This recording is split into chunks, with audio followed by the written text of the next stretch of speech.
A silent coup unfolding in the heart of London. The chimes of Big Ben echo like the rapid heartbeat of an institution beginning to fracture. Within the haze of power and tradition, two names that once seemed impossible to oppose now stand on clearly divided sides: Queen Camilla and Princess Anne. One represents a controversial present. The other stands as a steel symbol of discipline and legacy. And this time, the clash is no longer whispered behind palace doors. It is a direct blow to the very heart of British royal tradition. The title of Princess Royal is not a decorative label, it is the highest symbol granted to the most distinguished royal woman of a generation.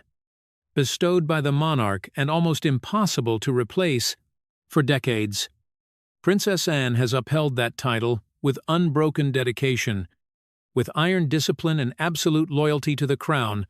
But now, a shocking suspicion is spreading behind the scenes.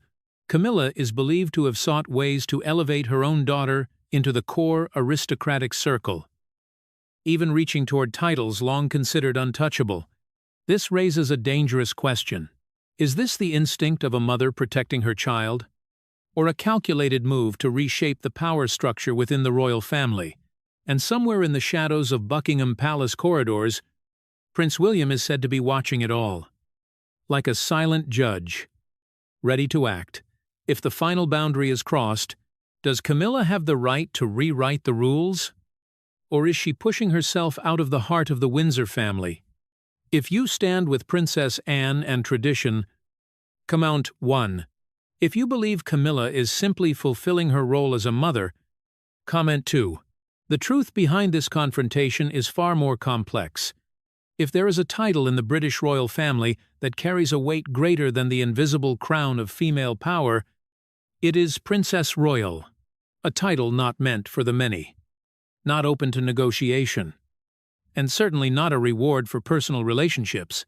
It is a legacy spanning more than 4 centuries, originating in the 17th century, when the daughter of King Charles I was first granted the title following the French royal model. Since then, only 7 women have ever held it, a number small enough to humble any ambition. This title is not automatically inherited. It is not passed down by bloodline, as many mistakenly believe. It depends entirely on the will of the monarch, and more importantly, on the undeniable merit of the chosen individual. At present, the holder of this title is Anne, Princess Royale, the only daughter of the late Queen Elizabeth II, a woman whom even critics of the monarchy acknowledge as the embodiment of discipline, dedication, and quiet sacrifice. In more than 50 years of royal duty, Princess Anne has never left a significant stain on her record.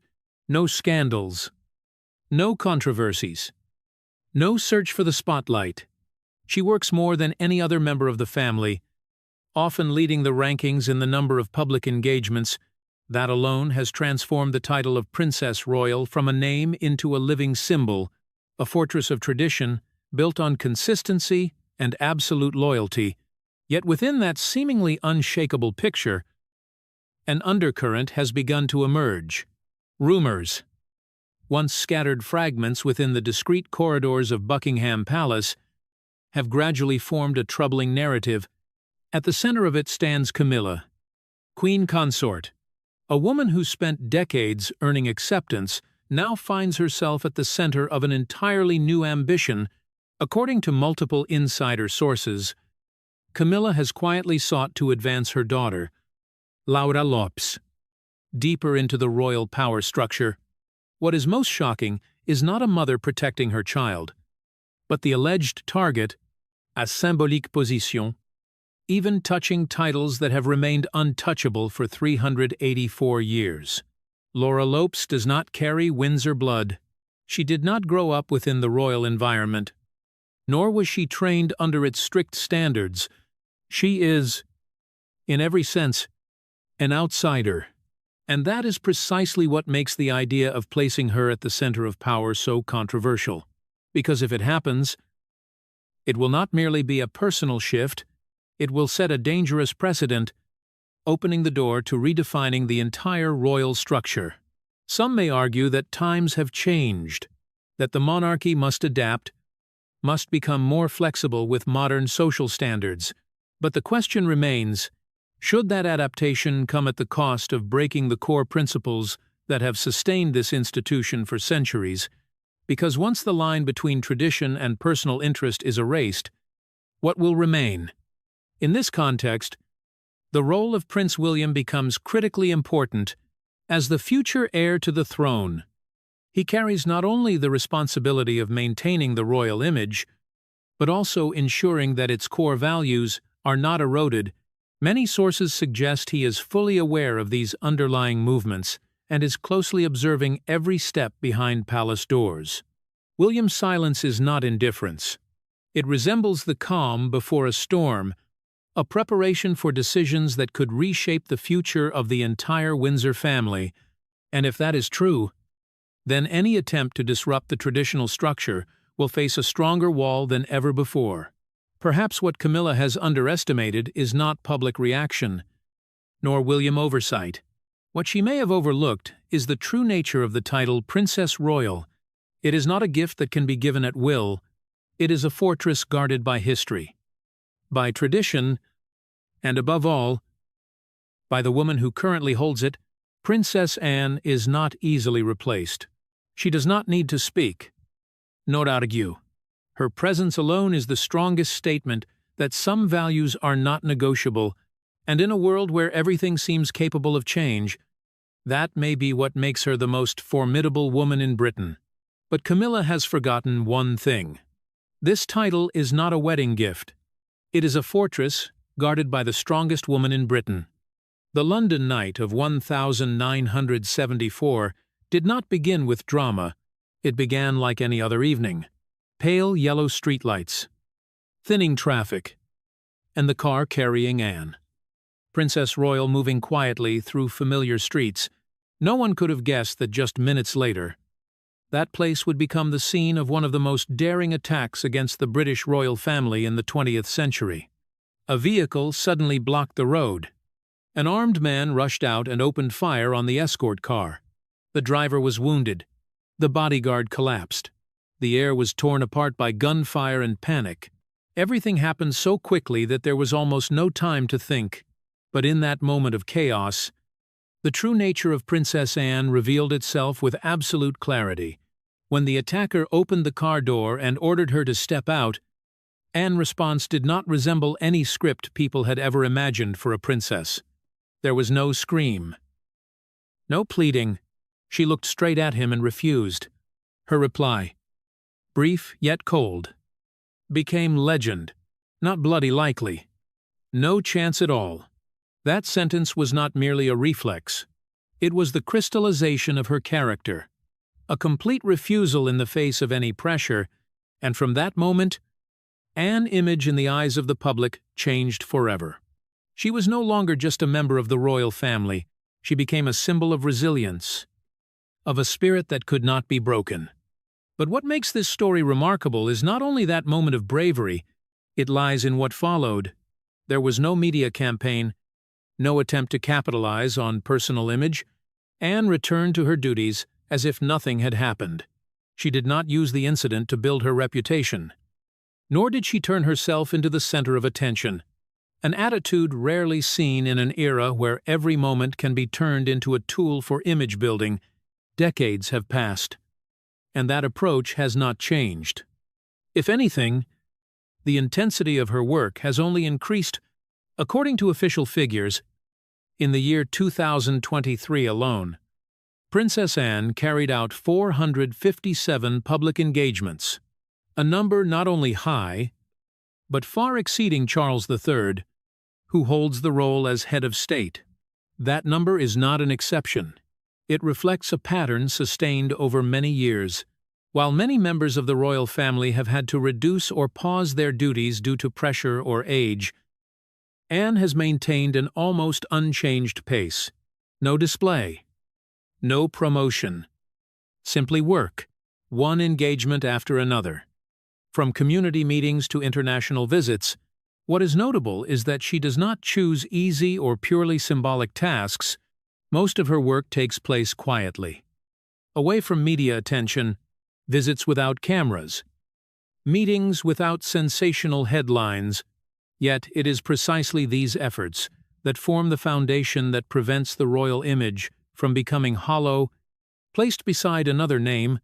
The contrast becomes impossible to ignore. Laura Lopes, the daughter of Camilla, queen consort, grew up in a completely different environment. She pursued art, building a career around galleries and the art market. It is a respectable path, but one that does not relate to representing a nation or fulfilling royal duty. Laura has not faced the pressure of appearing before the public as a symbol. She does not maintain a demanding schedule or endure constant media scrutiny.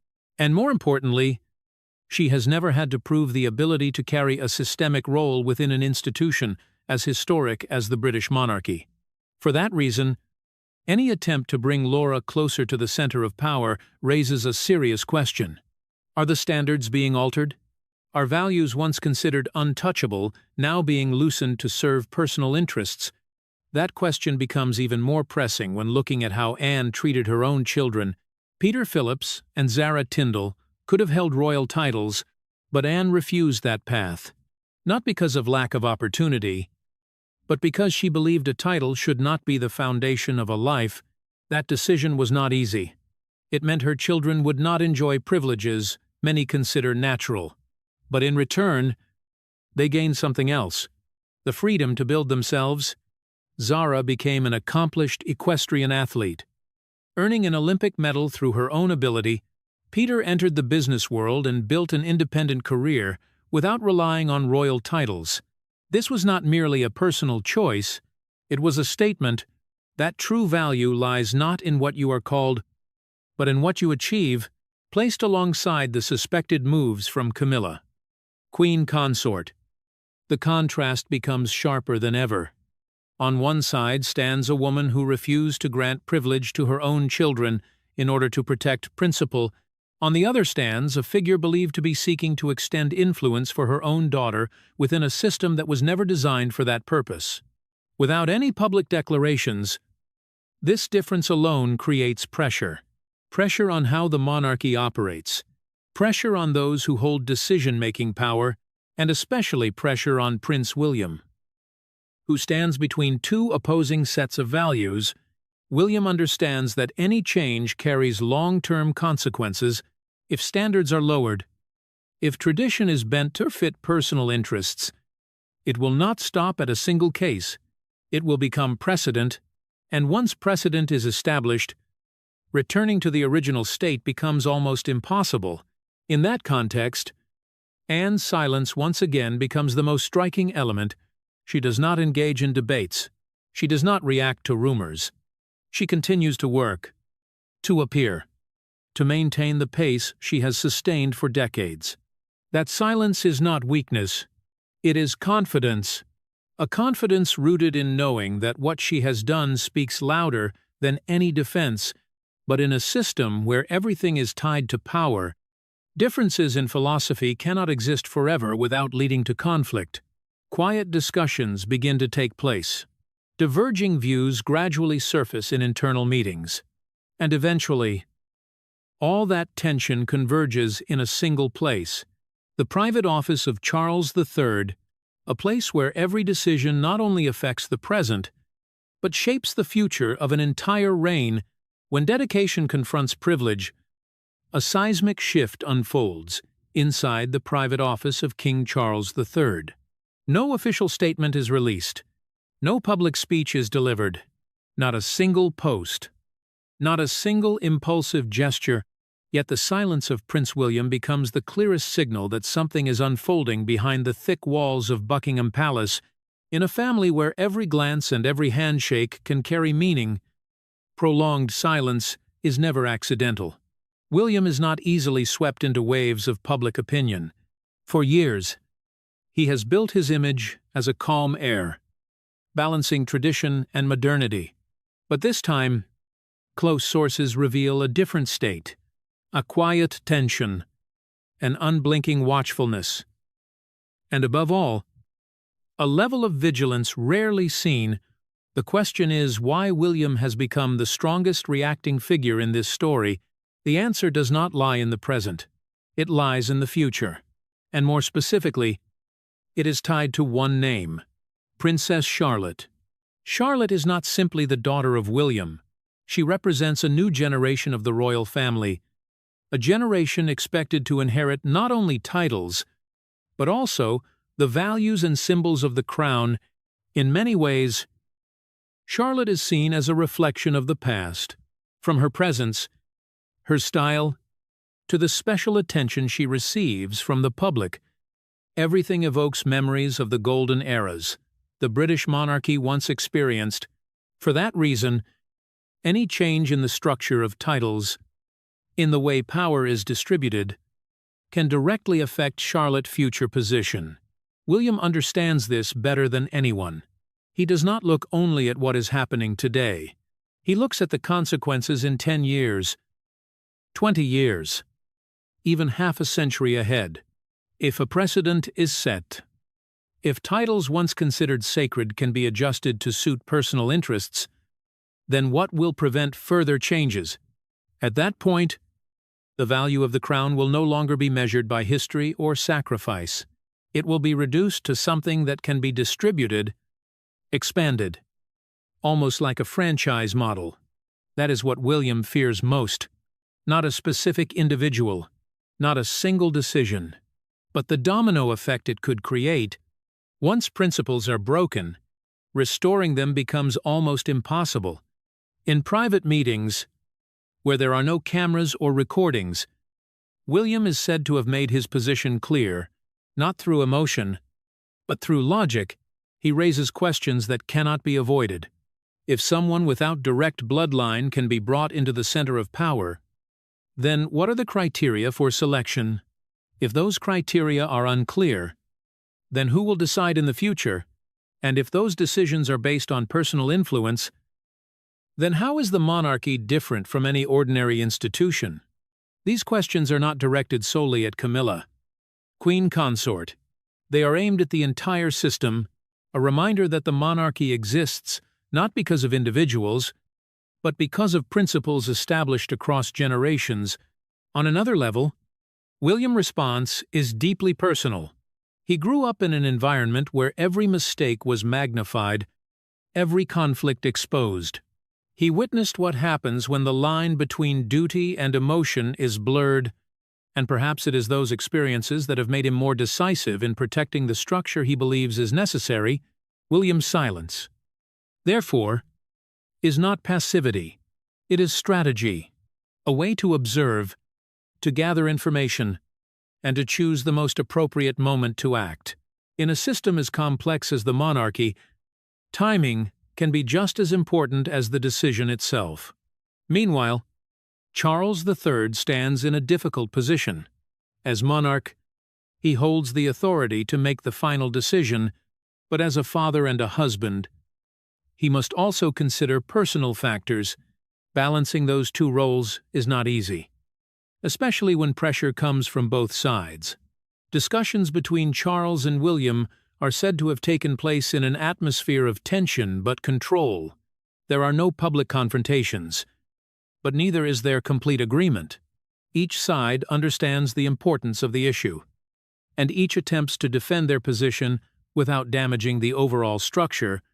What makes the situation more complex is the presence of Anne, Princess Royale. Although she does not directly participate in debates, her status and history create an invisible pressure. She is the living proof of the values William is trying to protect, and her mere presence is enough to ensure that any proposal going against tradition must be carefully considered. Within this picture, Laura Lopes becomes the center of a debate she does not directly engage in. She represents a possibility that could open the door to change, but also one that could become the starting point of a chain of unpredictable consequences. William understands this is not a battle that can be resolved through emotion. It requires clarity, consistency, and above all, the ability to see beyond immediate interests. He is not only protecting his daughter's position, He is protecting a structure he believes is the foundation of the monarchy's survival. And when someone in William's position begins to move from observation to action, the consequences will not remain internal. They will spread across the entire system, influencing public perception, media response, and how future generations define their roles.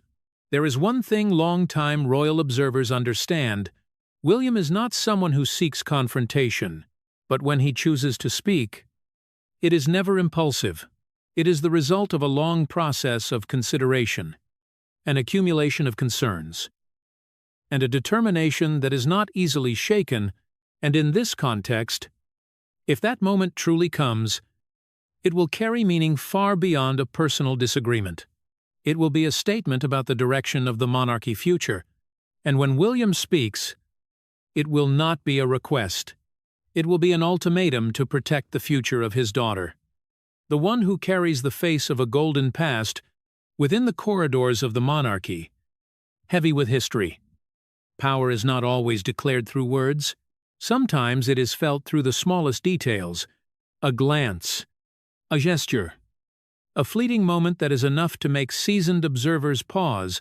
And in recent years, the name Princess Charlotte has appeared more and more often in such conversations, not because she is the daughter of Prince William, but because of something more difficult to explain, a resemblance that feels almost haunting with Elizabeth II. This resemblance does not stop at comparison photos circulating online. It is recognized in real moments. When Charlotte stands on the balcony of Buckingham Palace, her eyes do not search the crowd with childish curiosity. Her gaze settles, focused, with a rare composure. When she waves, the movement of her wrist is light, precise, and rhythmic, almost identical to the style that became a symbol of Elizabeth II throughout more than 70 years of reign. These seemingly minor details carry significant weight in a system where symbolism plays a normative role. The monarchy does not exist solely through legal authority. It exists through image, through the emotions the public attaches to each member. And in the case of Charlotte, that connection appears to form naturally, almost instinctively. Some experts in the field of anthropometry have offered striking analyses based on facial structure, bone proportions, and defining features. They suggest that the level of similarity between Charlotte and Elizabeth II may reach as high as 99%. This figure, while approximate, is enough to create a powerful psychological effect. It is not merely a resemblance in appearance. It evokes a sense of continuity, of an invisible thread linking the past and the future of the monarchy. And it is precisely this that creates a barrier not easily overcome, especially in a context where controversies surrounding Camilla, Queen Consort, have not fully subsided. Although she has officially become queen, Camilla still faces a reality. Public acceptance of her has not arisen from natural sentiment, but from a long process of adjustment and persuasion. Meanwhile, Charlotte seems to require no such effort. She has no controversial past, no complicated narratives. What she possesses is a clear image, a symbolic presence, and a direct connection to the collective memory of a period widely regarded as stable and trustworthy. This difference is not only perceived by the public, it is also clearly recognized within the royal household. Those who served during the reign of Elizabeth II, those who witnessed how she built and maintained her image, can easily identify familiar signs in the way Charlotte appears before the public. And in a system where every detail is analyzed, this cannot be overlooked. Advisory bodies, including the College of Arms, have begun reassessing scenarios related to future titles and symbolism. There has been no official announcement, but according to multiple sources, internal memoranda have been drafted. Their content revolves around a central question: how to protect the integrity of the system against changes that could erode symbolic value. In these documents, Charlotte is not mentioned as a specific individual, but as a strategic factor. a potential symbol that must be protected, an image that could play a key role in maintaining continuity of the monarchy in the public eye. At the same time, an informal but highly influential group has begun to express its views. Those whom the media often refer to as the men in gray, they do not appear in public, do not speak, and leave no clear trace. Yet they are the ones who understand best how the monarchy operates behind the scenes. According to sources, this group has played an important role in shaping responses to proposals seen as contrary to tradition. They do not confront directly. Instead, they use the tools at their disposal: advice, recommendations, and most importantly, the ability to influence how information is presented to Charles III. A memorandum is believed to have reached the king's desk. Outlining the risks of altering traditional standards, there was no harsh language, no personal criticism, only calm analysis of consequences, of how the public might respond, of the risk of losing trust, and of how difficult restoration would be once the image is damaged.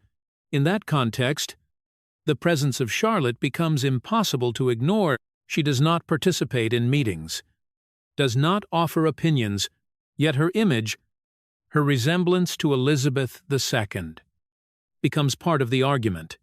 A demonstration that the monarchy can maintain continuity without breaking its core principles, this places Camilla in a more difficult position than ever.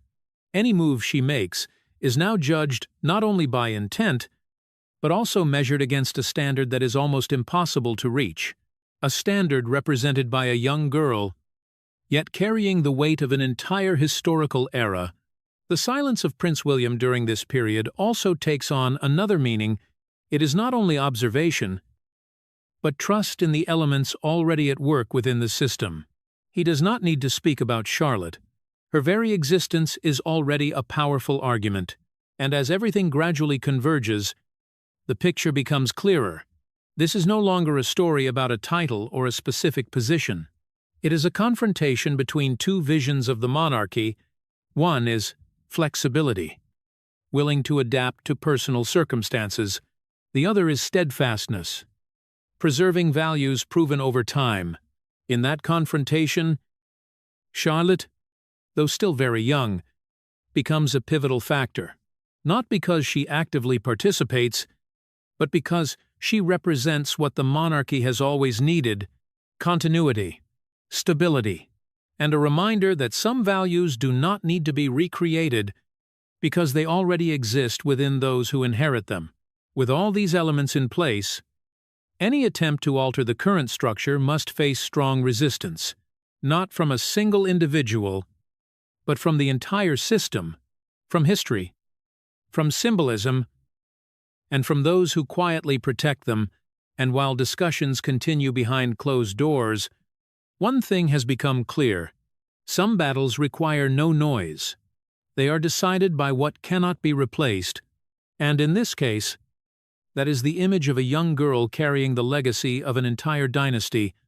And then, as with many undercurrents in royal history, it all ends not with a loud declaration, but with a calculated silence. In the spring of 2026, at Balmoral Castle, a place that has witnessed some of the most important decisions of the Windsor family, the unofficial project that observers called Laura was brought to an end. There was no press release, no public explanation, but internally, the message was unmistakable. The boundaries of tradition cannot be shifted by personal will alone, even when that person is Camilla, Queen Consort. Camilla's withdrawal took place within the bounds of honor. In line with the unspoken rules of the monarchy, no one openly criticized her, yet no one stepped forward to defend that choice to the end. This is how the system operates. It does not remove anyone directly, but it also does not allow anyone to cross boundaries established over centuries. On the other side, Princess Royal remains steady as a symbol of endurance and dedication. The title of Princess Royal, with a history spanning hundreds of years, remains in the hands of a woman who has proven her worth not through a title, but through action. And when the question of succession arises, all eyes seem to turn toward Princess Charlotte, who embodies both the image and the spirit of a golden era. For royal tradition has never been something that can be bought or arranged. It is like a worn pair of shoes, shaped by miles of service, by repeated duties, by quiet sacrifices the public may never fully see. It is not meant for shortcuts, and certainly not for ambitions without foundation. In the end, this story is not merely a family drama. It is a reminder of how an enduring institution protects itself through memory, through symbolism, and through individuals willing to place duty above personal interest. Thank you for following this journey into the complex layers behind the doors of Buckingham Palace. If you wish to continue exploring the hidden dimensions of the British monarchy, do not forget to press like and subscribe so you do not miss the next stories. See you again in the upcoming episodes.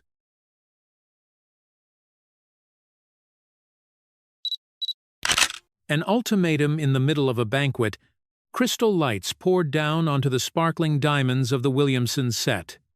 But what froze the entire hall was not the beauty of the treasure. It was the steely gaze of Princess Anne. In a moment, when every protocol seemed unbreakable, she shattered the silence with a direct demand. Calling on Queen Camilla to return the jewelry regarded as a symbol of royal power, there was no evasion, no soft gesture. The distinguished guests could only hold their breath because they understood that this was no longer about jewelry. It was an open confrontation over power and legitimacy. But that was only the tip of the iceberg. Behind the closed doors of the palace, a decisive turning point had just been issued by King Charles III.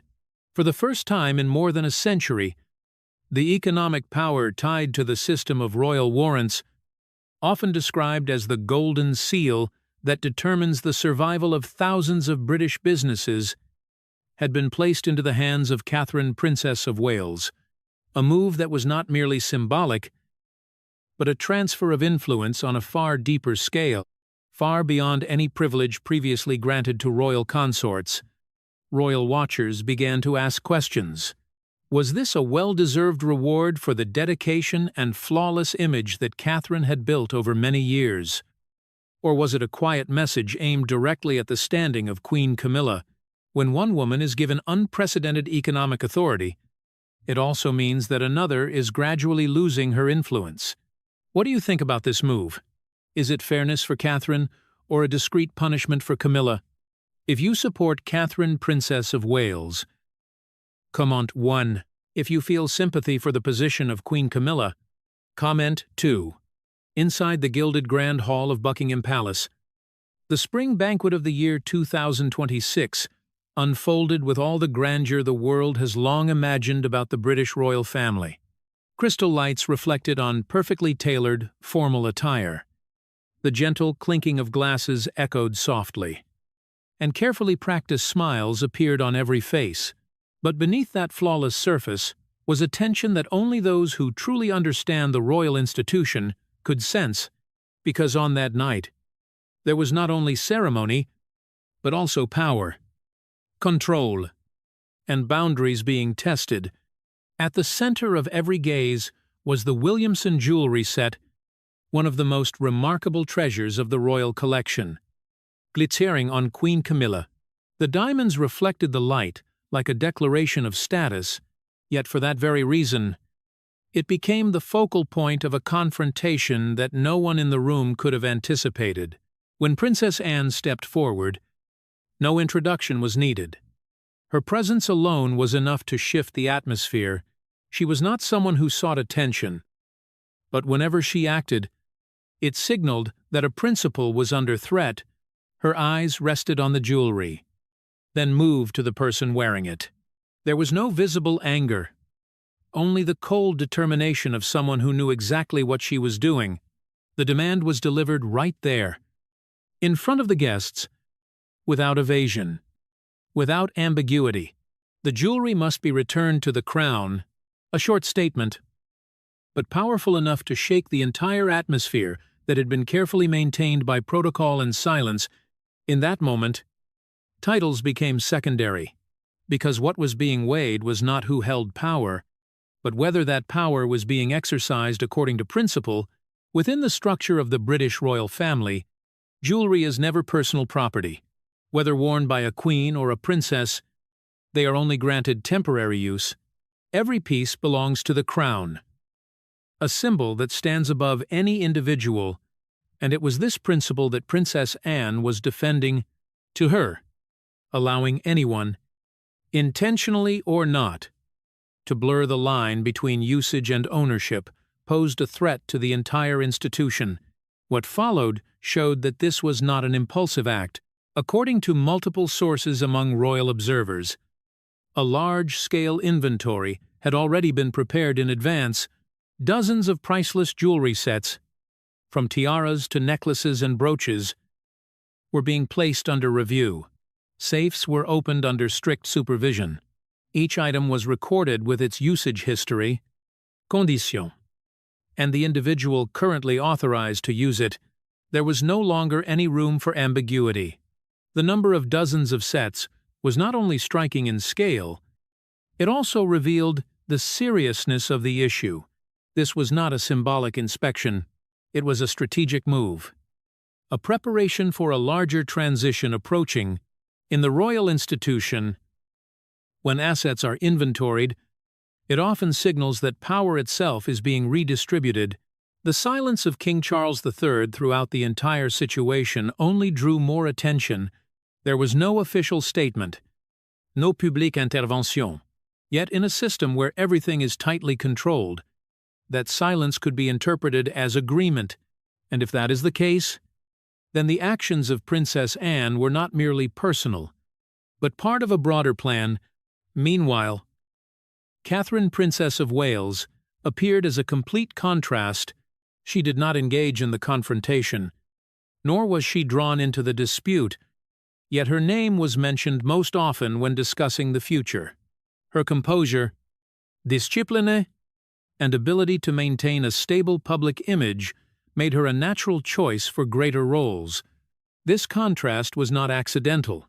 While one side was facing questions about the use of power, the other was quietly building credibility. And at a time when the monarchy needed to reinforce public trust, those qualities became decisive. The iron hand of Princess Anne was therefore not aimed at a single individual. It was a reminder that no one stands above the crown. No one has the right to turn a shared legacy into personal property. And everything, no matter how brilliantly it shines, must ultimately return to its rightful place. But as the diamonds were returned to where they belonged, another form of power jewelry, far more valuable, was being placed into the hands of Kate Middleton, something that money could never buy. The doors of the Grand Hall closed, but the echoes of the confrontation over the jewelry continued to spread through the corridors of royal power. While safes filled with diamonds were being opened for inspection, at a deeper level of the system, another form of power, less dazzling but far more influential, was quietly being transferred. It was the system of royal warrants, referred to by the British business world with an unofficial yet haunting name, the golden key that determines the survival of a brand. To understand why royal warrants carry such weight, one must look at how they operate. At their core, they are official certifications granted by senior members of the royal family to businesses that have supplied goods or services to them over a long period of time. But in reality, they are far more than a certificate. They represent the highest mark of prestige a brand can achieve in the United Kingdom. When a company is permitted to display the words "by appointment" followed by the name of a royal family member, it means they are endorsed by the very symbol of tradition and class. In the business world, no advertising campaign can rival this effect. A royal warrant can completely transform the fate of a company. Sales surge, reputation spreads, and market position rises to an entirely new level. On the other hand, the loss of a royal warrant can trigger the collapse of a brand that has relied too heavily on royal prestige. For this reason, many in the business community describe it as a power of life and death, a decision capable of creating or destroying billions of pounds in market value. After the passing of Queen Elizabeth II, the authority to grant royal warrants fell into the hands of King Charles III and those he authorized to share this privilege. In the early phase of the new reign, Queen Camilla emerged as a nearly dominant figure in exercising this power. The brands she selected quickly leveraged the prestige to expand their influence, while others had to wait or accept being left outside the circle. This concentration of power created an economic ecosystem revolving around Camilla's influence. From fashion and cosmetics to food and household goods, every sector had brands associated with her name, and for a period of time, this seemed like the natural order of the new reign. But as royal history has shown many times, no order is permanent. The emergence of Catherine, Princess of Wales, in this domain was not merely a personal advancement, it was a structural shift in power. For the first time in more than a century, since the era of Queen Mary, in the year 1910, a woman in the position of Princess of Wales was granted access to and direct influence over the royal warrant system. The figure of 115 years is not merely symbolic, it reflects the rarity of this privilege. Even Diana, Princess of Wales, who was once regarded as a global icon with influence far beyond the borders of Britain, was never granted this authority. It was not because she lacked influence, but because the power structure at that time did not allow it. Royal warrants have always been tied to positions associated with stability and longevity, and in a system where everything is tightly controlled, expanding this authority is extremely rare. For that reason, the entry of Catherine, Princess of Wales, into this arena has led observers to question what has changed. Why has a rule that lasted for more than a century been broken at this moment? And the answer, when examined more closely, lies not only with Kate as an individual, but with the needs of the institution as a whole. At a time when the monarchy is facing challenges related to public image and trust, the need for a figure capable of connecting with modern society has become urgent.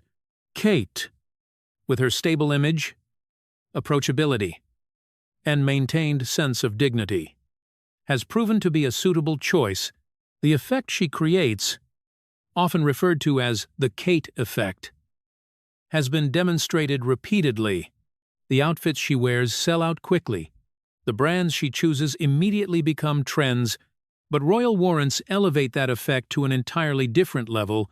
This is no longer influence that is personal or temporary. It is institutionalized power, recognized and protected by the royal system itself.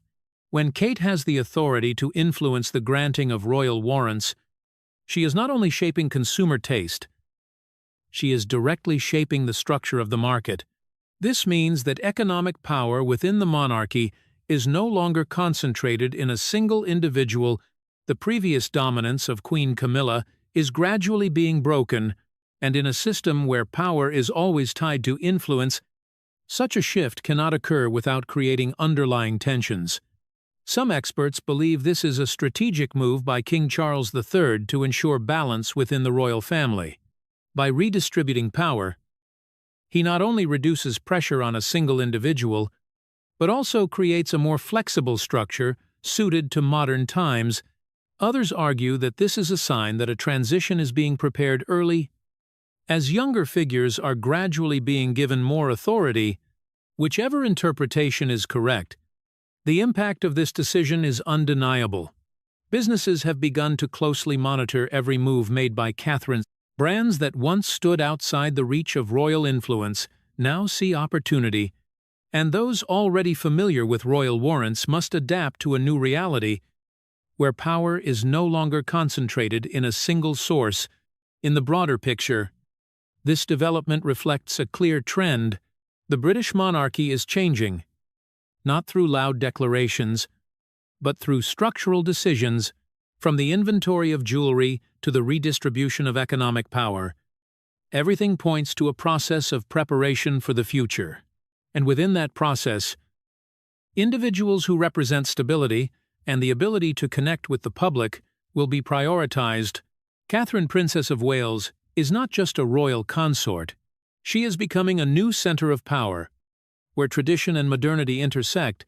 Breaking a rule that has lasted for more than a century is not merely an act of preference, it is an acknowledgement that the true power of the British monarchy today lies in what is known as the Kate effect. In the days following the moment when the royal warrant system began to be described as a golden key, the atmosphere within the British business world began to shift noticeably. Conversations were no longer polite exchanges about fashion or royal image, but closed-door meetings, strategic reports, and urgently drafted plans for brand adjustment. Everything revolved around one name that was steadily becoming the center of every calculation: Catherine, Princess of Wales. For many years, the Kate effect has been seen as an almost magical phenomenon.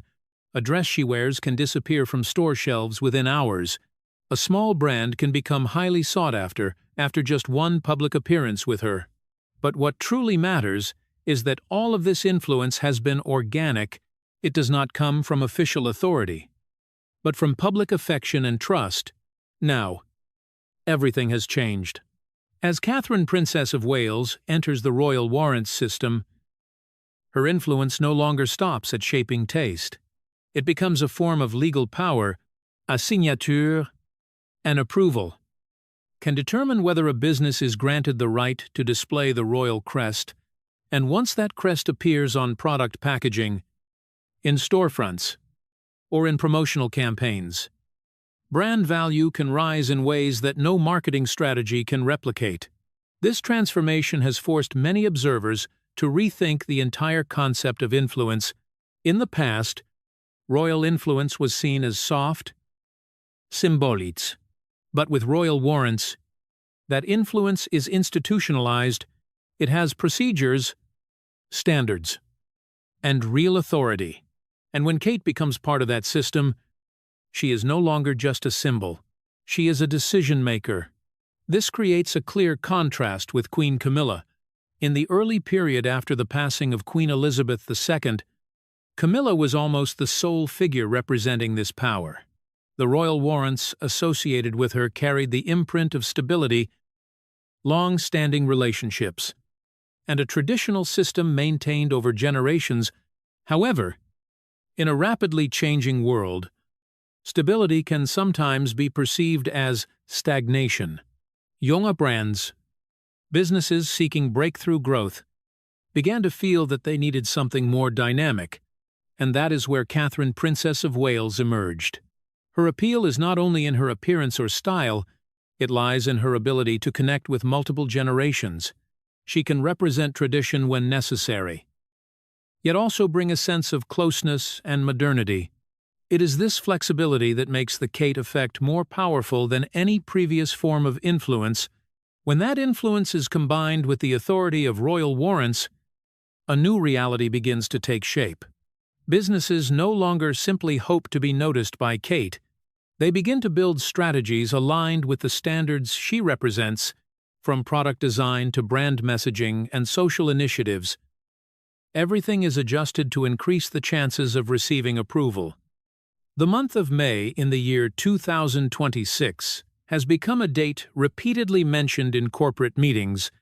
It is the time when many royal warrants will be reviewed, and also when the influence of Catherine, Princess of Wales, is expected to be most clearly demonstrated. A sense of anticipation spreads across the entire market. Companies that once felt secure in their positions now face the possibility of being replaced. Emerging brands see an opportunity to enter a field that was previously beyond their reach. Meanwhile, King Charles III maintains a certain distance, as if observing the entire process with careful calculation. Redistributing power has never been a simple decision. It involves balancing tradition and innovation, between what has been established and what must change. For Queen Camilla, this shift presents a significant challenge. The royal warrants associated with her do not lose their value, but they begin to be compared, and in those comparisons, the elements of youth and modernity brought by Catherine, Princess of Wales, often take the advantage. Some brands have quietly begun to adjust their strategies. They do not abandon existing relationships, but they expand their approach to align with new trends. Meetings, sponsorships, and media campaigns are redesigned in the hope of attracting Kate's attention. This creates a wave of change without the need for any official directive. Within the corridors of the palace, this shift is felt more clearly than ever. There are no public disputes, but there are glances, silence, and decisions made behind closed doors. A quiet purge, where influence is redistributed without the need for forceful declarations. This shift also reflects a broader reality. The British monarchy cannot stand outside the flow of the times. To survive, it must adapt. And to adapt, it needs figures who can connect with modern society. Catherine, Princess of Wales, with everything she represents, becomes the natural choice for that role. But the rise of one individual always comes with the relative decline of another. Queen Camilla does not disappear from the power structure, but her position is no longer singular. And in a system where influence is decisive, sharing power means competing to maintain position. This competition does not unfold in ways the public typically sees. There are no direct criticisms or open confrontations. Instead, it plays out through small decisions, choices that seem insignificant but carry lasting impact. A brand is selected or excluded, an event is attended or declined. A message is emphasized or softened, and within those details, a larger story gradually emerges. It is the story of a transfer of power within a long-standing institution, where every change must be carried out carefully, yet cannot be avoided. The entry of Catherine, Princess of Wales, into this system has perhaps unintentionally, placed Queen Camilla at a disadvantage, creating a quiet race within palace corridors, where tradition is being forced to give way to innovation. Ladies and gentlemen, the subtle movements within the royal warrant system and the inventory of royal jewelry are not isolated events. When placed side by side, a larger picture begins to emerge. And at the center of that picture is King Charles III. Without loud declarations, the king is carrying out one of the most refined restructurings of power in the modern history of the British monarchy. And what draws the most attention is not what he is changing, but the timing he has chosen. The year 2026 is not a random milestone. It marks the point at which the reign of Charles has entered a more stable phase after its initial turbulence. It is also the moment when public attention begins to shift from the past toward the future. In that context, redistributing power is not merely an option. It is a strategic necessity. And that strategy, when closely examined, is clearly directed toward one goal: preparing for the future reign of Prince William and Catherine, Princess of Wales. In the history of the British monarchy, there have been few periods in which the structure of power has been distributed as clearly and as complementarily as it is today. Prince William, as the direct heir, holds the Duchy of Cornwall, one of the largest sources of wealth and economic power within the royal family. This is not merely land. It is an economic ecosystem generating hundreds of millions of pounds each year, including real estate, agriculture, and diverse investment activities. Control of the duchy provides William with an independent and stable financial foundation, allowing him to carry out his role without relying entirely on public funding. At the same time, Catherine, Princess of Wales, is gradually assuming a different kind of power, no less significant, but more refined in nature. It is the power of commerce and national image, clearly reflected through the royal warrant system and the Kate effect. If William represents the material foundation, then Kate represents connection, image, and public acceptance. This combination creates an almost perfect structure. One controls assets and resources, while the other shapes how those resources are perceived and received by society. In a world where image and trust can determine economic value, this division is not only logical, it is deeply strategic. The question is why King Charles III has chosen this moment to accelerate that transition. Part of the answer lies in his own experience. As a man who waited decades for the throne, Charles understands better than anyone the necessity of preparing early for the next generation. He also understands that in an era where everything changes rapidly, delay can cost the monarchy its ability to adapt. But there is another factor. Less frequently discussed, yet equally important, it is external pressure. The British monarchy no longer exists within a closed environment. It faces global media, social networks, and a public that increasingly demands transparency and relevance. In that context, building a new image and a new structure of power becomes essential to maintaining legitimacy. For that reason, decisions related to royal warrants, including the empowerment of Catherine, Princess of Wales, are not merely internal matters. They are signals sent outward, demonstrating that the monarchy is changing, adapting, and preparing for the future. One of the most striking figures in this context is the economic projection associated with Kate's influence. According to expert analysis, her involvement in the royal warrants system could generate an additional £1 billion for the British craft industry. This is not a small number. It reflects the power of combining image with institutional authority. The craft industry, long tied to British tradition and cultural identity, has sought ways to remain competitive in a global market. The emergence of Catherine, Princess of Wales in this role offers a rare opportunity. When products are granted royal warrants under her approval, they are not only guaranteed for quality, they are also connected to a modern narrative, an image with which the public can easily relate. This creates a positive cycle. Businesses grow, the image of the monarchy is strengthened, and public trust is maintained. And at the center of that cycle is the coordination between Prince William and Catherine, Princess of Wales. However, not everyone views this transformation positively. Some argue that concentrating too much power in a single couple may create risks. If their image is affected, the entire structure could be shaken. Supporters, however, contend that the clarity of this division of power is precisely what reduces risk. Within this context, the role of Queen Camilla remains a subject of debate. She is not removed from the system, but she is clearly no longer the center of every decision. This shift is not publicly ghosted, but it is felt through subtle changes in how power is distributed.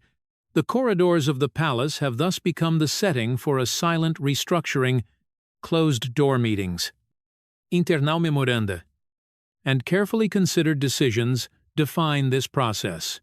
There is no surface drama, but beneath it lies a profound transformation. What is remarkable is that all of this is happening in full view of the public, yet not fully recognized. What people see are events, images, and official announcements. But for those who follow closely, the pieces are gradually coming together, forming a much larger story. That story is not only about power, but about survival. The British monarchy, with all its history and tradition, stands at a crossroads, and the way King Charles III chooses to guide this transition may shape its future for decades to come. Looking at how power is being distributed, from the Duchy of Cornwall to the royal warrant system, from tangible assets to intangible influence, it is clear that a deliberate structure is being built, a structure in which each element supports the other, creating a system that is both balanced and flexible. Within that system, Prince William and Catherine, Princess of Wales, are not merely heirs, they are being prepared to lead in a world entirely different from that of previous generations. The future of the British monarchy is therefore no longer an abstract concept, it is being shaped right now. Through each decision, each distribution of power, and each strategy being implemented, and if current developments indicate anything, it is that the monarchy is entering a new era, where tradition and innovation are no longer opposites, but two sides of the same strategy for survival. Ladies and gentlemen, when looking back at the entire sequence of events, from the tense moments surrounding the Williamson jewelry to the structural decisions within the royal warrants system, one thing becomes clear. The confrontation over jewelry was never the destination. It was merely the opening act of a deeper shift in power, where material symbols are returned to their proper place to make way for another kind of crown. Invisible yet far more influential. And the one who is gradually wearing that crown is Catherine, Princess of Wales. The firmness of Princess Anne was not only about enforcing discipline, it was about paving the way for a new order. The silence of King Charles III, measured and deliberate, serves as the guarantee of that transition. When the forces representing tradition and authority move toward the same goal, the message becomes unmistakable. The British monarchy is no longer standing still, it is actively shaping its own future. And in that future, Queen Camilla no longer holds the central position she once did. But what is most noteworthy is not who loses or who gains power, it is how power is created, not from titles, not from ceremony, but from public recognition and the ability to adapt to the times. Catherine, Princess of Wales, did not rush. 15 years of building an image, 15 years of maintaining stability and discipline, leading to the year 2026, when everything converges at the right moment. Power does not emerge on its own. It is built day by day, through choices, action, and the way a person is perceived by society, and when the moment arrives, it does not need to be announced. It asserts itself. Thank you for exploring these royal secrets with us. Do not forget to like and subscribe so we can meet again in the next Confidential Files. Goodbye.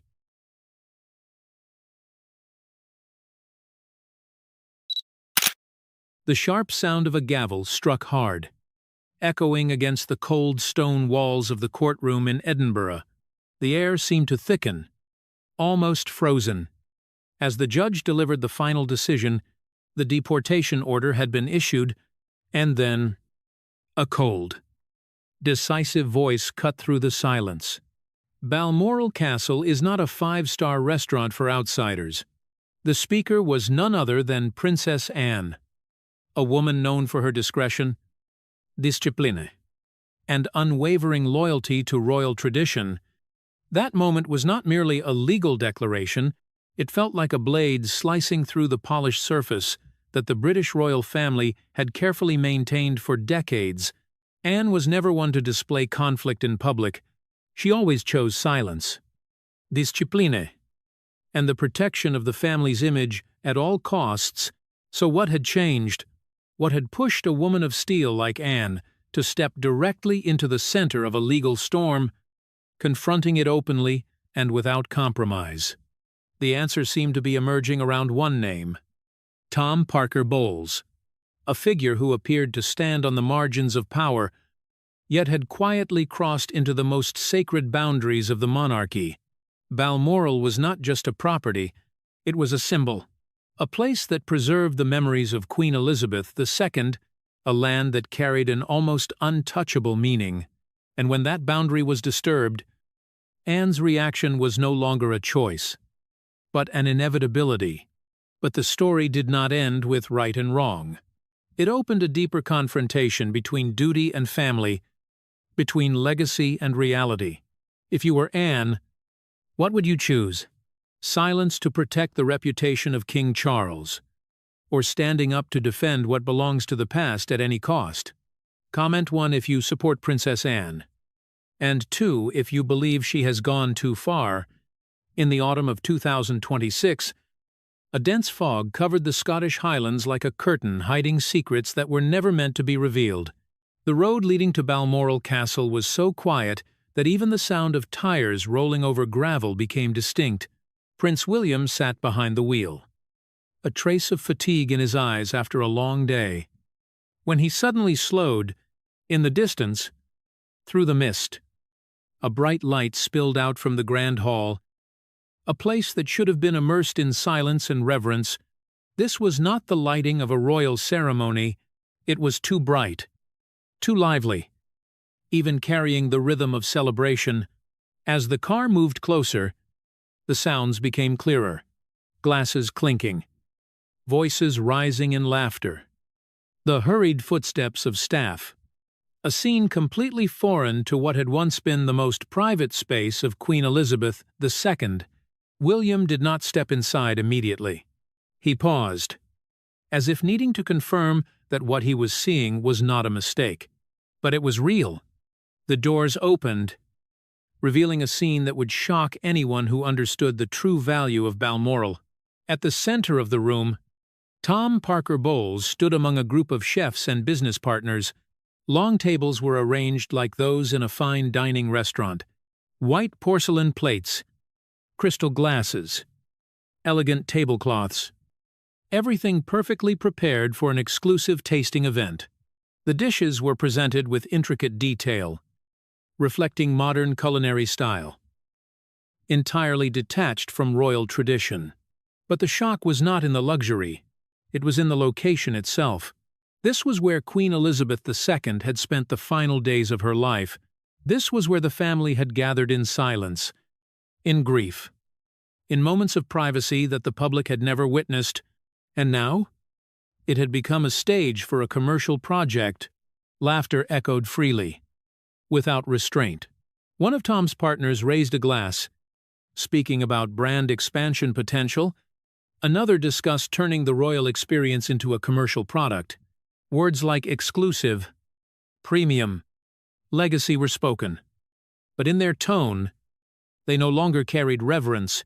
They had become tools. Then the door opened once more. Princess Anne stood there, her coat still marked with raindrops, her hair slightly disheveled by the wind. She did not need to raise her voice. Her presence alone was enough to halt the atmosphere. The laughter faded. Eyes turned toward the entrance.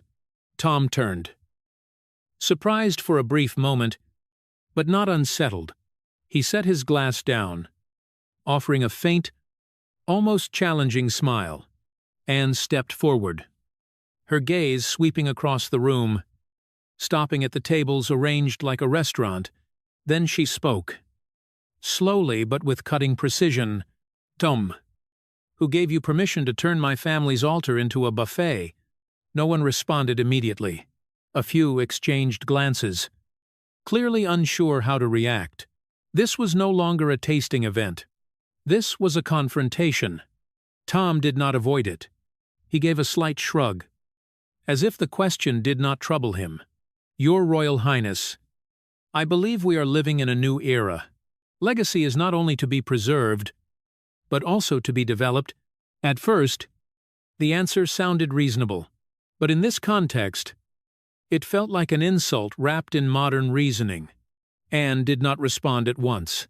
She looked directly at Tom, her eyes not filled with anger, but with a coldness that was impossible to read, because the issue was not just a gathering, it was a boundary, and that boundary had been crossed. Behind them, William remained still. He did not intervene, but his expression said everything. This was no longer a personal matter between Anne and Tom. It was a clear manifestation of a growing conflict within the royal family. On one side were those who believed tradition must be protected at all costs. On the other were those who saw opportunity within those very values. And the most striking detail was not Tom's actions, it was his confidence. Tom did not act like someone taking a risk. He acted like someone who knew he would not face consequences, as if there was a shield behind him, strong enough to protect every decision, no matter how controversial. The question was, where did that shield come from? In a family where every move is observed, where every action carries symbolic meaning, the fact that someone like Tom could freely organize such an event at Balmoral could not be mere coincidence. It required permission, or at least silent approval from someone with power, and when the name King Charles III began to surface in quiet whispers, everything suddenly became more complicated. Because if that were true, then this was not just a disputed gathering, it was a sign of a deeper fracture, where power, family, and legacy were colliding head-on. But in that moment, in the brightly lit room within the Balmoral mist, everything was only just beginning. And Tom's confidence was not accidental. He believed he held a talisman, an invisible power strong enough to make even the oldest principles begin to tremble. If the party at Balmoral Castle was a surface shock, then what lay behind it was the most dangerous part of the story. Because Tom Parker Bowles was not the kind of man who acted on impulse, his confidence in that room did not come from a fleeting moment of inspiration. It came from a carefully prepared foundation, a kind of talisman placed directly into his hands by someone no one in the family could easily confront, and that name was Queen Camilla. According to internal sources, months before the incident at Balmoral took place, an internal document had been quietly signed. There was no press release. There was no public announcement. But within the royal system, it carried the weight of authorization. That document granted Tom the right to conduct surveys and limited use of certain areas within royal estates, with the stated purpose of promoting British culinary culture internationally. At first glance, it sounded reasonable. At a time when the British royal family was attempting to modernize its image, combining heritage with cultural activities could be seen as a strategic move, but the problem lay in how it was carried out. There was no broad consultation, no consensus from all key members, and most importantly, no clearly defined limits were publicly stated. That meant, in practice, Tom's authority was almost unchecked, and that was precisely the point Princess Anne could not accept. The relationship between Anne and Camilla had never truly been smooth. For decades, they maintained a fragile balance, where polite smiles concealed deep disagreements.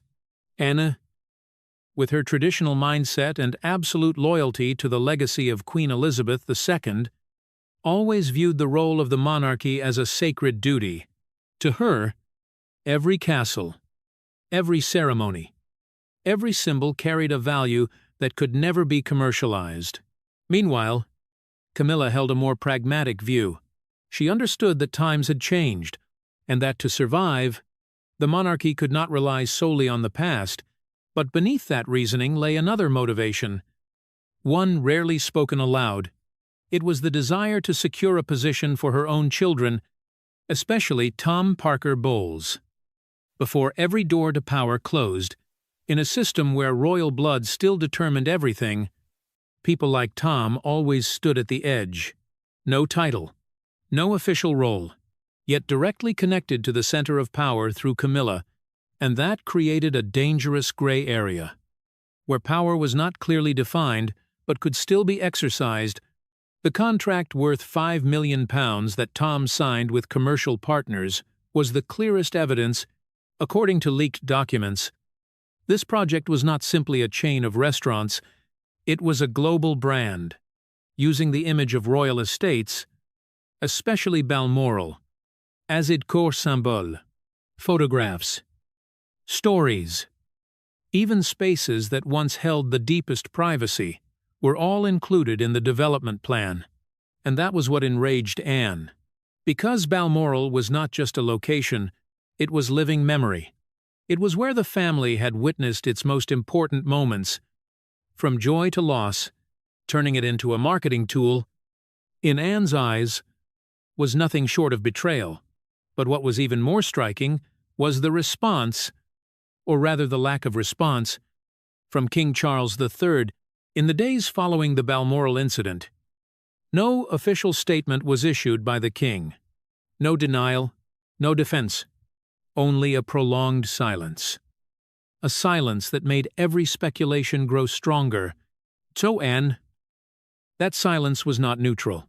It was a signal that Camilla was not acting alone, that what was happening might have been known, even approved at some level, and if that was true, then this conflict was no longer simply between Anne and Camilla, it had become a confrontation with the very structure of power within the monarchy.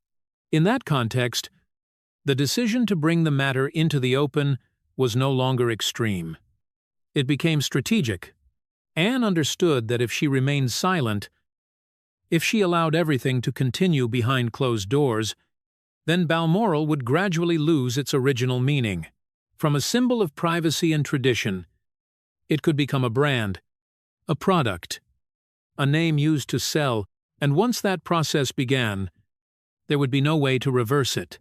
That was why Anne's actions were not merely a personal reaction, they were a declaration, a warning that there were still boundaries that could not be crossed, no matter how strong the pressure to modernize might be. But the biggest question remained: how far could Anne go in this battle, when her opponent was not only Tom Parker Bowles, but an entire network of power surrounding Queen Camilla? And while all eyes were watching every next move, one thing had become clear: the silence of King Charles III was no longer a safe option, because to Anne, it meant permission, and if she did not act now, Balmoral would not just be changed, it would be redefined, in a way she could never accept. There were no heated arguments after the night at Balmoral Castle, no late-night family meetings, and no recorded attempts at reconciliation between Princess Anne and King Charles III. Instead, Anne chose an entirely different path, a path that was cold, but decisive, and irreversibly. She turned to her private lawyer. Within the royal system, that was a declaration of war, because once a matter entered the legal arena, it was no longer under internal control. It became a case, something that could be examined, analyzed, and judged by both the justice system and the public. The lawsuit was drafted with remarkable speed, no excess, no ambiguity. Every line carried clear legal meaning.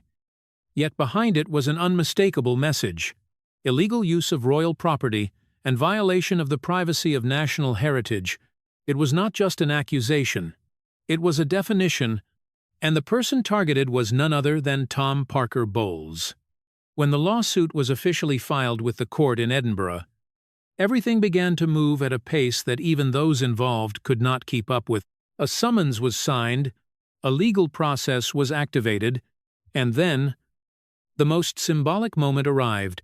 On a gloomy afternoon, within the grounds of a royal residence, court officials appeared. They carried no hesitation, no avoidance. In their hands was a sealed and stamped court order. Queen Camilla was present. According to witnesses, the moment the door opened and the document was handed directly to Tom happened right in front of her. There was no time to prepare, no chance to control the situation, only a sudden silence filling the space. Tom, who had once stood in the Balmoral banquet hall with near-defiant confidence, was now facing a completely different reality. He was no longer the host, he was the defendant. Camilla, in that moment, was said to be unable to hide her shock, not because she did not understand the risks, but because she did not expect Anne to go that far, and King Charles III. His reaction was even more complex. When news of the lawsuit reached him, it was not just a legal issue. It was a direct strike at the family structure he had tried to preserve for years. His sister, long seen as a pillar of stability, had now crossed an unspoken line. She had not simply opposed, she had openly confronted, and that created an unprecedented situation. For the first time in centuries, a royal princess had taken legal action against a relative of the queen consort. This was no longer an internal dispute. It was a legalized battle, where every detail could be brought into the light. In that context, Charles's role became extremely delicate. He could not publicly side with Camilla without damaging his image as a guardian of tradition. But he also could not support Anne without creating an irreparable fracture in his own marriage. That hesitation, once again, appeared in the form of silence, but this time, the silence was no longer strategic. it became a dangerous void. Where speculation began to spread, the media quickly moved in. Anonymous sources started to emerge, details about the £5 million contract, about the internal document signed by Camilla, about the party at Balmoral. All gradually came together into a complete picture, and the public, as always, was drawn in across forums. The question was no longer simply who was right or wrong. It was what the monarchy was becoming, a symbol of tradition, or a brand being reshaped to fit the modern age. In that context, Anne's actions were seen in two completely opposing ways. Some viewed her as the last defender of core values. Others believed she had pushed the family into an unnecessary crisis. But regardless of perspective, no one could deny one thing. Anne's decision had created a shockwave. It did not only shake personal relationships, it forced the entire system to confront questions that had long been avoided. Where is the line between public and private? How far can heritage be exploited? And who has the right to decide that? As those questions still hung in the air, another detail began to draw attention. The response from Buckingham Palace. The entire nation waited. A statement, an explanation, a sign that the monarchy was still in control. But what they received was worse than silence. There was no official announcement in the first days. No spokesperson stepped forward to calm public concern. Instead, there were scattered moves, unverified sources, and a growing sense that inside the palace, everything was slipping beyond control. And in that void, the story continued to escalate. Because when power does not speak, others will speak in its place. And this time, it was not only Anne, not only Camilla, but an entire system being pulled into a confrontation with no clear end. The shockwave that began in Edinburgh was only the beginning. Its aftershocks were spreading, step by step, into places that had never been touched before. The meeting was called in silence, but its weight was undeniable to everyone in the room. Sandringham House that afternoon was filled with a cold atmosphere so deep that even the fire burning in the fireplace could not warm it. The walls, covered with portraits of ancestors, seemed to watch every movement, as if history itself were silently witnessing the moment. This was not an ordinary meeting. There was no secretary, no advisors, only members of the family, and an issue no one could avoid any longer. King Charles III stood near the window. His back to the rest of the room, the dim afternoon light filtered through the glass, casting long shadows across the floor. He said nothing. He did not turn around. But his silence this time was no longer strategic. It felt like helplessness. Across from him, Queen Camilla stood straight, her hands clasped together as if trying to steady herself, but her eyes could not hide the tension. Facing her was Princess Anne, maintaining her familiar posture, upright, composed, and almost entirely unreadable. There was no need for a long introduction. Camilla broke the silence first. "Anne, you are destroying everything Charles and I have built." Her voice was not loud, but sharp enough to cut through the stillness. It was not just a reproach. It was an accusation. Anne did not respond immediately. She let the silence linger, long enough for Camilla's words to echo once more in the room. Then she stepped forward, her gaze fixed on her opponent. "No. You are the one selling what does not belong to you. Balmoral is the breath of my mother, not a private kitchen for your son." The reply carried no anger. It was cold, precise, and almost ruthless. That was what made it heavier than any shout. Camilla tightened her hands. A brief flicker of lost control crossed her face, but it quickly disappeared. She stepped forward, her voice firmer. "You speak of legacy, but you forget the world has changed. If we do not adapt, we will be left behind. What I am doing is not destruction. It is protecting the future." A familiar argument. Modernization, adaptation, survival. But in this context, It was no longer just a viewpoint, it had become a line of battle. Anne tilted her head slightly, as if weighing each word. The future cannot be built by selling the past.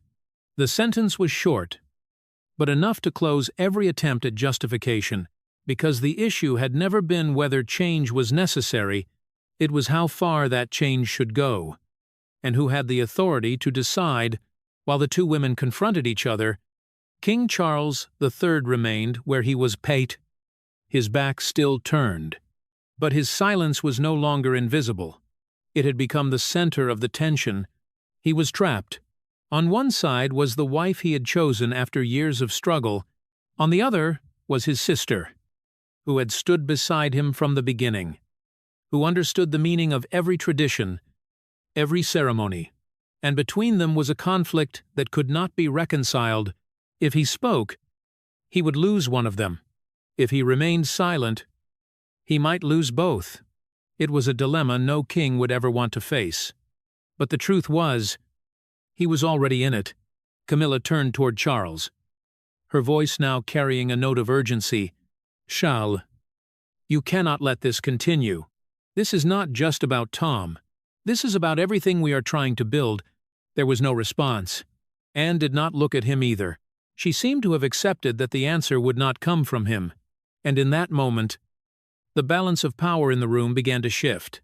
Because when the one at the top does not decide, the power to decide moves to others. Anne understood that. Camilla understood it as well, and both knew that time was running out. The confrontation did not end with an agreement. There was no handshake, no promise to resolve it internally, only a heavy silence as each person left the room, carrying their own calculations. But if one looked closely, one thing was clear. Anne had not come to persuade, she had come to confirm that her fears were real, to confirm that the changes taking place had moved beyond the limits she could accept, and most importantly, to confirm that she would have to see this through to the end. On the other side, Camilla did not retreat. The look in her eyes as she left the room was not that of defeat.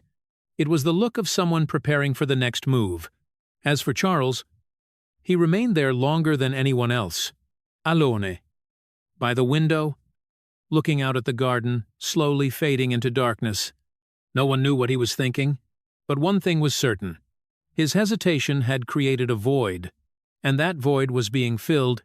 Outside the room, the gears of another plan had already begun to turn, because while Charles was still caught between love and duty, another figure, the heir to the throne, was not waiting. Prince William had observed, had evaluated, and was now preparing to make a move that could determine the entire outcome, a move that would not be loud, not chauve, but powerful enough to end the conflict in a way no one in that room could have anticipated. Ladies and gentlemen, if the confrontation in the tea room at Sandringham House was where emotions reached their peak, then what followed carried an entirely different tone. No more arguments, no more direct declarations. Instead, there were quiet, precise, decisive moves. Coming from someone who had barely been at the center of the controversy before, Prince William. William did not choose to publicly support Princess Anne. He understood that any public move could push the situation beyond control, but that did not mean he stood aside. On the contrary, he began to act in a way that only those who truly understand the structure of royal power. In the weeks that followed, a chain of evidence began to be assembled, quietly, without leaks, but precise enough to form a case that could not be denied. At the center of that case was a detail that seemed minor, yet carried extremely serious legal weight. The use of royal helicopters for personal purposes. According to the documents provided, Tom Parker Bowles had repeatedly used aircraft owned by the monarchy to travel between locations connected to his business project. These flights were not part of any official schedule. They were not approved through standard procedures, and most importantly, their costs were recorded in an unclear manner within internal reports. In a system where every expense must be strictly controlled, This was not just an oversight. It was a violation.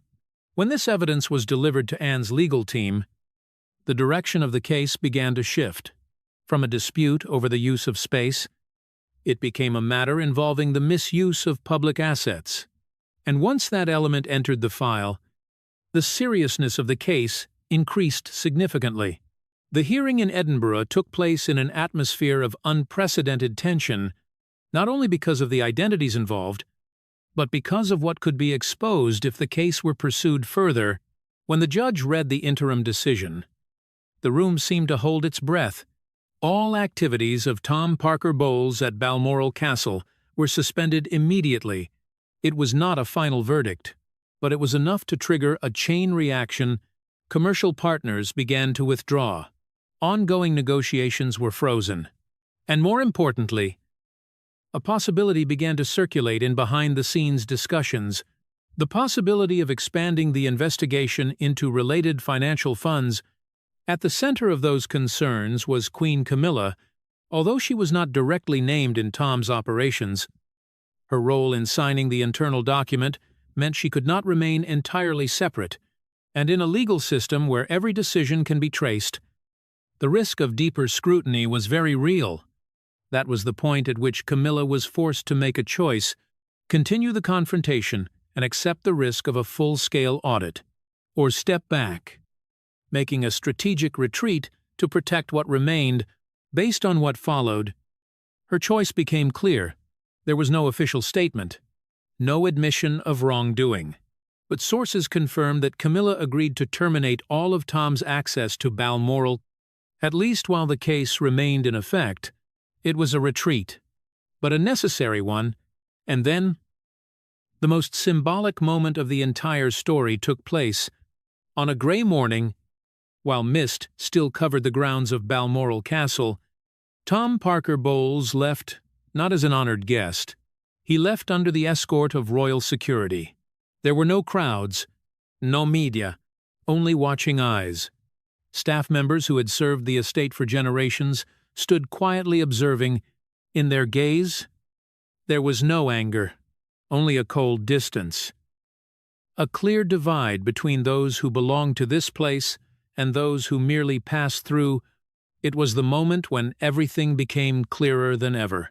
Power can be borrowed, influence can be built, but legacy, the very thing Balmoral represents, is not something that can be easily possessed. On the other side, Princess Anne did not appear. She did not need to witness it. For her, the outcome had already been achieved. It was not a personal victory. It was the re-establishment of a boundary. As for King Charles III, he remained silent, but this time, his silence carried a different meaning. It was no longer hesitation.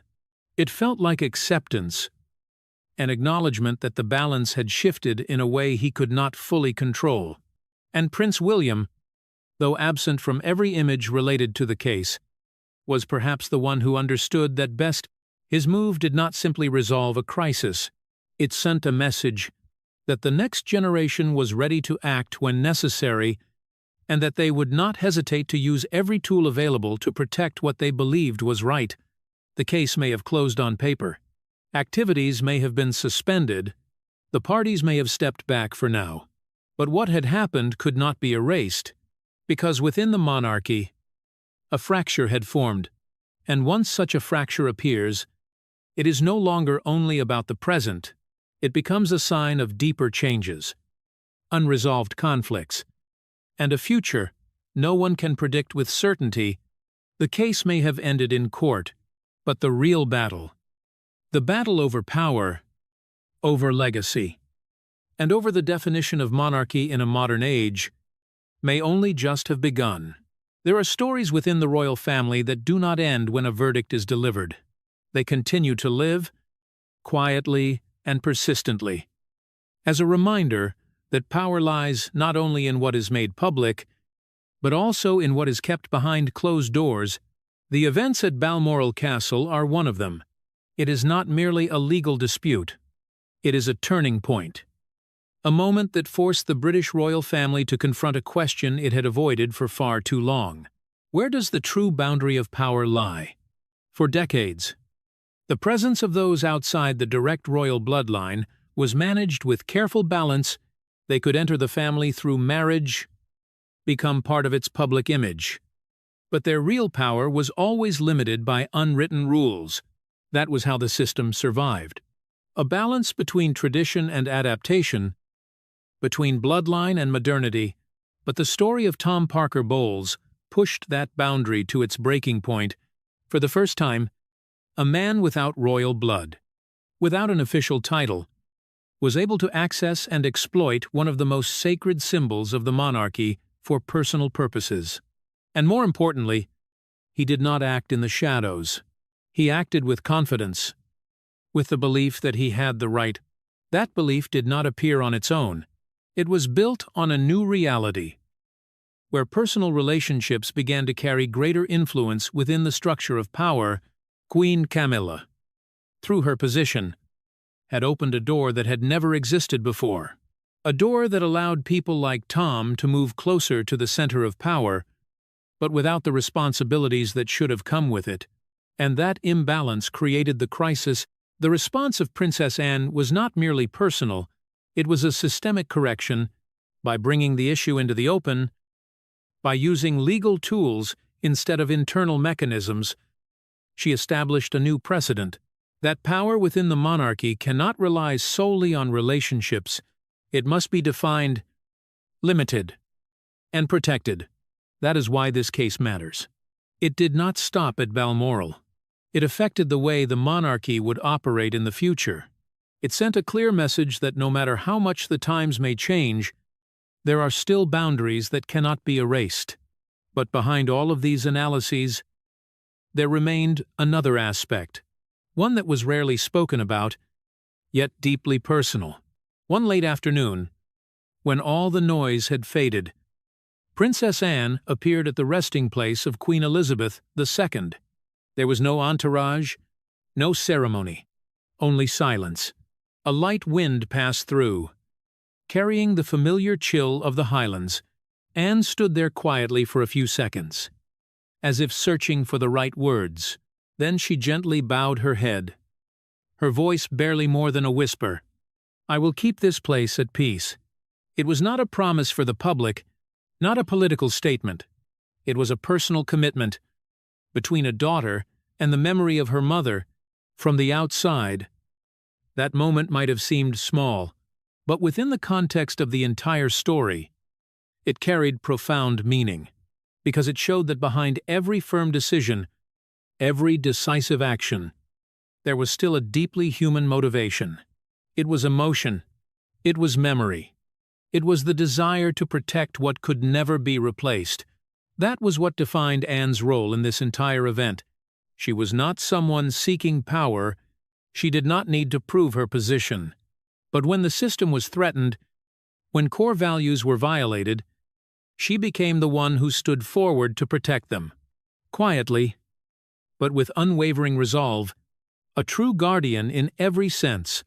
In a monarchy that is changing, where image is increasingly important, where media and public opinion hold greater influence than ever before, that role has become rare, and because of that, it has become even more important. On the other side, the consequences of the incident continued to spread. Internal regulations were being reviewed.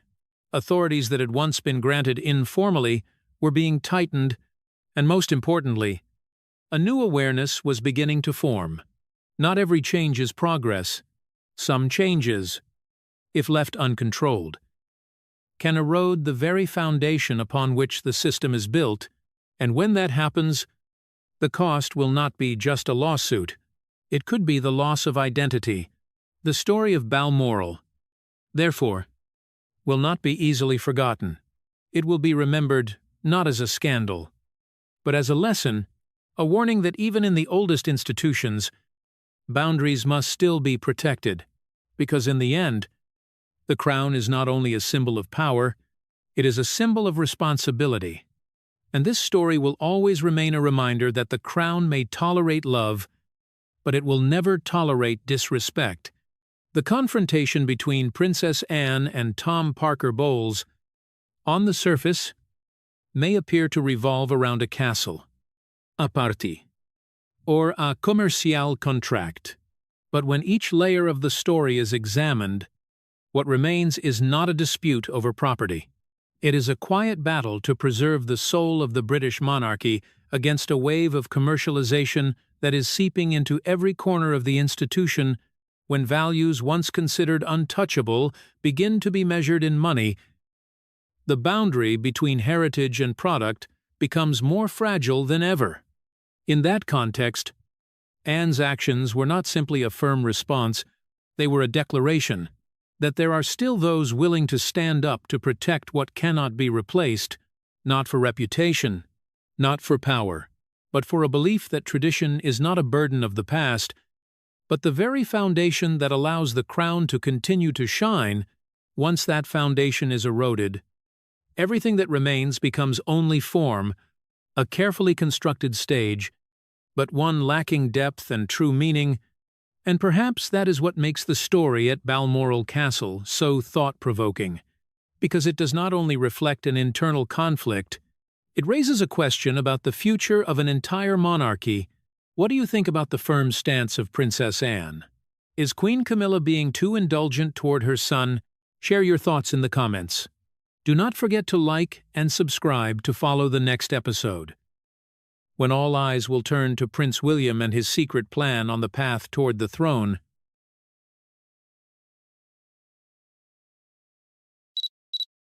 The sound of cameras rang out in rapid succession, flashes bursting continuously as if tearing through the space in front of the Buckingham Palace balcony.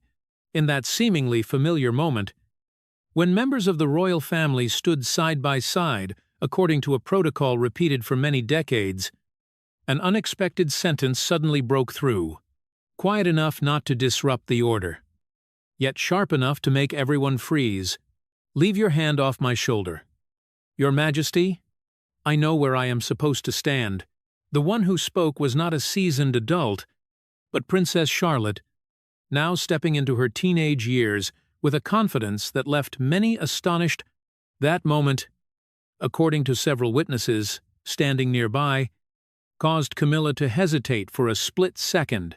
A very small reaction, yet impossible to escape the hundreds of lenses pointed directly at them, and it was precisely that hesitation that sparked a wave of questions.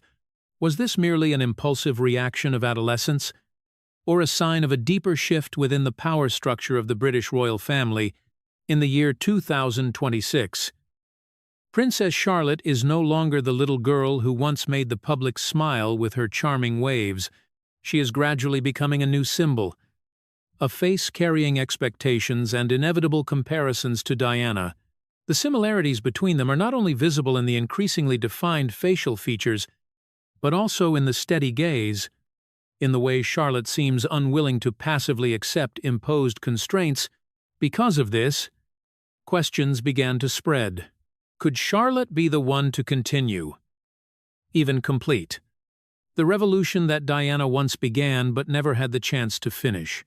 Or more deeply, could this rapid maturity be making powerful figures like Camilla feel threatened? If you believe that Charlotte truly inherits Diana's spirit, leave a comment with number 1. And if you think her growing spotlight is unintentionally creating pressure on Camilla, leave a comment with number 2. The transformation of Princess Charlotte did not happen gradually, as many had predicted.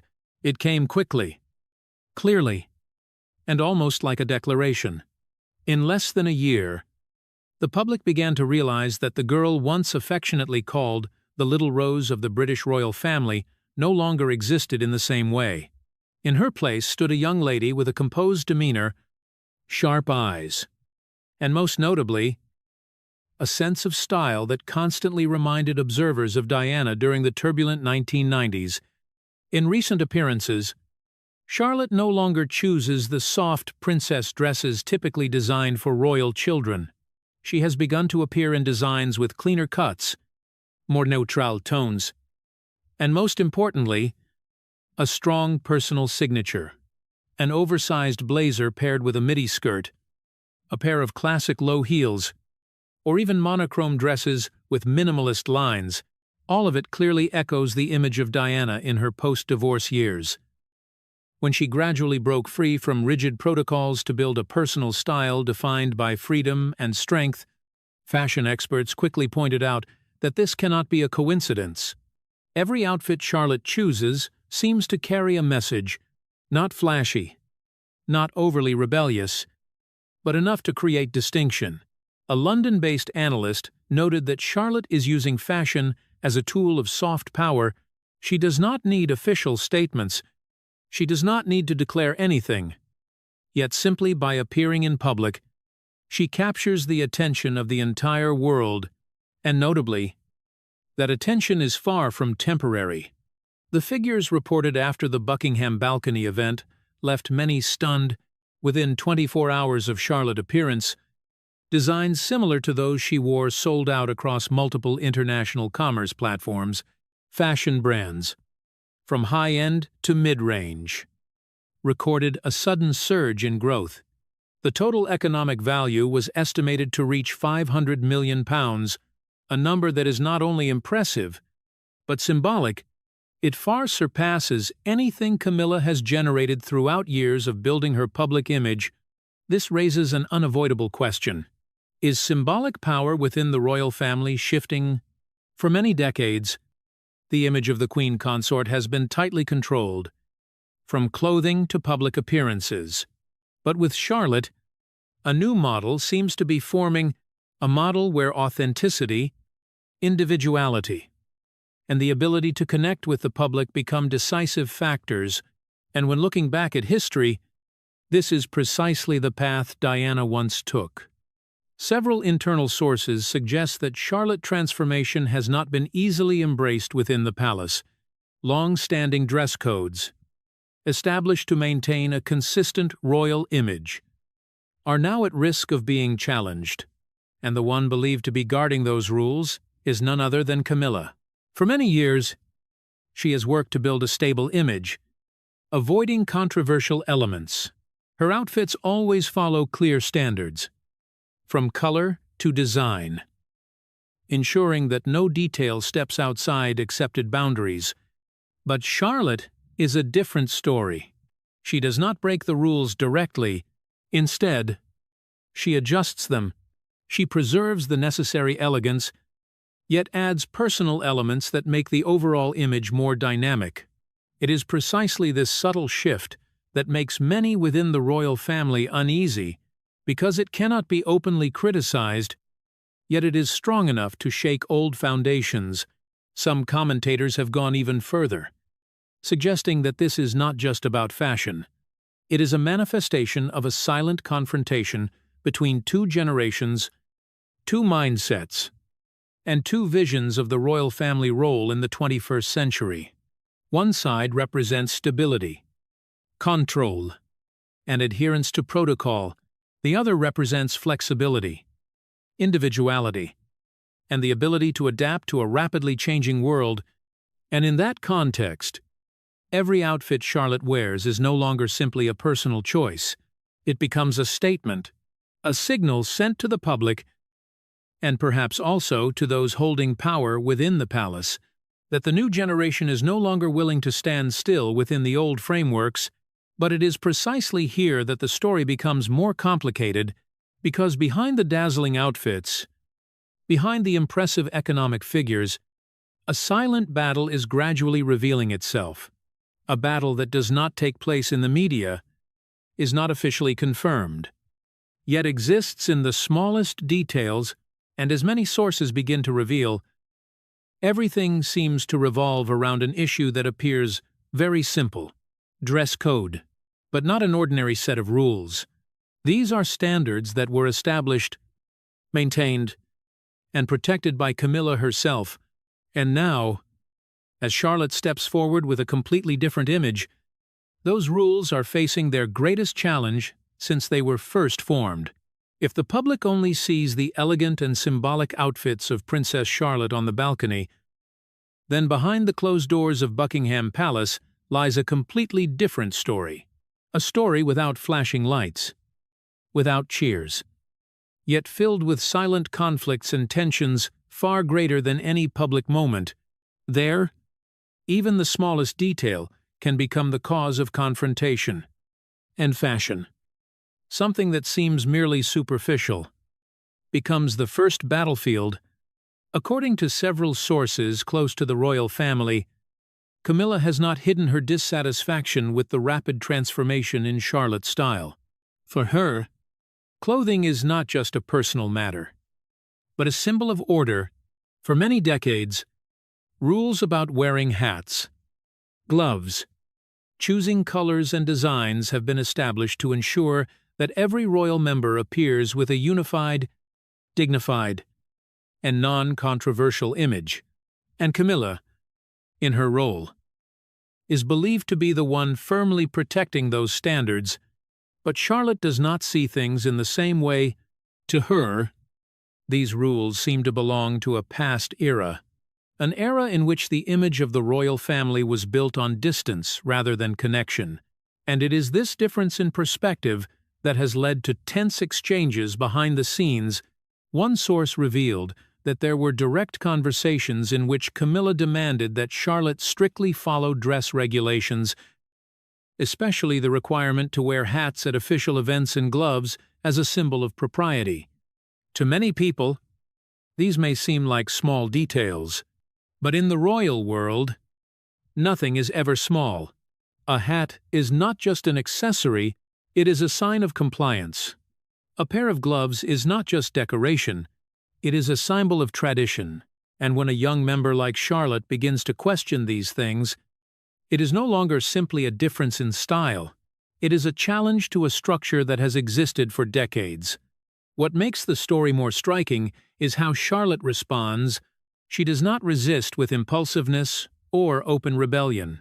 Instead, she uses royal history itself as a tool of argument. In a conversation said to have taken place in a tense atmosphere, Charlotte reportedly recalled that Elizabeth II, during many important periods of her reign, adjusted dress rules flexibly to suit the context. She did not always follow rigid standards, and it was precisely that flexibility that helped her maintain a connection with the public. Not stopping there, Charlotte also referred to Diana, whom she seems to regard as a model not only of style but also of how to use personal image to convey messages. Diana broke many rules, not to oppose, but to create a more relatable image to the public, and in Charlotte's view, that was not a violation, but en évolution. This argument is believed to have placed Camilla in a difficult position, because if she rejects those precedents, she would indirectly reject the very symbols most loved by the public in royal history. But if she accepts them, she must face the reality that the rules she is protecting no longer hold absolute authority. The tension reached its peak in a detail that many insiders consider a turning point. It was when Charlotte refused to wear a brooch that Camilla had prepared for her at an important event. The brooch, according to descriptions, carried a classic style aligned with the standards Camilla always upholds, but instead of accepting it, Charlotte chose something entirely different. A piece of jewelry that once belonged to Diana, passed down to her by Prince William. That moment, although not made public, quickly spread within internal circles and later leaked outside, and immediately, it was seen as a clear message. Charlotte was not simply refusing a piece of jewelry, she was choosing to stand with another symbol, a symbol more personal, more emotional, and far more powerful in the eyes of the public. Observers believe this action was more strategic than emotional, because within the royal family, every piece of jewelry carries its own story, and choosing to wear Diana piece instead of Camilla gift is not merely an aesthetic decision, it is a statement of inheritance. A way of affirming that the legacy Charlotte wishes to continue is not rigid rules, but the spirit of change. From that point on, the atmosphere between the two generations is said to have become more tense than ever. Conversations no longer stopped at guidance or suggestion. They gradually took on a more confrontational tone, even while remaining within discrete boundaries, and notably, Charlotte did not step back. On the contrary, she increasingly made her position clear in each public appearance. But as many have begun to realize, this story does not end with clothing or jewelry. Those are only the surface of a much deeper issue, because in the royal family, position during ceremonies, order of appearance, and placement on the balcony all carry clear meanings of power. And when someone begins to question the smallest rules, it will sooner or later extend to larger matters. For this reason, many sources believe that Charlotte resistance is entering a new phase. It is no longer about personal choices within fashion, but is gradually becoming direct statements about her place within the royal structure. And as seen on the balcony that day, all signs point to one conclusion. That resistance does not stop at clothing. It is erupting into a direct confrontation, a confrontation in which every step, every position, and every glance can become the center of a new storm. The Trooping the Color event in the year 2026 was supposed to be a perfect display of tradition and power. Every detail was calculated with precision, down to each step, each position, each camera angle, but in such a tightly controlled space, cracks become even more visible. And this time, everything converged on a name few had expected: Princess Charlotte. From the very first moments when members of the royal family stepped onto the balcony, keen observers noticed an unusual detail. Charlotte's position was no longer in a clearly visible row, as in previous years. Instead, she was placed slightly behind, almost obscured by Camilla. To outsiders, this may seem like a minor adjustment in formation, but to those who understand royal protocol, it is a clear signal. In this world, position is never random. It is the silent language of power. The question immediately arose: who decided this arrangement, and more importantly, what message lies behind it? After the quiet tensions surrounding dress, rules, and image presentation, many began to believe this was a deliberate move, a way to pull Charlotte out of the spotlight, a way to remind her that no matter how beloved she is by the public, she must still stand in her designated place within the established order. But what caused that entire scenario to unravel did not come from direct resistance, it came from subtlety. Charlotte did not step forward. There was no action that broke the formation. She remained in her assigned position, maintaining a calm demeanor that felt almost cold. But then, within just a few minutes, everything began to shift in a way no one could control. While Camilla maintained her familiar style, her gaze fixed forward, her smile composed, and her gestures carefully restrained, Charlotte chose a completely different approach.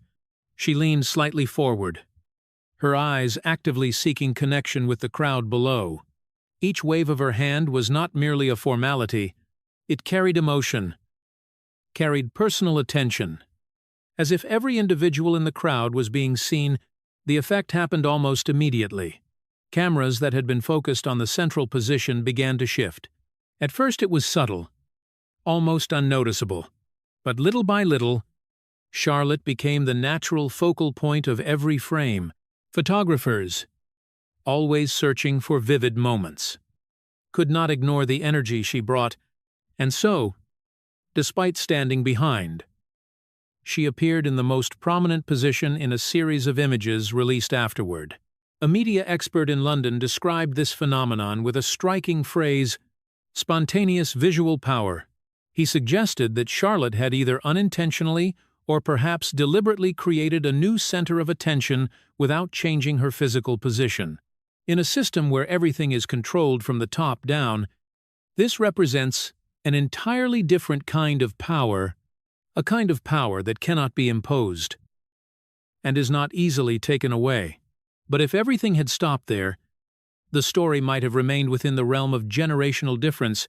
What truly turned it into real drama came from a very brief moment, yet one powerful enough to change the entire public perception. Just hours after the ceremony, A video recorded from an obscure angle began to spread across social media. It was not an official recording. It was not a reviewed camera angle. And that is exactly what made it feel more authentic than ever.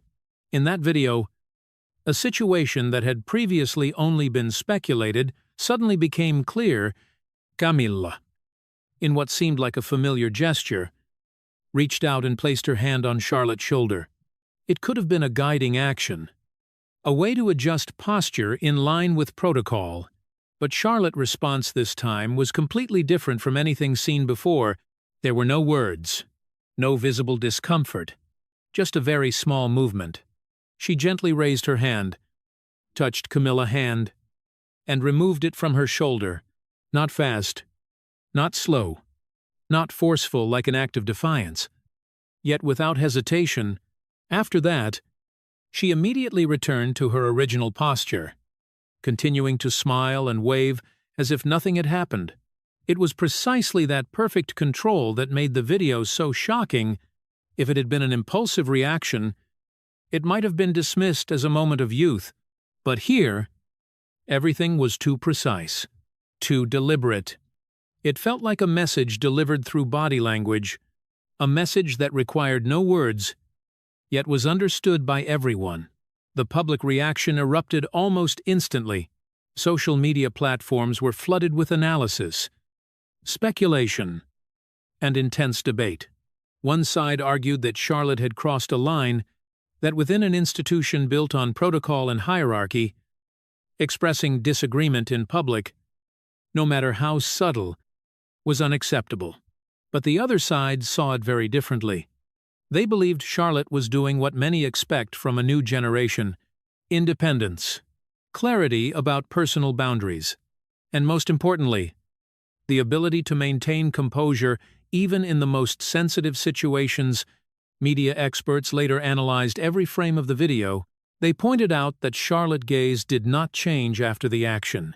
Her breathing, expression, and gestures remained steady. This suggested it was not a spontaneous reaction, it was a highly controlled act, carried out with full awareness of its consequences. Meanwhile, Camilla's reaction was barely visible. She did not pull her hand away abruptly, nor did she show clear discomfort, but it was precisely this lack of reaction that raised further questions. Was it restraint or surprise? Had she anticipated this situation, or was she also caught off guard? Whatever the answer may be, one thing became clear: the relationship between these two figures was no longer confined to vague speculation. It had been defined through images, through actions, and through the response of the public. More importantly, this moment opened a much larger debate. In a monarchy built on order and tradition, what happens when a young member begins to redefine her role? And if the public supports that shift, how long can the old rules continue to hold? Because in the modern era, power no longer comes solely from assigned position. It comes from attention, from connection, and from the ability to create influence. And in that moment, despite standing behind, Charlotte proved that she could possess all of those elements without stepping forward. That is why the small gesture on the balcony was not just a moment, it was a signal, a sign that a shift is taking place within the very core of the royal family. And from that moment, a question emerged, not only among the media but also among millions of observers around the world: who truly holds control of the palace? After what unfolded at Trooping the Color in the year 2026, all eyes were no longer focused solely on Princess Charlotte or Camilla. A larger question began to take shape, one that pointed directly at the two most powerful figures remaining in this story, Prince William and Charles III. If Charlotte represents change, and Camilla represents control, then William and Charles are the two forces that will determine where this conflict leads. Sources close to the royal family suggest that William's reaction after the event did not carry the concern many had expected. On the contrary, he was said to remain notably calm. There was no public criticism directed at his daughter, no visible effort to ease tensions in the traditional way. Instead, there was silence. But within the royal family, silence has never been empty. It always carries meaning. Some observers believe that this silence is the clearest sign of support. William does not need to speak to defend Charlotte. He simply needs not to oppose her. And in a system where every action is closely monitored, that alone is a powerful statement. The reason behind this support, according to many analyses, goes beyond a father and daughter bond. It is tied to a deeper memory. The image of Diana, those who have followed William for years recognize that he carries his mother legacy, not only in behavior, but in his vision of the royal family role. And when he looks at Charlotte, many believe he does not just see his daughter. He sees a part of Diana living again. The confidence, the ability to connect with the public, and especially the way Charlotte handles pressure in front of cameras, all echo the qualities that once made Diana an icon. For William, that is not a threat. On the contrary, it is a continuation, an opportunity to ensure that the legacy his mother left behind does not fade with time. For that reason, instead of trying to shape Charlotte to fit old rules, William is believed to choose observation and quiet protection. He understands that in a changing world, preserving everything as it was is no longer a viable option, and if the royal family wishes to endure, it needs figures capable of connecting with the public in the most natural way. But if William represents adaptation, then Charles III embodies conflict. The king, who spent his entire life waiting for the throne, now faces a situation with no clear script. On one side is Camilla, his partner through many storms, the woman he chose despite past controversies. On the other side is Charlotte, his granddaughter of direct lineage, representing the future of the monarchy. According to internal sources, Charles is far from comfortable with what is unfolding, but what makes his position difficult is not simply choosing right or wrong, it is that every choice carries a cost. If he stands with Camilla, he risks being seen by the public as placing personal feelings above the interests of the monarchy. If he quietly supports Charlotte, he must face fractures within his own marriage. For that reason, Charles' reaction has been described as cautious to the point of near stillness.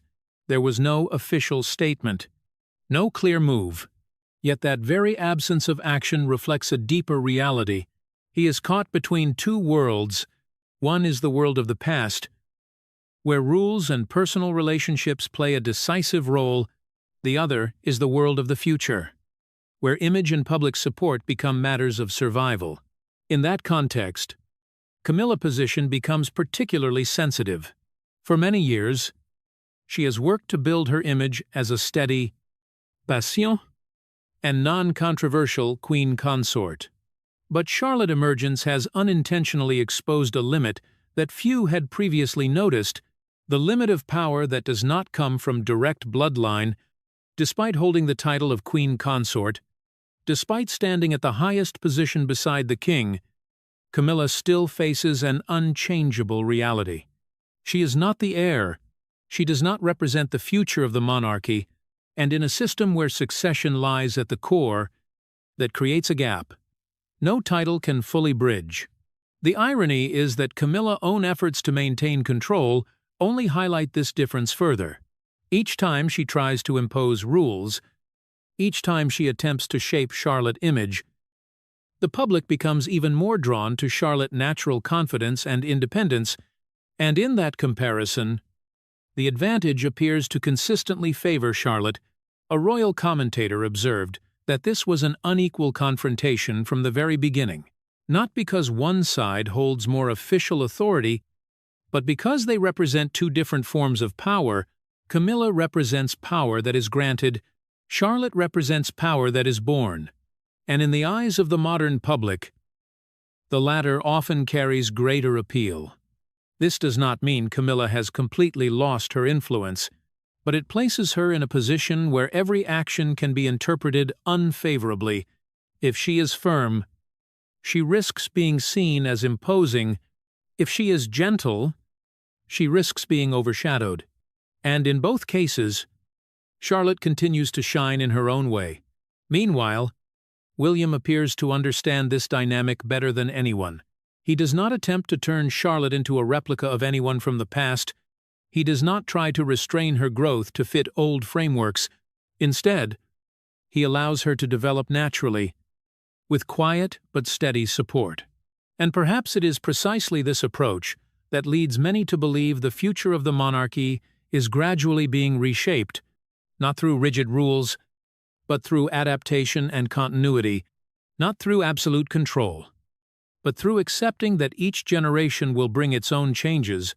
In the end, what is unfolding is not merely a personal conflict, it is the expression of a far deeper transition, a process in which old values are being questioned and new ones are gradually taking form, and in that context, the most important question may not be who is right or wrong, but who has the ability to represent the future, who can connect with the public in a rapidly changing world, and who can ensure that the monarchy not only survives, but continues to evolve, because in the end, history has proven one thing many times. A lasting monarchy is not built on control. It is built on natural continuity. Ladies and gentlemen, as the marching music of Trooping the Colour fades, as the heavy doors of Buckingham Palace close, what remains is not the perfection of protocol, but the echo of a quiet yet irreversible shift. And at the center of that shift, Princess Charlotte is no longer simply a princess. She has become a living message about the future of the British royal family. Charlotte does not need to speak publicly. She does not need to issue any official statement, yet through the way she appears, the way she chooses her clothing, and the way she responds to imposed rules, she has accomplished something that many reform efforts in the past could not. She has made the public believe that the monarchy can change, that modernity does not necessarily have to break tradition, but can exist alongside it. As long as there is enough courage to redefine old boundaries. For that reason, when looking back at the entire sequence of events, many observers do not hesitate to make a direct assessment. Camilla's efforts to maintain control have unintentionally become the greatest obstacle to her own image. In a changing world, rigidity is no longer seen as a symbol of stability. It is easily perceived as outdated, and each time Camilla attempts to impose old rules on Charlotte, she only further highlights the gap between the two generations. Narrowness, if it can be called that, does not lie in preserving tradition. It lies in refusing to acknowledge that tradition must also adapt in order to survive. And in this silent confrontation, Charlotte did not need to win through authority. She won through public empathy. This leads to an irony that history itself seems to have arranged. Diana, who was once drawn into a painful struggle with Camilla, may not have won that battle during her lifetime, but her legacy never disappeared. It simply waited for the right moment to return. And now, through Charlotte, that legacy is being revived in a way more powerful than ever. Charlotte does not only carry features that remind people of Diana, she carries her spirit, a spirit that refuses to be defined by rigid frameworks, a spirit that dares to question, dares to change, and dares to stand firm under pressure. And that is why many believe that even if Diana lost her personal battle in the past, her granddaughter is gradually reclaiming a position for the Spencer legacy within the very heart of the monarchy. Of course, the road ahead remains long. The British royal family has never been a system that changes easily. Rules, protocols, and power structures will continue to exist, but what has changed is the way the public views those who represent its future, and in that perception, Charlotte is gradually becoming the symbol of a new era, an era where power does not come only from titles, but from the ability to create connection, an era where succession is not only a matter of bloodline, but also of spirit. And in that era, Figures like Charlotte may not need a crown to hold influence. So the final question is this. Do you believe Charlotte will become the most powerful uncrowned queen in the history of the British royal family? Leave your opinion. And do not forget, this story is not over. See you in the next Breaking Report.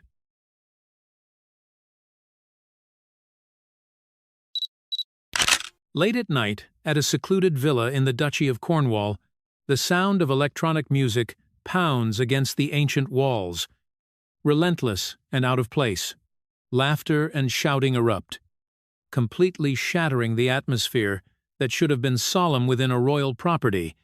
And then, without a single warning, the main door bursts open. Prince William appears, his gaze cold. Beside him stands King Charles III, his face pale, as if unable to believe what is unfolding before his eyes. At the center of the room, Tom Parker Bowles stands frozen. The glass of fine wine in his hand slips to the floor and shatters. In that moment, everything seems to stop, and in that very moment, an invisible boundary within the British royal family is torn apart. But what makes this story even more unsettling is not the party itself. It began with a completely unexpected inspection by William, no prior notice. No formal protocol. Just a sudden decision, as if he had sensed that something was wrong. And then, it was a long-serving staff member, Arthur, a man who had served the royal family for decades, who quietly revealed the truth, that this place had long not been used for its intended purpose, that people had been coming and going as if it were their own home, and the name mentioned most often was none other than Tom. According to the accounts, Tom never tried to hide it. He appeared, hosted parties, welcomed friends, as if everything were entirely legitimate. When questioned, the answer was always simple. My mother allowed it. A statement that seemed harmless, yet one that turned every rule upside down. On one side stood William, representing discipline and transparency. On the other stood Tom, a symbol of indulgence and unchecked privilege. And when those two worlds collide, what happens next? Now what do you think? Do you believe that Tom Parker Bowles truly abused royal property? Or is this merely an exaggerated rumor? Comment 1 if you support William tightening discipline. Or 2, if you believe Camilla and her family are being treated unfairly. Leave your comment below so we can discuss together. After the moment, the door burst open and silence fell over the room. Prince William did not say a single word. His eyes moved across every face, every smallest detail within that chaotic space.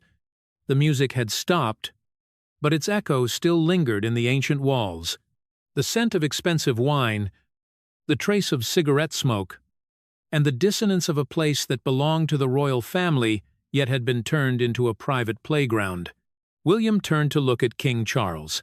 Without a word, both understood that this was no longer a minor incident. This visit had never been part of any official schedule. No one had been informed in advance. William had decided to stop by the villa in the Duchy of Cornwall at the last moment, almost as an instinctive inspection. Something had been wrong for a long time. Only no one had truly confronted it, and that sudden decision had led him to a moment from which there was no turning back. As the party guests hurriedly left in heavy silence, William began to move slowly through the villa. Each step carried careful observation. Chairs had been replaced with different designs. Paintings no longer hung in their original positions. Small details, yet enough to reveal that this place had been used far beyond what was permitted.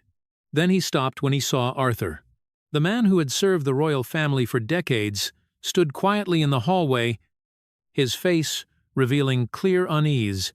His hands trembled slightly, as if weighing whether to remain silent or speak the truth. William did not apply pressure. He asked only one short question, his voice low and steady. "How long has this been happening?" Arthur swallowed hard. His eyes shifted away for a brief moment, then returned, as if he had made his decision. "Sir," This is not the first time that answer felt like another door opening. This was no longer a single party, no longer a temporary lapse. Arthur continued, his voice quieter yet clearer. Mr. Tom Parker Bowles has been coming here frequently. At first, they were small gatherings, but then everything changed. He began to treat this place as his own home. The air grew heavier with every passing second. William did not react immediately. He did not show anger. He did not press with rapid questions. Instead, he simply gave a slight nod, as if he had already expected part of the answer. Yet it was that very calmness that made Arthur even more uneasy. William left the hallway. But the real investigation had only just begun. In the days that followed, no official announcement was made. There were no large meetings, no public intervention. But behind the closed doors of the Royal Estate Management offices, a quiet chain of actions had been set in motion. William began requesting access to internal records, from surveillance camera data, financial reports, to entry and exit logs of the villa. Each small piece was gathered and carefully assembled, and the deeper it went, the more unbelievable the picture became. Images from the cameras showed the repeated presence of Tom Parker Bowles, not just a few times, but regularly. Evenings that stretched into early morning, groups of guests who were not on any official list, luxury vehicles coming and going without control. But the most shocking detail lay within the numbers. Within 18 months, at least 14 large parties had been held here. Not small gatherings, but lavish events with a significant number of guests, and the total cost of wine alone had exceeded £250,000. All of it taken from reserves intended only for official royal functions. That figure was not merely about money, it was a sign of a system being abused. Reports continued to reveal more troubling details. The interior of the villa had been altered without approval. Some antique items had been moved. Modern furnishings had appeared in their place. All of it done without any valid documentation. The guest lists were another issue. Many names appearing at these parties were already associated with controversy.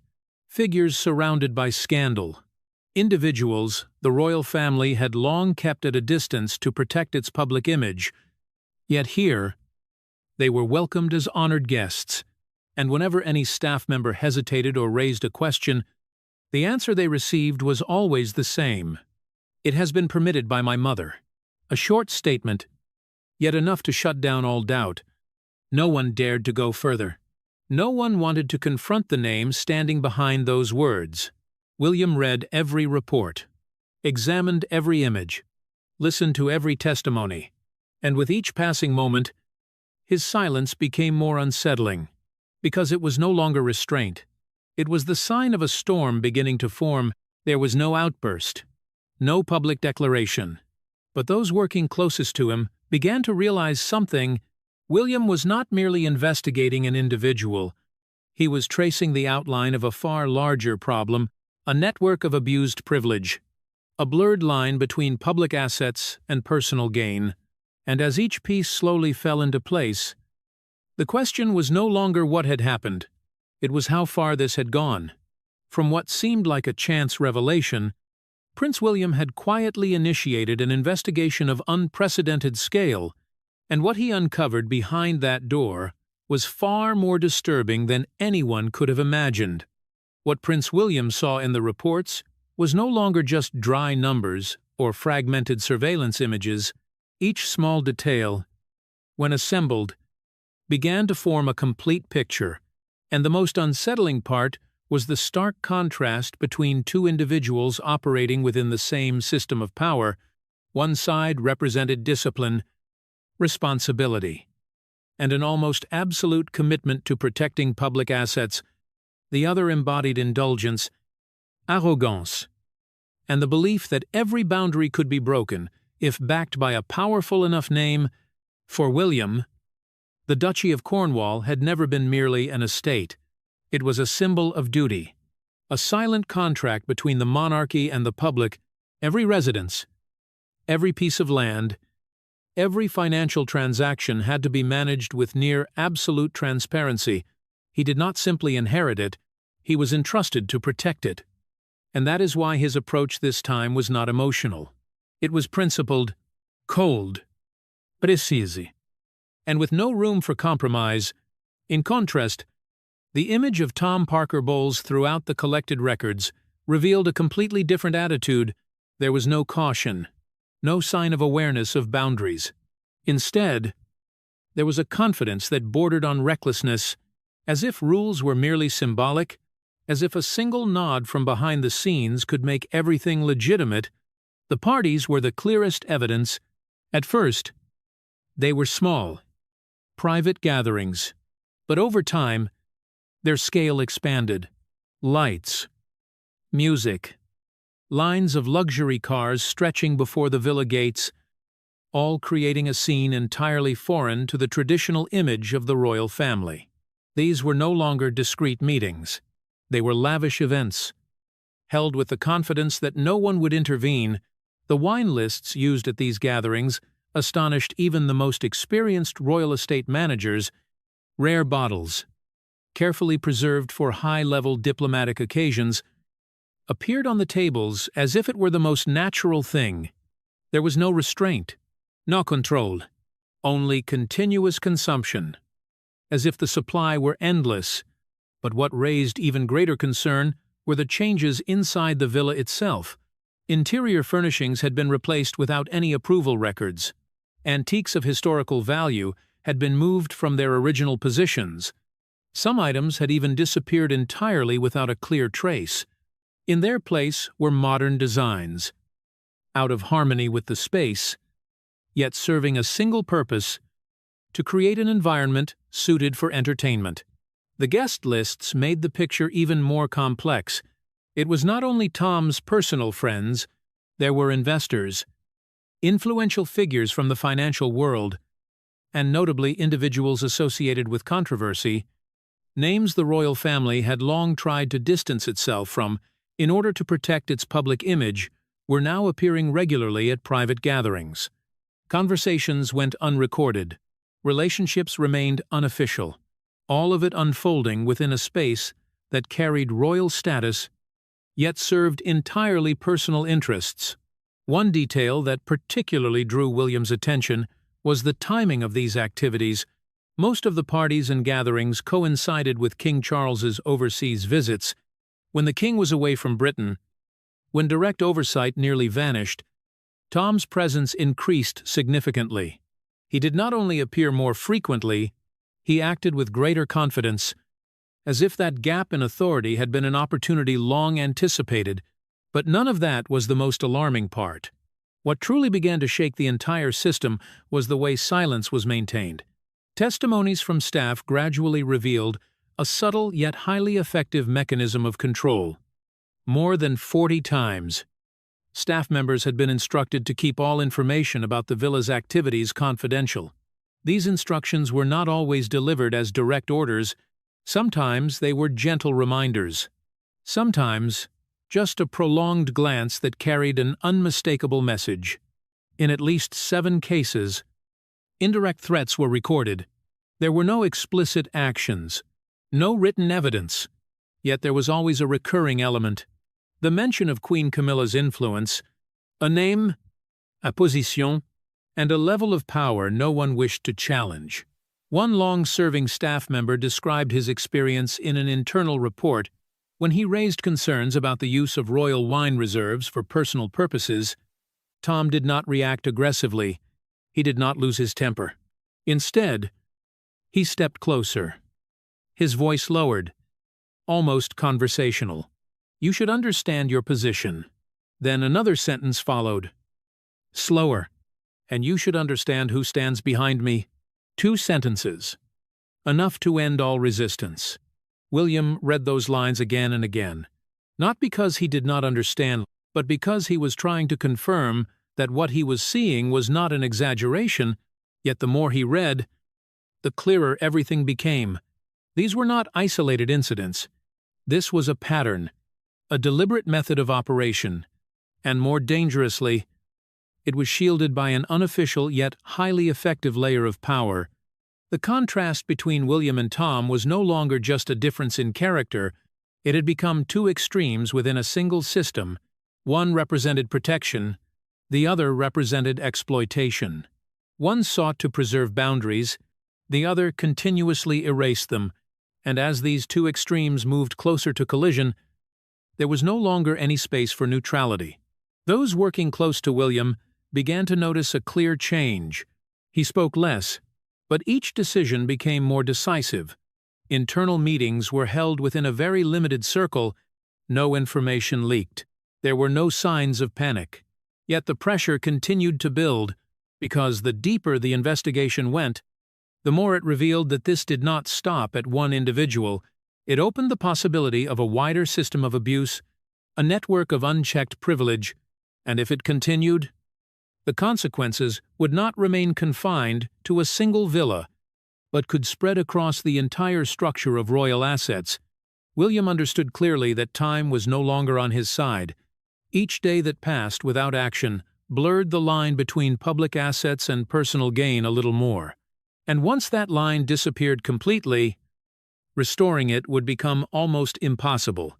But action also meant confrontation, not just with one individual, but with the complex relationships behind him, with names that carried enough weight to create pressure the moment they were spoken.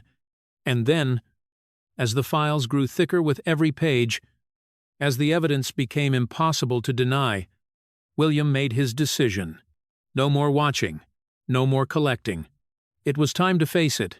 With the thick dossier in his hands, Prince William understood that nothing could be allowed to continue for even a single second longer.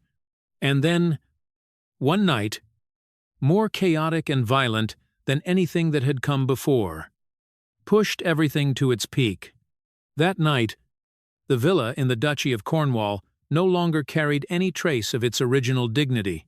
Colored lights swept across every corner of the room, reflecting against the ancient walls, creating a distorted scene between past and present. The sound of electronic music pounded in heavy rhythms, shaking the space as if trying to erase every rule. On the floor, wine spread into dark stains. Broken glasses lay scattered. Cigarette ash covered the valuable carpet, once preserved as a symbol of heritage. The air was thick, the smell of strong alcohol mixed with smoke, along with loud laughter and uncontrolled conversations. More than 50 people, most of them not listed in any official record, moved freely through the space. They laughed, raised their glasses, behaved as if this were a private club, not a royal property. At the center, Tom Parker Bowles stood there, relaxed and confident. He raised his glass, greeted guests, laughed loudly like the true host. There was no sign of caution, no sign of limits.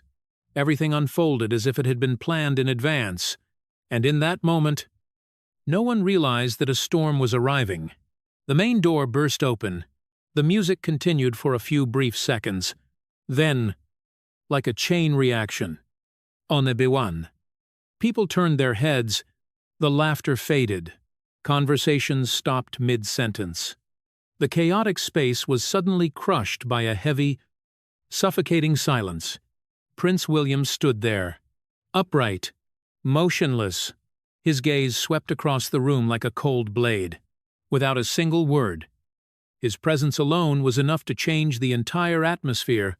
Beside him, King Charles stepped in a moment later. The king's face turned pale.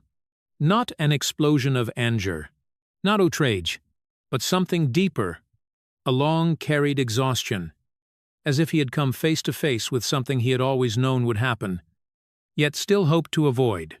His eyes moved across the wine stains, the damaged carpet, the unfamiliar faces, and then stopped at Tom. Tom Parker Bowles froze. The glass in his hand halted mid-air. 1 second, 2 seconds, then it fell to the floor. The sound of it shattering rang out, dry and sharp, enough to startle the entire room. All eyes turned toward him. But this time, there was no laughter, No confidence. Only silence. King Charles stepped forward. Slow, heavy, as if each step carried the weight of countless unresolved issues. He did not need to look at anyone else. Only the room. Only what had happened. And in his eyes, there was something that could not be hidden. Disappointment. His voice broke the silence, low and hoarse. "Is this what you have done with royal property?" No one answered. A few guests began to step back. Others lowered their heads. Avoiding the king's gaze, the air grew heavier. There was no escape. No justification left. William remained still. He did not speak. He did not rush. But his silence made everything more tense. His eyes settled on Tom. Not anger. Not a burst of emotion. But something else. Cold. Judging. And filled with contempt. It was not the gaze of a man who was angry. It was the gaze of someone who had seen everything, understood everything, and no longer held any respect for the person before him. William stepped forward, each step slow, controlled. The sound of his shoes striking the floor echoed clearly in the silence. He stopped in front of Tom, only a few steps apart, yet it felt like an abyss separated them. Tom tried to speak. His lips moved slightly, but no sound came out. Every argument, every excuse seemed to vanish in that moment. William looked directly into his eyes. "I have seen enough." Just one sentence. Short, but heavy like a verdict. He turned his head, his gaze sweeping across the entire room. "This party has cost more than £80,000. In just a few hours, more than 50 guests. Not a single one of them is permitted to be here." Each number was emphasized, no raised voice, yet every word cut through the air. Some lowered their heads further. Some quietly stepped back toward the door. But no one dared to leave immediately. As if William's presence itself had sealed every exit, behind him, King Charles said nothing more. He stood there, his eyes still on the room, but no longer sharp. They had become tired, empty, as if he had fought too long with problems that had no end. There was a very brief moment when he closed his eyes. No one spoke it aloud, but everyone could feel it. It was not only disappointment in Tom, it was exhaustion with everything. With the complications, with the tangled relationships, with the consequences that had stretched on from decisions made in the past, as if he wanted to let go, as if he was too tired to keep control. But William was not. He still stood there, upright, unshaken, unmoved. If Charles reflected the exhaustion of a man who had gone too far, then William was the image of someone ready to reset everything from the beginning. No compromise, no delay. His gaze returned once more to Tom. There was no longer any room for explanation, no room for negotiation. Only consequences remained. On everyone. The guests began to leave. Faster, quieter. There was no music, no laughter, only hurried footsteps and avoiding glances. The room slowly emptied. But the pressure remained. Tom still stood there, not moving, not speaking, as if he understood that everything had ended the moment the door burst open. And in that heavy silence, one thing became clearer than ever. There was no way back. After that shocking moment, there was no room for compromise. Prince William understood that every boundary had been broken, and this time, he would not stop. He would end it all. Completely. The next morning, all traces of the chaotic night seemed to have been erased from the villa, yet its aftermath was more present than ever inside the Duchy of Cornwall office. There were no colored lights, no pounding music, no scent of alcohol. Instead, there was a cold, orderly space, almost unsettling in its precision. Natural light streamed through tall windows, falling across a long wooden table where everything had been prepared in perfect order, leaving no room for chaos to exist. Tom Parker Bowles entered the room with a slower step than usual. The confidence of the previous night was gone. So was the familiar social smile. His face was tense, his eyes cautious. When the door closed behind him, the dry sound echoed like the end of every possible escape. At the head of the table, Prince William was already standing. He did not sit. He showed no urgency. He simply stood there, upright, his focus absolute. In front of him lay a thick file, arranged neatly. As if every page had been prepared for this exact moment, there were no greetings, no formalities. Both understood that this was not an ordinary meeting. William opened the file. The sound of pages turning cut through the silence, slow yet heavy with pressure. He did not speak. He did not look at Tom. He let the evidence speak for itself. Surveillance image, expense records, guest lists, staff testimonies. Each piece laid out as part of a complete and undeniable picture. There was no space for argument. No room for explanation. Only when the final page was turned did William look up, his eyes fixed on Tom. Not angry, not explosive, but cold enough to force the other man to look away. Everything is here. His voice was low and steady, yet carried a weight that made the air feel heavier. Tom swallowed. His lips moved as if to speak, but stopped, faced with what lay on the table. Every explanation had become meaningless. William did not wait. He pushed a document forward. The movement firm but unhurried. This is the confirmation. Tom looked down. The words were clear, leaving no ambiguity. This was not a report. It was a formal admission of wrongdoing, listing in full the misuse of royal property, improper expenditures, and the use of royal status for personal gain.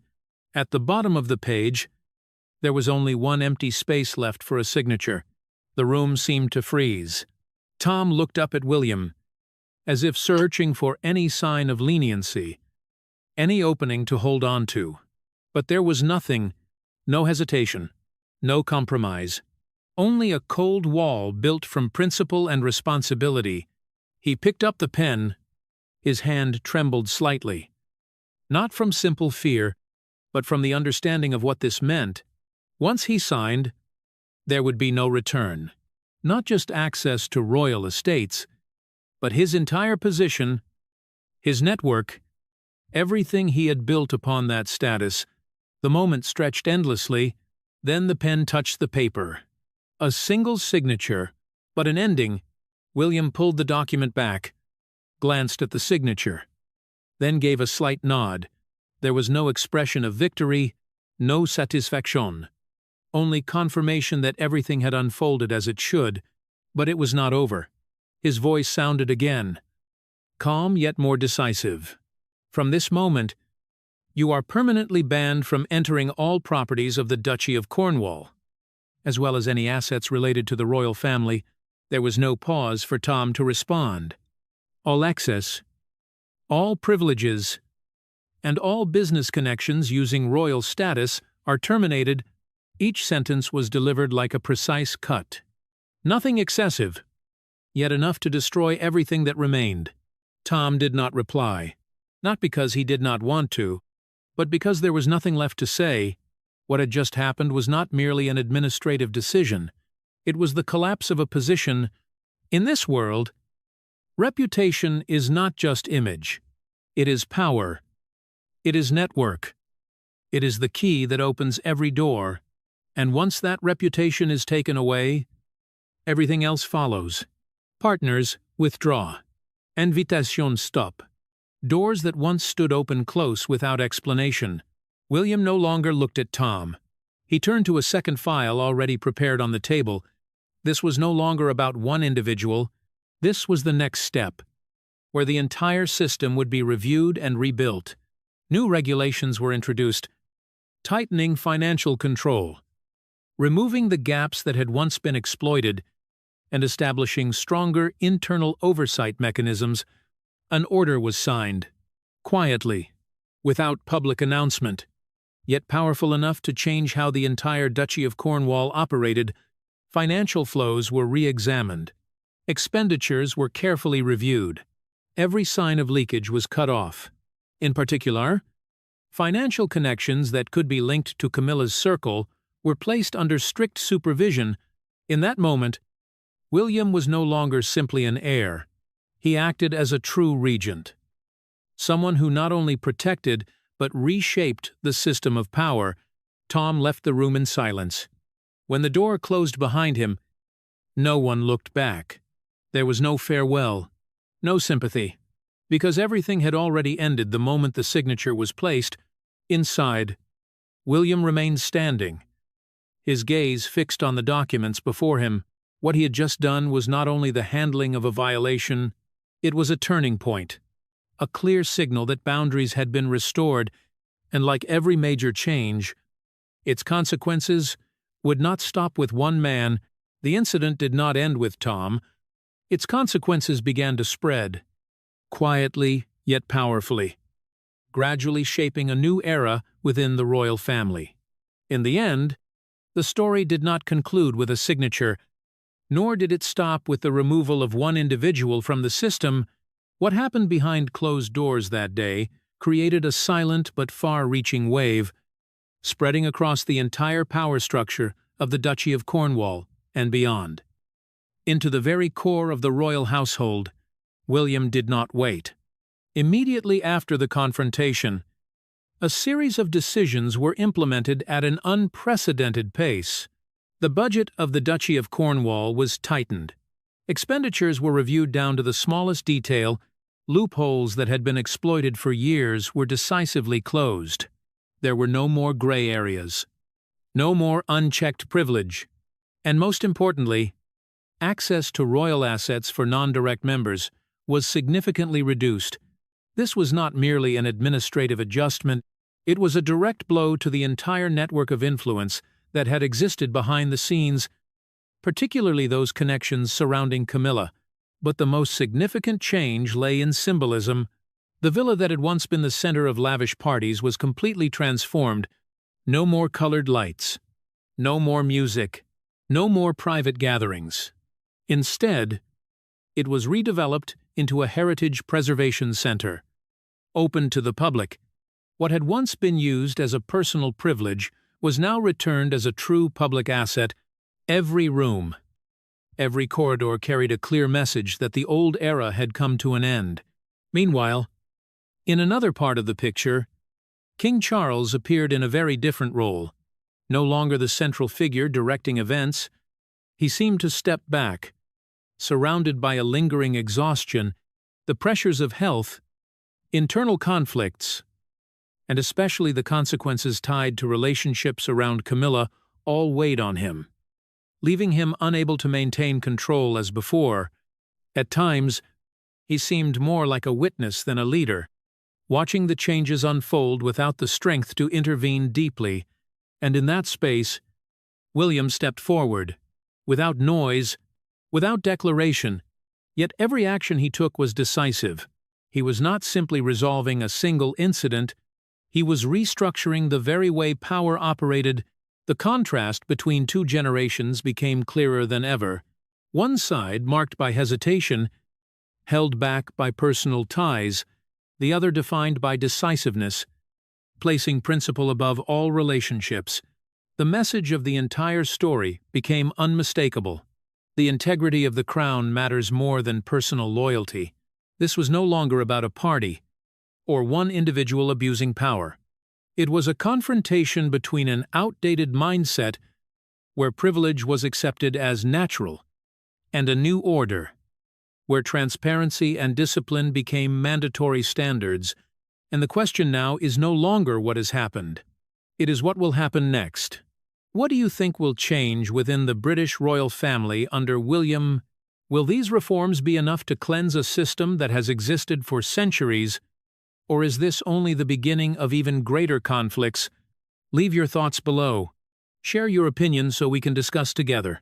And do not forget to like, share, and subscribe so you do not miss deeper analyses into the hidden corners of the royal family. See you in the next video.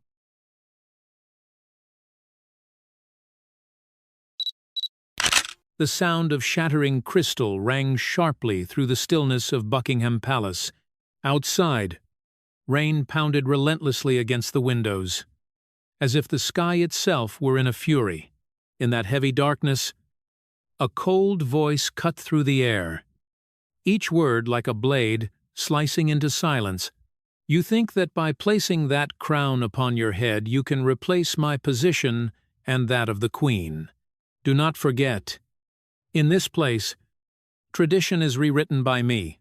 It was Queen Camilla, no longer the gentle figure before the public, but a woman of power, sharp, unyielding, and without mercy."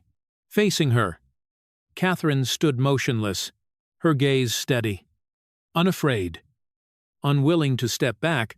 A moment of silence stretched between them, long enough to define a war. This was no longer a matter of ordinary differences within the royal family. This was a direct confrontation, where power, status, and the future of the House of Windsor were placed on the scales.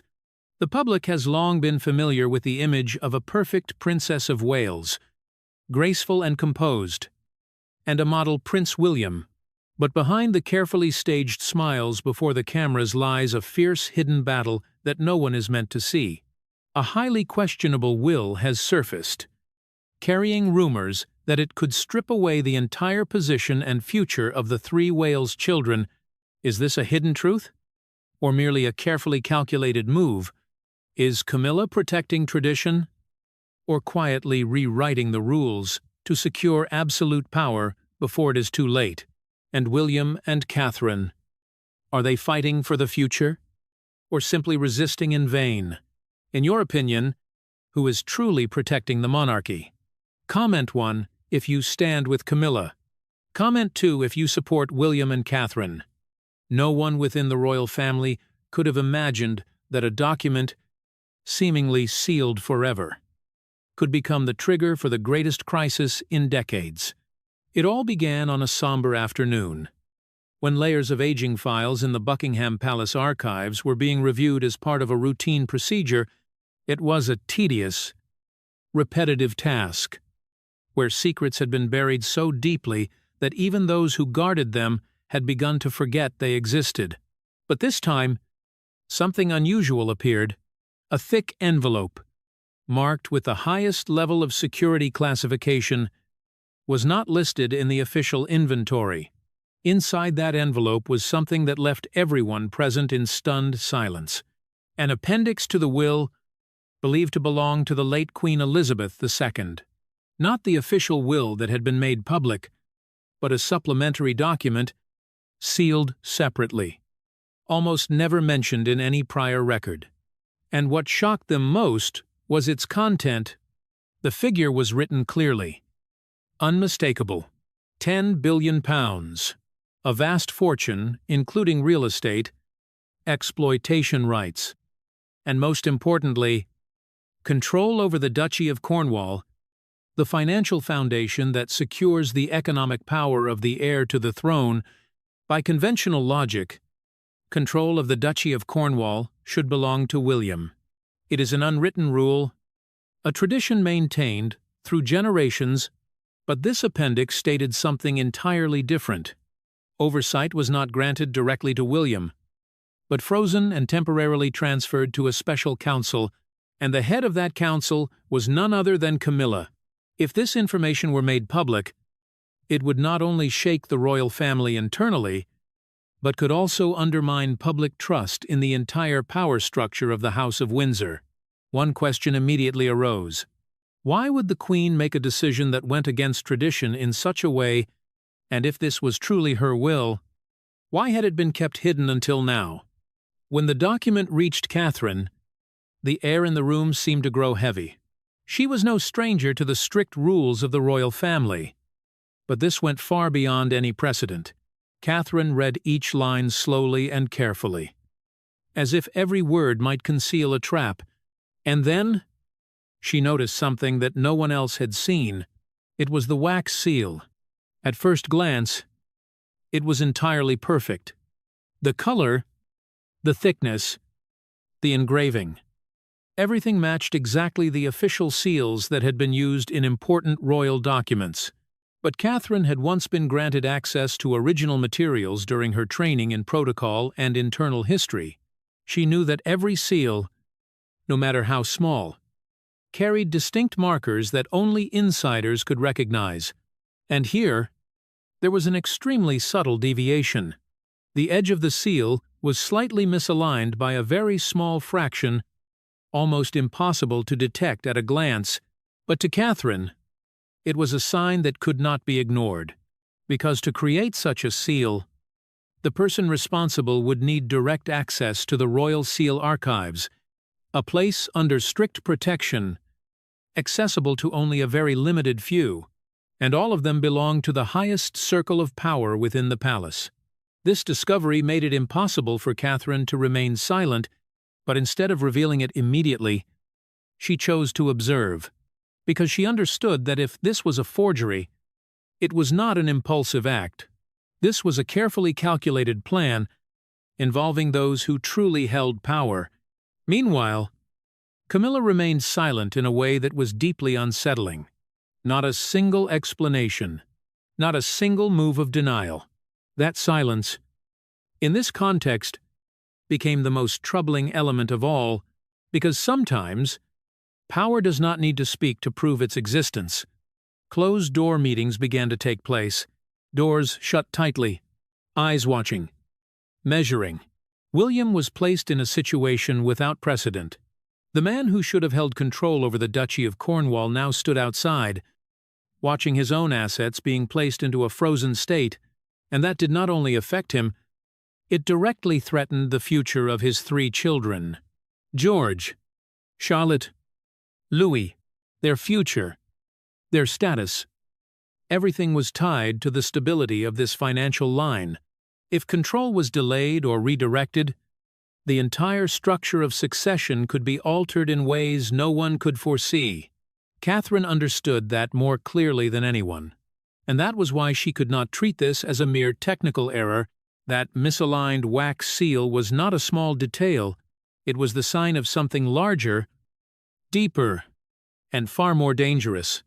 But what troubled her most was not the possibility that the document had been forged, it was the question of who stood behind it, and more importantly, why they wanted to alter an order that had existed for centuries. One evening, as Catherine stood alone in a long palace corridor, she suddenly realized that everything around her seemed to have changed. The walls that once felt familiar now appeared cold. Footsteps echoed more clearly, as if every movement was being watched. She was no longer certain that she was investigating a document. She was stepping into a game of power where the rules had already been rewritten, and at the center of that game was Camilla, a woman who had spent decades rising to her current position, a woman who understood every corner of this system. If this was truly a plan, then it was not simply about controlling assets, it was a strategic move that could shift the entire balance of power within the royal family. Catherine tightened her grip on the document. She knew she could not turn back, but she was also beginning to realize that every step toward the truth could bring consequences she was not yet ready to face. And then, as all the pieces seemed to slowly come together, a thought flashed through her mind. Perhaps everything she had just discovered was not a mistake, but a signal, an invitation, or worse, a trap. But Catherine did not know that discovering the truth was only the first trap that Camilla had set to test her patience. Catherine understood that the misaligned wax seal was not a random flaw. It was the opening signal of a chain reaction she had yet to fully grasp. And within just a few days, everything began to move. Not loudly, not with official declarations, but clearly enough for anyone within the royal family to feel it. Camilla had made her move. The first strike came cold and precise. An internal notice was issued under the pretext of budget restructuring. The figures were presented neatly, logically, almost impossible to challenge on paper, but when Catherine reached the section concerning the mental health initiatives she had spent years building, she immediately understood its true meaning. 40% of the funding had been cut. No prior warning. No specific justification beyond a familiar phrase. Strategic adjustment. It was not merely a financial decision, it was a warning. The projects Catherine pursued were not simply charitable activities, they represented the new image that she and William wanted to build, a royal family that was closer, more understanding, more connected to the real issues of modern society, and cutting the budget meant suffocating that very message at its roots. Catherine did not react immediately. She read the document again, line by line, as if searching for a flaw, but there was none. Everything had been prepared perfectly, procedurally valid, formally sound, strategically ruthless. And it did not stop there. The second strike came faster than she expected. A formal request was sent to Catherine's office, short, direct, and leaving no room for negotiation. The Princess of Wales was required to return a diamond necklace that had once been personally given to her by the late Queen. The stated reason was for national asset inventory. In any other circumstance, this might have seemed like a routine procedure, but Catherine understood the true value of that piece of jewelry. It was not just a precious object, it was a personal symbol, a mark of trust, a private connection between her and the Queen that no document could define. This request, therefore, was not merely an inventory check. It was an act of removal, a way to remind Catherine that no matter what position she held, ultimate power was not in her hands. As Catherine held the necklace, the light reflecting from the diamonds brought her back to that moment years ago. A quiet afternoon, a warm glance, and words that were never written down. Now, all of it seemed to be turning into part of a cold game of power. She did not cry, she did not protest publicly, but in her eyes, something had changed.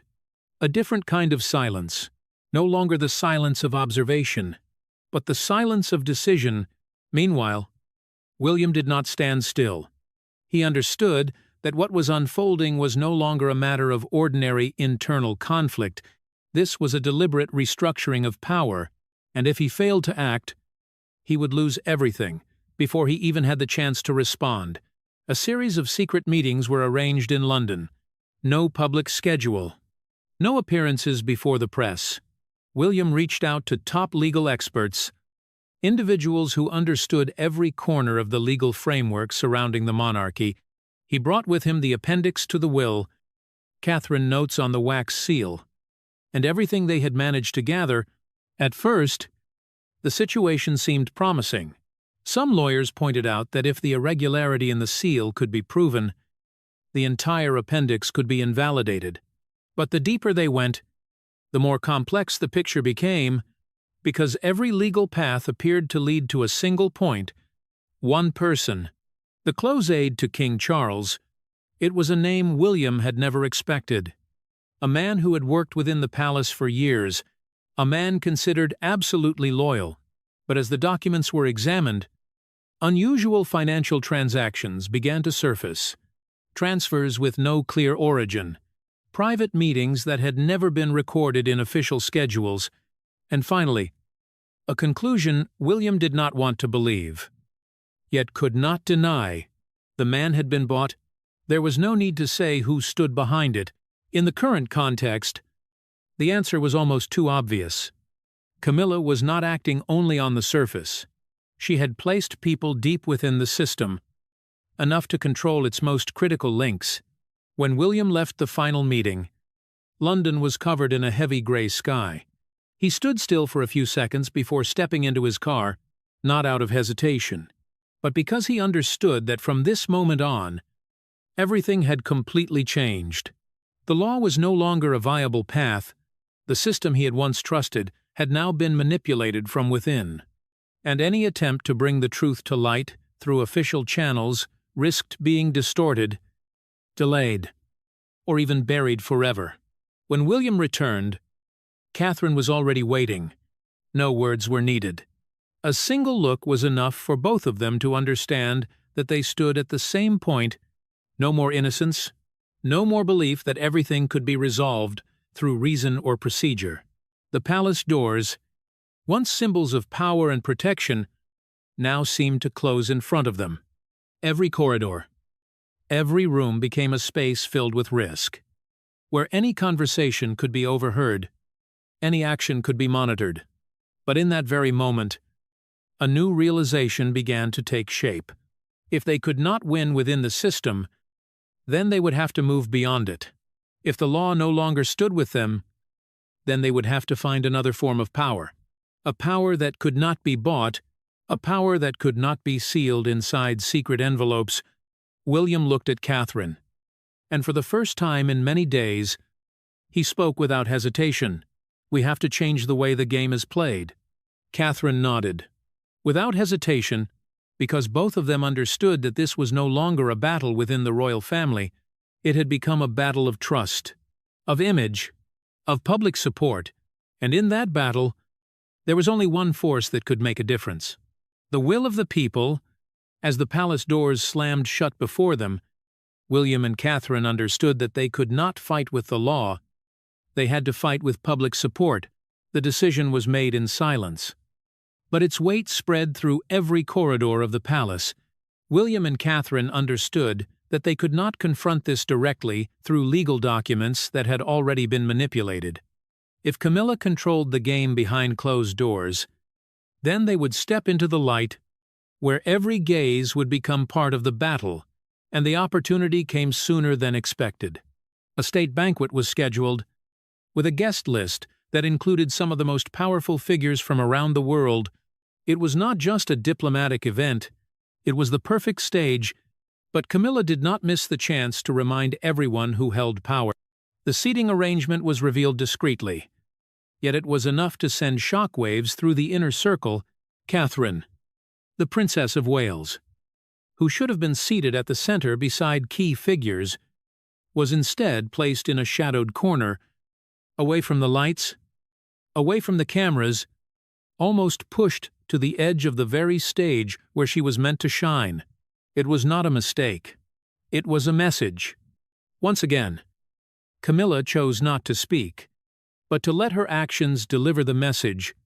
She did not need a direct confrontation, only a subtle arrangement, precise enough to weaken Catherine's image in the eyes of the international public, and in any other situation, that strategy might have succeeded.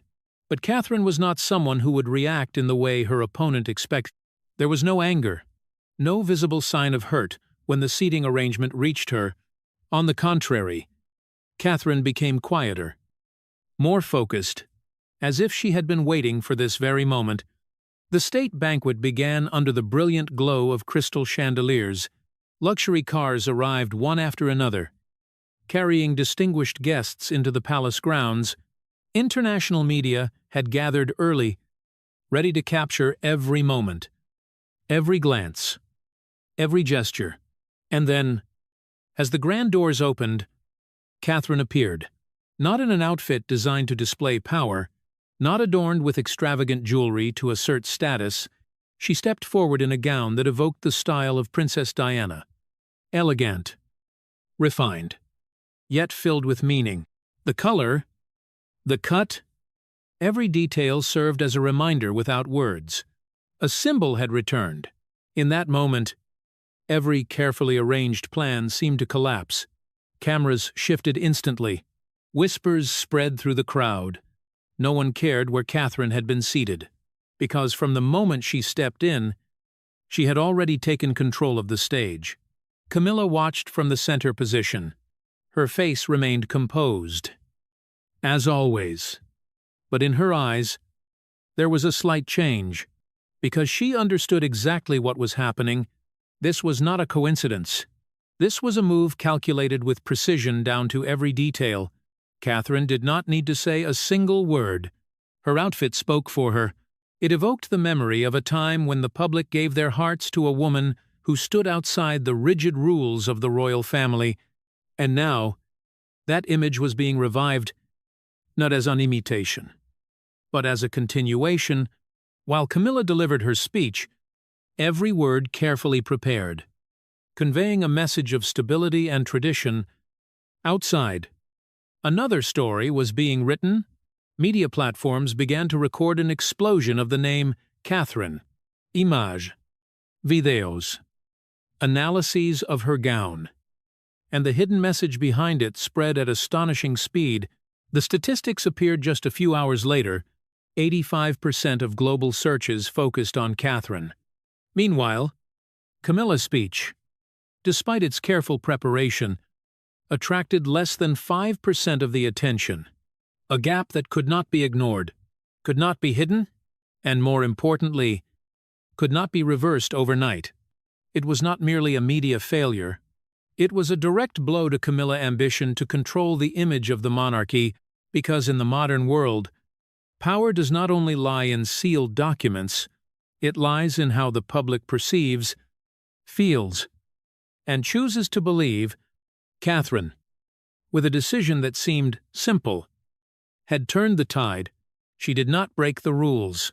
She did not openly challenge, but she used exactly what Camilla could not control: public emotion, collective memory, and the desire for a royal image that feels closer and more genuine. As the banquet ended, as the guests departed, as the lights slowly dimmed, one truth became clearer than ever. This battle was no longer confined within closed rooms. It had moved outside, where every action, every image could become a message. William stood beside Catherine, observing everything. He did not need to ask, he did not need to analyze, because the result was already clear. They had found their path, not by confronting established power directly, but by redefining that power in an entirely different way, a way that Camilla, no matter how many documents she held, no matter how many seals she controlled, could never fully command.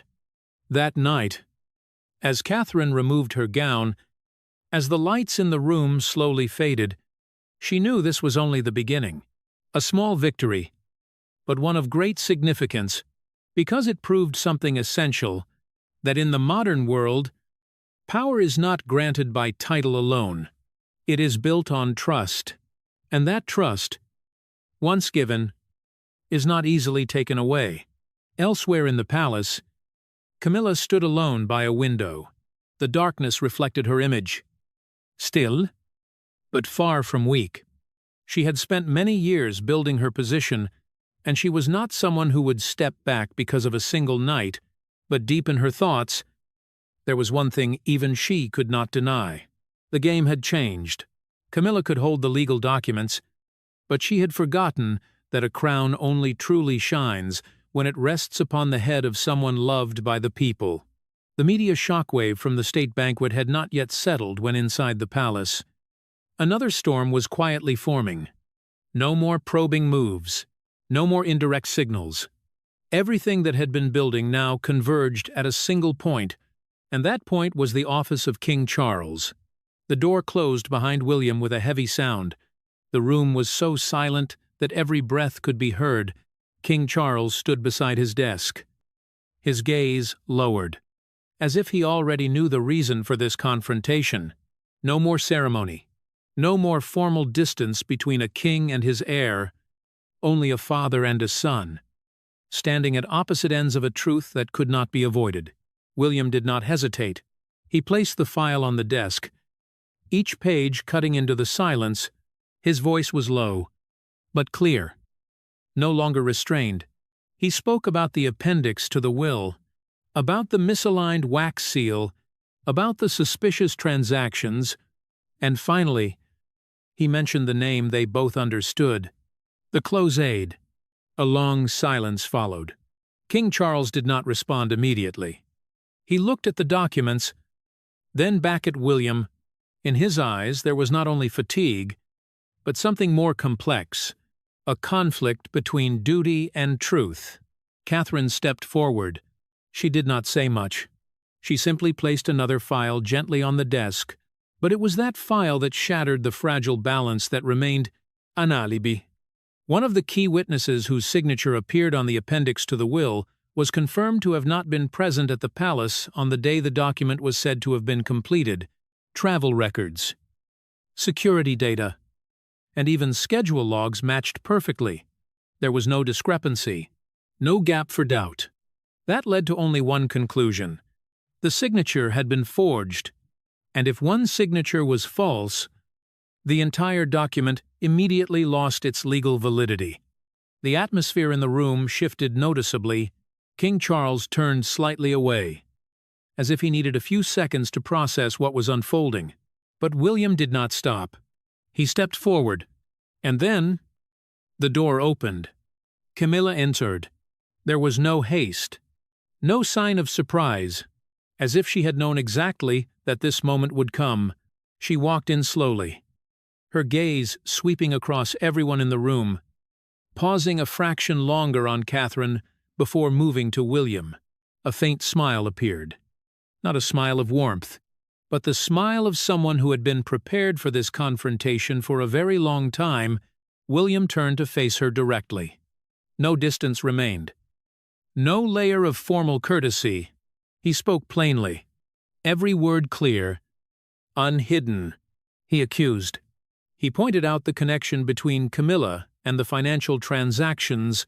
He mentioned the aide who had been bought, and finally, he asked the question no one had dared to speak before. Why? Camilla did not answer immediately. She stepped closer to the desk, her hand brushing lightly over the documents as if they were of little importance. Then she looked up. Her voice was calm to a chilling degree.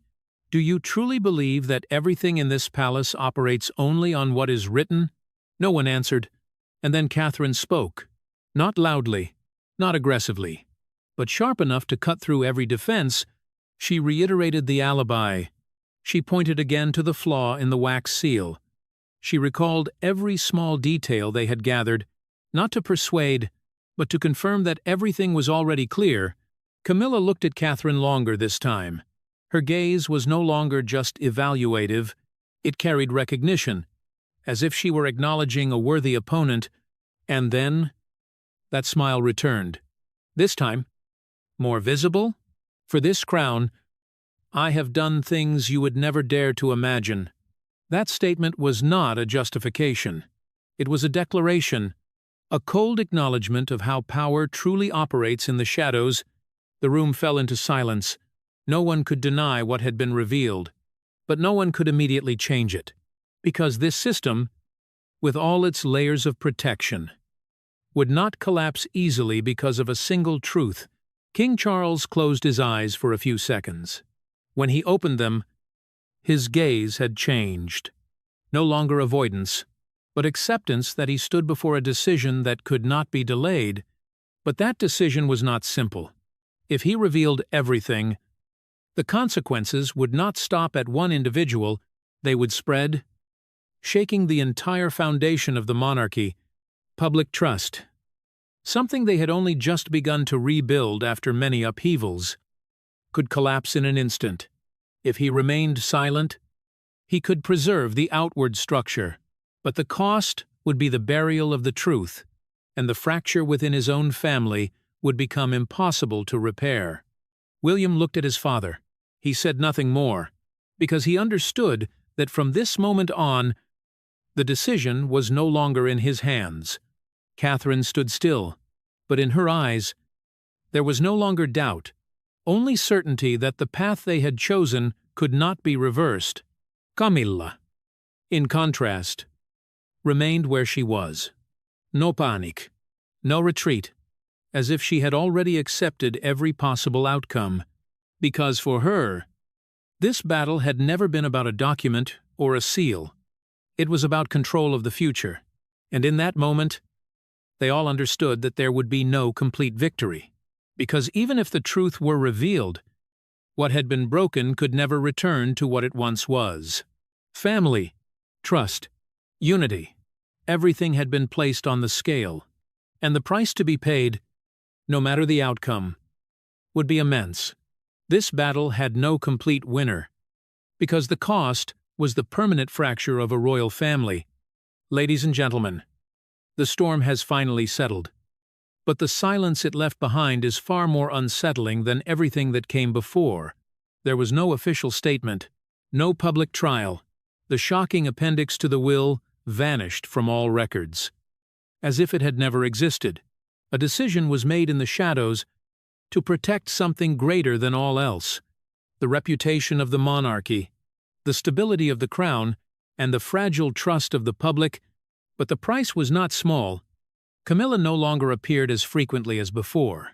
She withdrew from the center of power, stepping behind the curtain where decisions could still be shaped without the glare of the spotlight. Yet that withdrawal was not an ending. In her rare appearances, her gaze still turned toward Catherine, quiet, cold, like a reminder that this game had never truly ended. It had only entered another phase. On the other side, William and Catherine did not celebrate.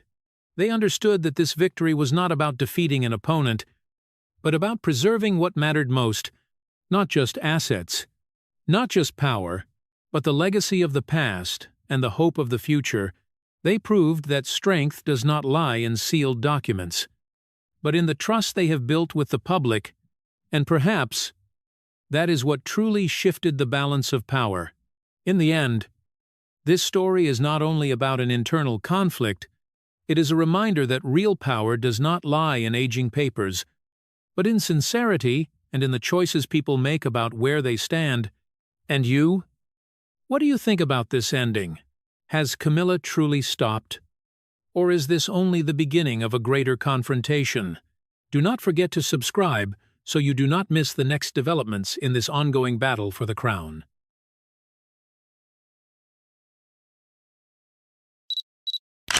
There are secrets that are never revealed to the public. They exist quietly behind ancient stone walls, protected by tradition, by protocol, and sometimes by a silence that lasts for decades. But history has shown time and again that no matter how carefully the truth is hidden, it will eventually find a way to surface. And when it does not arrive gently. It comes with legal documents, with letters from lawyers, and with questions that the royal family can no longer avoid. For many years, the British royal family has endured no shortage of storms. From personal scandals to crises of public image, they have always found a way to preserve their power structure and maintain stability in the eyes of the public. But this time, the situation appears to have changed. It is no longer pressure from the media or public opinion from the outside, but a challenge emerging from within the family itself. A youngest brother, once seen as standing outside the center of power, is now appearing with a completely different stance, no longer silent, no longer avoiding, but directly using the law to question what has long been considered settled. Numbers have begun to surface. Hundreds of millions of pounds, 2 iconic estates tied closely to royal history, and a will that has been kept sealed, never fully disclosed to the public. All of it is becoming the center of a dispute that could shake principles once considered untouchable. So, what is really happening behind the palace doors? Does Prince Edward truly have the right to claim what he believes belongs to him? Or is King Charles correct in maintaining control and management over the entire system of assets? Leave your opinion. Comment number 1 if you support Edward. Number 2, if you believe Charles is right, and explain your reason. We will now dive deeper into the full story. Within the complex structure of the British royal family, where each member carries a clearly defined role and public image, Prince Edward has long been the least mentioned name. As the youngest son of Queen Elizabeth II, he has not stood on the front line of power, nor has he frequently appeared in controversial narratives. His presence, when noted, is often associated with steady activities, low-profile engagements, and a life almost detached from the media storms that have surrounded other members of the family. Born at a time when the spotlight of public scrutiny had already begun to shine intensely on the monarchy, Edward seemed to choose a different path. Rather than fully committing to traditional royal duties, he once ventured into television production, established his own company, and sought to build an independent direction. While not always successful as expected, that choice revealed something clear. Edward was not merely a symbolic figure, but someone aware of the need to create his own place within a system that had already been structured in advance. His personal life reflects this as well. His marriage to Sophie, the Duchess of Edinburgh, is considered one of the most stable relationships in the modern royal family. There are no shocking scandals, no dramatic separations, and no prolonged controversies across the press. While many other members have faced intense media pressure and image crises, Edward and his small family have maintained a quiet rhythm of life, almost outside the vortex of public scrutiny. It is precisely this contrast that makes Edward's position unique when placed beside his siblings. King Charles III, the eldest, has spent decades surrounded by controversy related to his marriage to Princess Diana and his relationship with Camilla. Princess Anne, with her direct and firm style, is often seen as one of the strongest figures in the family, yet has also sparked debates over her approach to duty and personal views. Meanwhile, Prince Andrew has become the center of serious scandals that have directly affected the reputation of the entire royal family. Amid all of this, Edward appears to be a quiet space, but that very silence raises a larger question. Is that silence a choice, or the result of being pushed away from the center of power? And more importantly, can someone who has stood outside the spotlight for so long truly hold no advantage within a system that values hierarchy and tradition? In recent years, Edward's role has shown signs of change. After being granted the title of Duke of Edinburgh, a title closely tied to the legacy of Prince Philip, his position within the royal structure has been reinforced in both symbolic and practical ways. However, along with that title come not only recognition, but also questions about rights, assets, and agreements that have existed for decades without ever being clearly disclosed. What makes this story even more complex is that Edward is not known for shocking statements or impulsive actions. If he truly decides to step into a dispute, it is unlikely to be an emotional decision. It would be a calculated move, grounded in legal basis and supported by concrete evidence. And this is exactly where attention begins to grow. Because in a system where most power is maintained through tradition and internal consensus, the law may become the only force strong enough to shift the balance. Unofficial sources have begun to suggest that Edward may be reviewing rights related to assets and titles connected to his position. Old documents, undisclosed agreements, and even details within the will may now be examined under a legal lens. If this is true, then the story is no longer simply a family disagreement, but could evolve into a dispute capable of setting a precedent.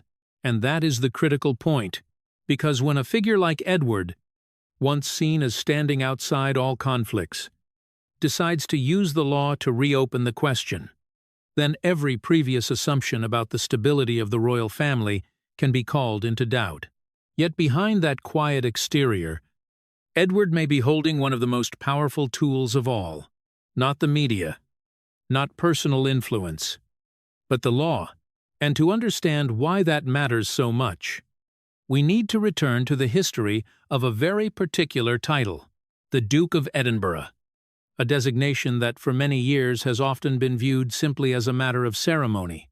In reality, it is one of the titles that carries the most complex layers of legal and historical meaning within the structure of the British royal family. It is not only tied to honor or status, but also directly connected to property rights, financial provisions, and commitments that were established very early on. In the year 1947, just before marrying Princess Elizabeth, Prince Philip was granted the title of Duke of Edinburgh. This was not only a symbolic decision recognizing his position within the royal family, but also a clear legal establishment through letters patent. These documents defined the scope of the title, the line of succession, as well as the provisions related to assets and obligations attached to it. Within the British royal system, letters patent are not merely ceremonial procedures. They form a long-lasting legal foundation, often drafted with a high level of detail to ensure stability across generations.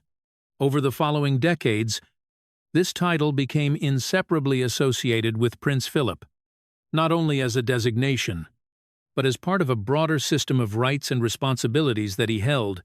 However, under traditional principles, when the holder of a title passes away, the designation returns to the crown if there is no direct line of succession specified. This is what occurred in the year 2021, when after the passing of Prince Philip, the title of Duke of Edinburgh formally reverted to the control of the crown. The notable point lies in what followed. In the year 2022, during the period of the Platinum Jubilee, Queen Elizabeth II regranted this title to Prince Edward. This was seen as a deeply personal gesture, as there had previously been indications of Prince Philip's wish that the title would ultimately pass to his youngest son. However, the regranting of the title was not merely a nominal act. It raises an important question. When a title is regranted, are the original legal provisions reactivated as well? This is where many analysts begin to focus their attention.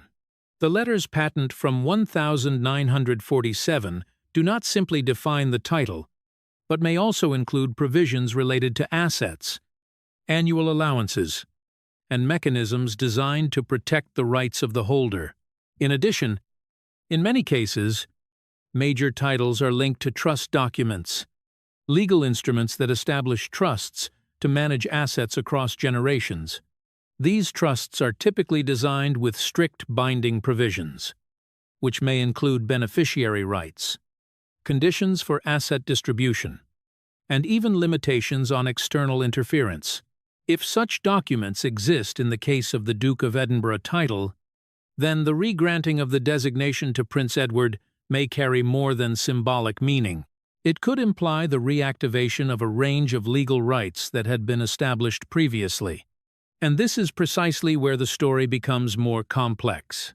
Because if these provisions remain in force, they could create legal obligations for the Crown or for the bodies responsible for managing royal assets. Another factor to consider is the binding nature of these provisions. In many instances, trust documents and letters patent cannot be altered unilaterally, especially when they were originally established to protect the rights of beneficiaries across generations. This means that even if the power structure within the royal family has evolved, legal commitments from the past may still remain in effect. And if there is any conflict between current management practices and the original provisions, then a dispute may become difficult to avoid. For that reason, viewing the title of Duke of Edinburgh as merely a ceremonial designation may be an oversimplification. Behind it lies a complex network of legal documents, trust structures, and agreements that have existed for decades. These elements are rarely discussed in public, yet they play a crucial role in determining the actual rights of royal family members. In the current context, as Prince Edward holds this title, attention is beginning to focus on whether these historical provisions are being reviewed. If they are, then the issue extends beyond who holds the title and moves into the question of who has rights over the assets and benefits associated with it. And that is why many believe that documents which once seemed confined to history may now become decisive factors in the present. Provisions written decades ago, in a completely different context, may now be brought into the light and interpreted in new ways. When that happens, they are no longer just lines in an archive, but become the foundation for legal arguments capable of reshaping the entire landscape. And it is precisely these old provisions that have quietly existed like a slow, burning fuse. They do not create immediate impact, but once activated, their consequences can spread far beyond expectation. After the passing of Queen Elizabeth II in the year 2022, a historic transition of power officially began. It was not only the succession of King Charles III to the throne, but also a process of restructuring the entire system of personal royal assets. Particularly iconic properties such as Balmoral Castle and Sandringham Estate. For many years, these estates were not part of the Crown estate, but were considered the private property of the monarch, passed down through the line of succession.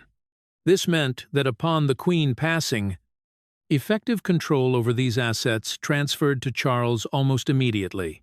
In that context, a series of management decisions began to take shape.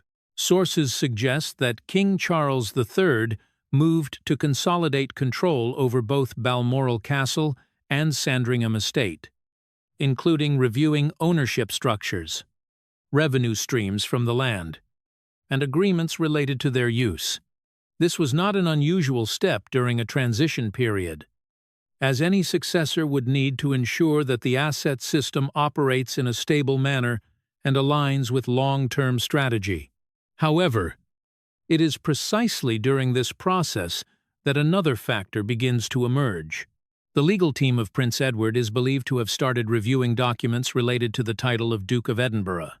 This review does not stop at the letters patent from the year 1947, but also includes supplementary materials, trust documents, and agreements that have never been widely disclosed. The objective of this review is not simply to confirm the title, but to clarify the actual scope of rights attached to it. The initial findings of this process are said to have created a turning point. Provisions within these older documents may not only refer to the title itself, but could also include rights to use certain assets, rights to benefit from income, and even a share of interests connected to historic estates. If these provisions remain valid, then the regranting of the title to Prince Edward could imply that he has the right to request the enforcement of those benefits. This is exactly what makes the situation sensitive, because if a member of the royal family can rely on legal provisions to establish claims over assets traditionally seen as under the control of the monarch, then the entire framework of managing private royal property could be called into question. And this is not merely theoretical. The figures involved have begun to surface, and they are significant enough to draw attention. Balmoral Castle is not only an iconic residence, but also the center of an estate covering approximately 50,000 acres. The estimated value of this entire area is often placed at over £100 million, and in some assessments, even higher. Meanwhile, Sandringham Estate, with an area of around 20,000 acres, is valued between £50 million and £200 million. These are not just numbers on paper. They represent income streams from agriculture, land leases, commercial activities, and tourism. If the legal provisions tied to the title of Duke of Edinburgh include rights to a portion of income or usage related to these assets, then the actual value of those benefits could reach tens of millions of pounds over time. This is where the concept of partial interest begins to emerge. It does not necessarily mean full ownership, but it is enough to create a substantial financial stream that can be protected by law. What is notable is that such rights, if they exist, are rarely made public. They are embedded within complex legal documents, drafted in specialized language, and typically understood fully only by experts. This means that for many years, they may have existed without attracting attention. But once a legal team begins to examine every detail, they can be brought into the open and become the basis for specific claims. In the case of Prince Edward, the decision to pursue a legal route, if it is indeed taking place, reflects a very different approach from what the public has previously seen. There are no controversial statements, no public interviews, but rather a quiet process of working through documents and provisions. Yet it is precisely this silence that leads many to believe this could be one of the most serious challenges to the current asset structure. On the other side, King Charles III has clear reasons to maintain centralized control. Managing large estates, such as Balmoral Castle and Sandringham Estate, is not only about personal benefit, but is also closely tied to the image and functioning of the entire royal family. Any division of interests, if not tightly controlled, could create complex precedents for the future. For that reason, if legal claims are formally raised, the response from the palace may not be purely defensive, but also strategic in the long term, because once a provision is recognized and enforced, it may open the door for similar claims from other members, or force the system to adjust in an entirely new way. All of these factors combine to form a picture in which the law is no longer a secondary element, but becomes the center of the story. It is no longer just a question of who holds the title, but who has rights to the real value behind that title. And when those values are measured in hundreds of millions of pounds, any shift can create significant consequences. So what are the real stakes in this story? And why is the mere review of legal provisions enough to raise concern within the palace? As legal documents begin to be reviewed in a systematic way, the most important question is no longer who is right in principle, but the actual value of the rights being discussed. In the case of Prince Edward, if the provisions attached to the title of Duke of Edinburgh are indeed valid, then the scope of benefits may be far greater than the public has ever imagined. First, it is necessary to look at the nature of the assets involved. Balmoral Castle is not just a symbolic retreat. It is the center of an estate covering approximately 50,000 acres, including forests, grasslands, rivers, and areas used for agriculture and wildlife management. Each year, this estate generates income from multiple sources. Agriculture provides a stable stream through livestock and cultivation. Land leases and usage rights contribute a significant portion. Tourism brings a steady flow of visitors during open periods. In addition, regulated hunting activities and ecological management can generate further revenue, particularly from high-end clients. Similarly, Sandringham Estate, with its approximately 20,000 acres, represents a diverse asset system.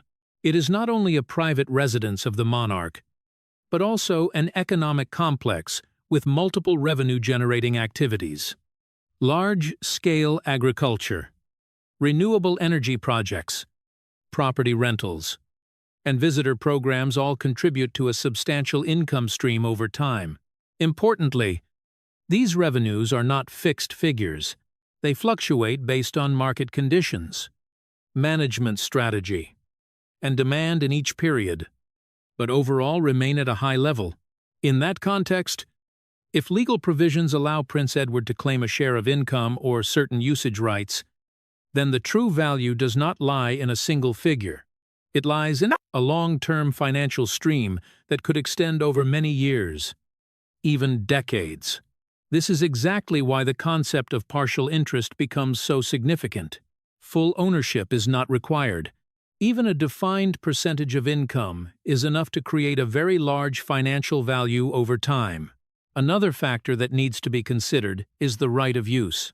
In many cases, usage rights do not carry only personal meaning, but can also be leveraged economically. The right to access certain portions of land, the right to organize specific activities, or the right to participate in decisions related to asset management can all be transformed into direct or indirect financial benefits. If these rights are clearly defined within legal documents, they can hold value equivalent to tangible assets.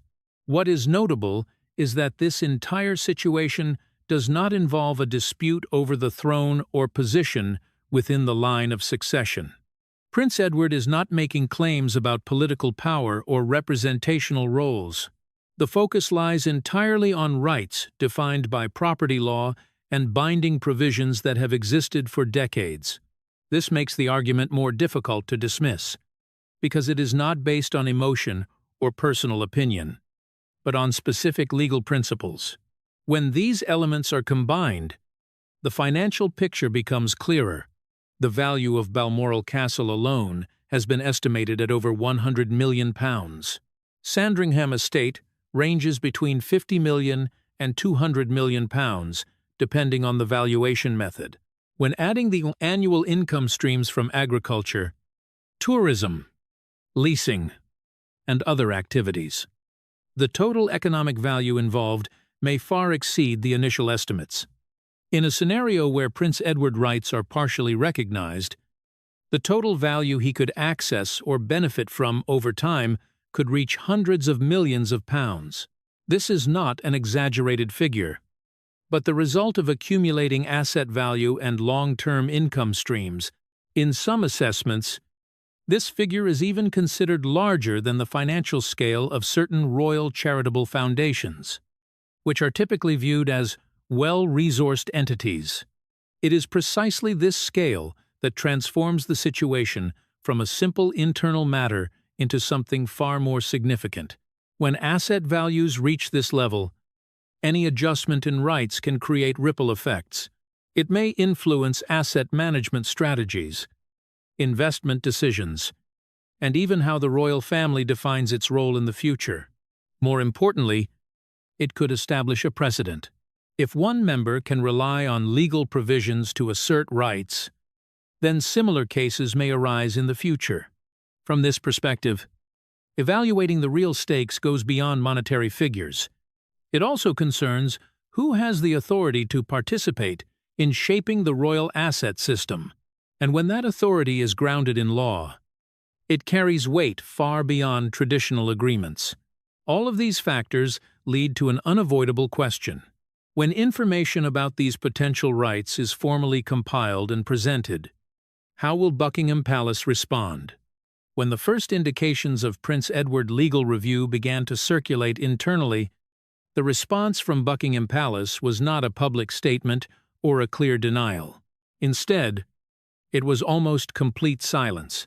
In many cases, silence can be interpreted as a strategy of information control. But in this context, it carries a different meaning. It reflects the sensitivity of the issue, and may indicate that the parties involved have not yet reached a unified approach on how to handle it. Alongside that silence, a series of actions are believed to have taken place behind closed doors. Discussions are said to have occurred between the legal team of King Charles III and representatives of Prince Edward. The objective was not only to clarify the provisions, but also to assess their binding strength in the current context. Documents from decades ago were brought back for review, with every clause analyzed through a modern legal lens. This is not a rapid process. It requires time, caution, and a high level of confidentiality. One notable element is the involvement of independent advisory groups.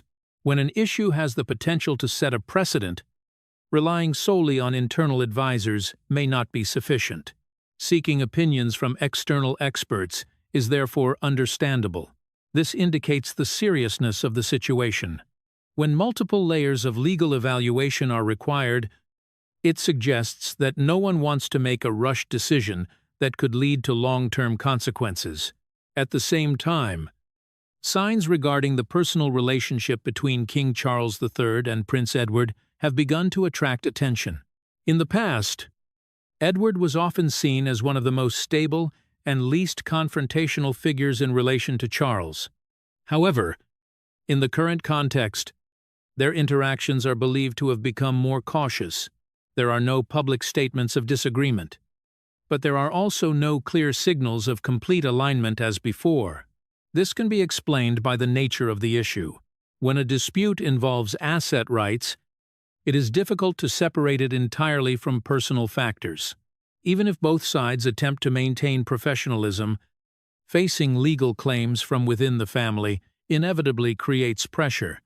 This is especially true when those claims are based on provisions that may carry clear legal force. Another aspect to consider is how the palace is managing information in relation to the public. Up to this point, there has been no official confirmation of any dispute. No press release. No detailed explanation. This aligns with the traditional strategy of the royal family, maintaining silence to avoid amplifying attention. However, in an era where information spreads rapidly, silence can also create space for speculation. It is precisely this space that leads many observers to raise questions. If everything were entirely under control, would such a level of caution be necessary? The combination of a thorough legal review and private negotiations suggests that the matter is far from simple. It is not a misunderstanding that can be quickly resolved, but a situation that requires step-by-step handling, with careful consideration of both legal and reputational factors. Another commonly noted signal is the level of preparation on both sides. When an institution is confident in its position, it is often willing to present a clear stance. In contrast, when there is uncertainty, the general tendency is to delay and gather more information. In this case, the absence of a definitive response from Buckingham Palace may be interpreted as a sign that multiple scenarios are still being considered. All of these factors combine to form a picture in which silence is no longer merely a media strategy. It becomes part of the crisis management process. Negotiations take place in private. Legal teams work at high intensity. Personal relationships come under pressure. And above all, a sense of uncertainty begins to emerge, something rarely seen in a system that has always emphasized stability. For that reason, this situation does not remain confined within the family. It touches on the core principles of how the royal family operates, from asset management to the handling of internal disagreements. And when those principles are called into question, the impact can extend far beyond what is immediately visible. Looking more broadly, this story is not only about the interests of Prince Edward or the way King Charles III manages assets. It touches on a fundamental principle that has long existed within the modern legal system of the United Kingdom. No individual or institution stands above the law, including the royal family. For decades, the stability of the monarchy has relied in large part on the belief that internal matters are resolved discreetly and effectively. But when specific legal provisions are brought forward, the demand for transparency becomes more apparent. From this perspective, three main scenarios can be considered for what may happen next. The first scenario, and the most likely, is a private settlement. In this case, both sides reach an agreement through negotiation, which may include adjustments to financial rights or a clear definition of asset usage, without bringing the matter into the public sphere. This approach aligns with royal tradition, minimizing reputational risk and avoiding the creation of a public legal precedent. The second scenario is more confrontational. If no agreement is reached, the matter could be taken to court. In that case, all documents, from letters patent to trust structures, could be subject to public examination. This would be a highly significant development, not only because of the value of the assets involved, but also because it could require the royal family to explain its asset management practices before the legal system and the public. The third scenario is broader and structural in nature. If the situation generates sufficient pressure, it could lead to a wider review of how the royal family manages personal assets and titles. In this case, the role of the Parliament of the United Kingdom may come into consideration, particularly as questions of transparency and accountability become matters of public concern. Regardless of the outcome, one thing appears almost certain. This story has opened a new discussion about the boundary between tradition and law within the British royal family. When looking back at the entire development, what surprises many observers most is not the scale of the assets or the complexity of the legal provisions. It is the individual at the center of the story, Prince Edward, long regarded as the quiet one within the family, has chosen perhaps the most direct approach to an issue that has traditionally been handled through custom. There are no dramatic statements, no public confrontations, but each step appears to rest on a clear foundation. That foundation is the law. This also reshapes how the dispute itself is understood. It is not a power struggle in the conventional sense. It is not about hierarchy or personal rivalry between family members.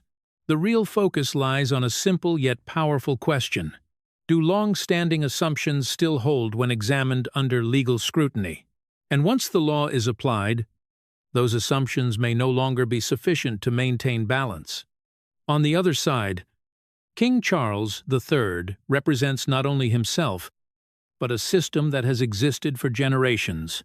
Protecting the structure of assets and the traditional methods of management is not only about the present, but about the future of the entire royal family.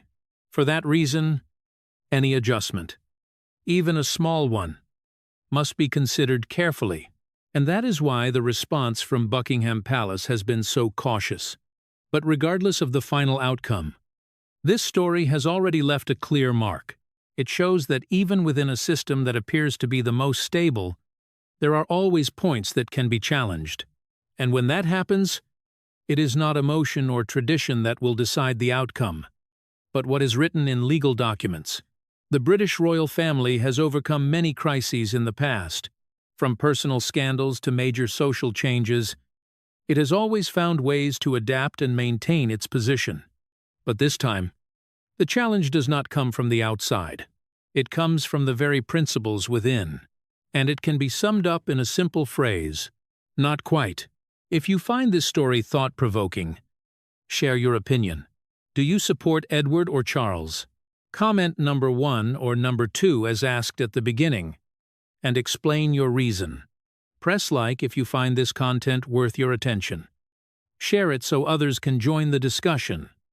And subscribe to the channel so you do not miss future analysis. Thank you for watching. See you in the next video.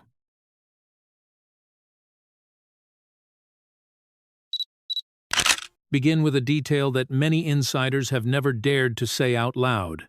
Within the British royal family, there was a moment when every discussion stopped being about advice or compromise and became a decisive choice. A son, no longer standing in the position of a passive heir, drew a clear line with his own father, the reigning king. There was no more gray area, no more delay. Only one message remained: change or face the consequences. For many years, the media and royal experts have maintained a familiar assumption that King Charles III is the absolute center of power. But if we look closely at the chain of events over the past 12 to 18 months, a different picture is gradually emerging, not through official declarations, but through strategic decisions, personnel changes, meaningful absences, and financial control moves. Prince William has been steadily reshaping the power structure from within. What stands out is that Queen Camilla does not appear to be involved in any of the key steps in this chain of changes. Either she is not included, or she is unable to stop them. And if this trend continues, what is at risk is not only her image, but also her title, her residence, and her long-term influence within the royal family. From Prince Andrew being pushed out of all public roles, to the calculated return of Catherine, Princess of Wales, and the signs that the king is increasingly weakening in internal control, everything is leading to one central question. Do you think Prince William is doing the right thing to protect the legacy of Princess Diana? Or is he going too far in his conflict with Queen Camilla? Comment 1 if you support William. Comment 2 if you believe Camilla deserves to be protected. If we need to identify the moment when power clearly began to shift within the British royal family, then the case of Prince Andrew is the most important milestone. For many years, Andrew no longer held a public role, but he was never completely removed.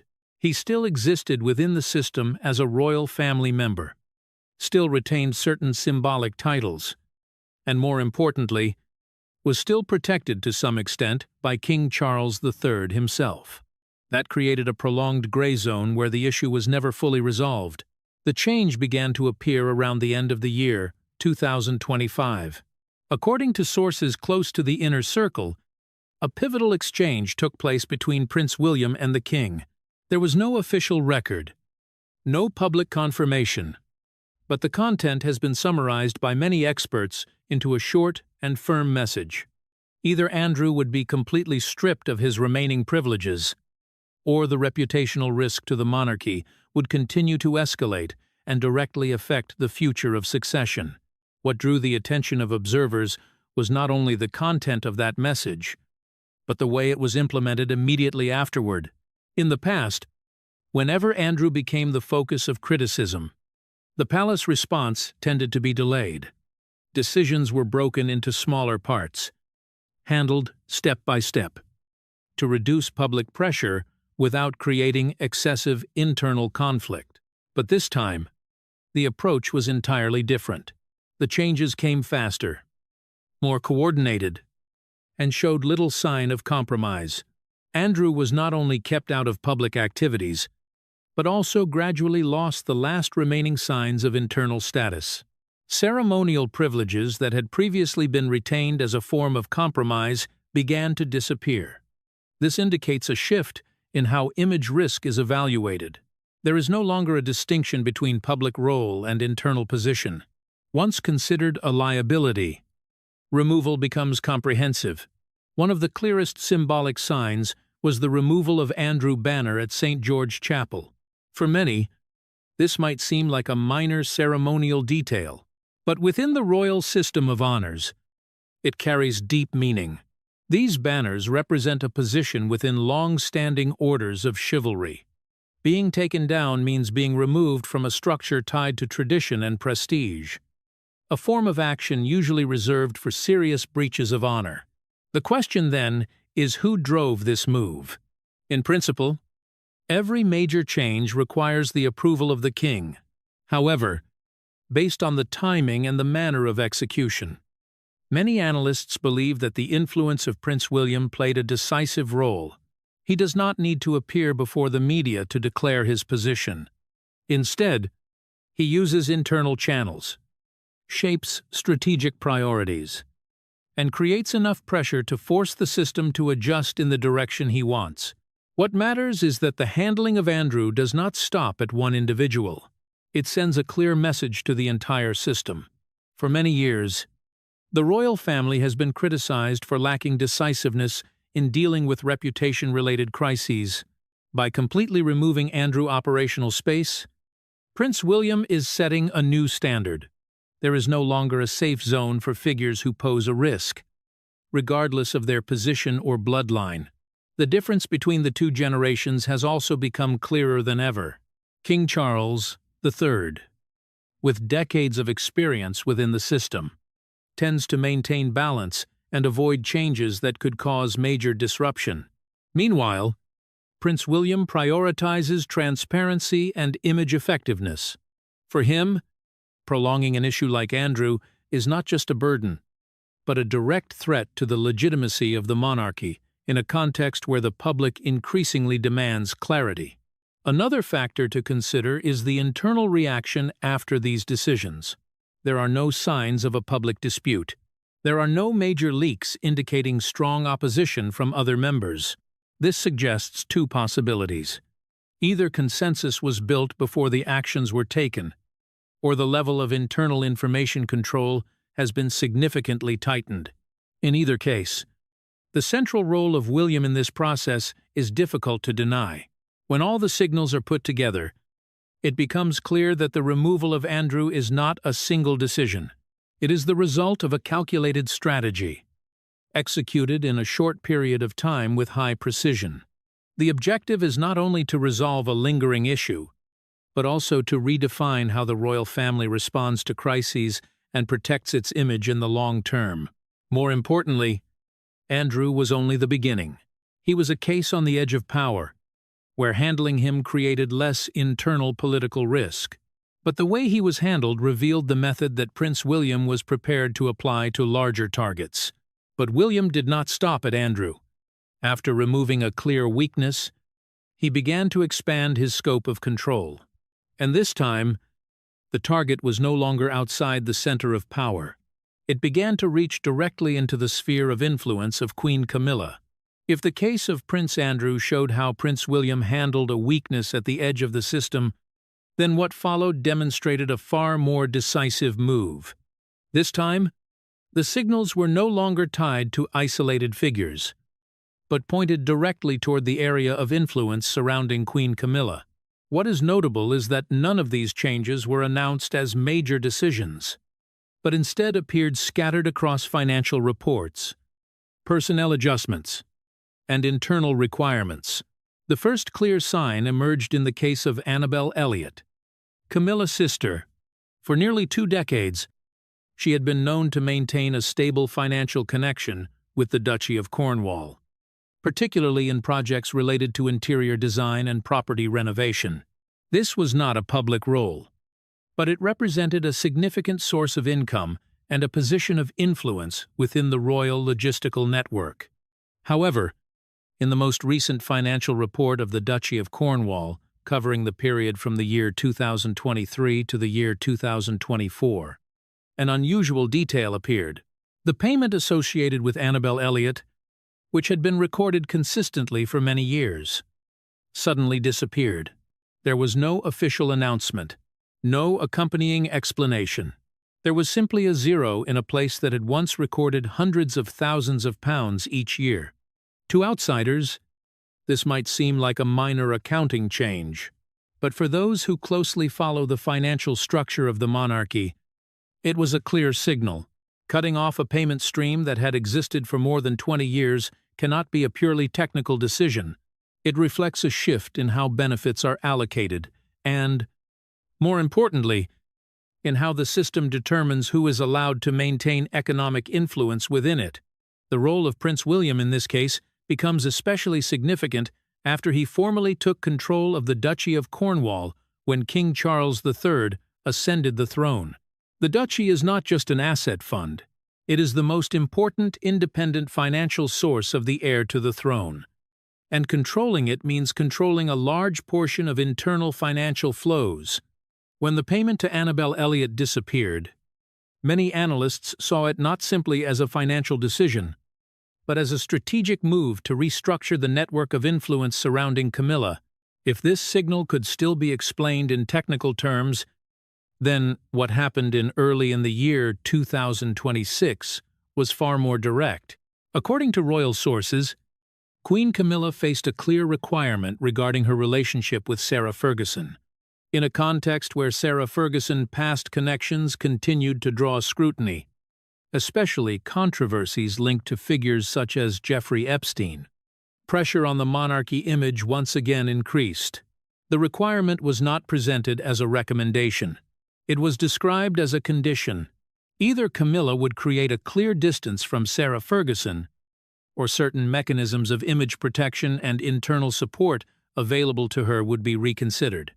This was a notable move, because it showed that Prince William's influence extended beyond finance and personnel, reaching into the personal relationships of senior members.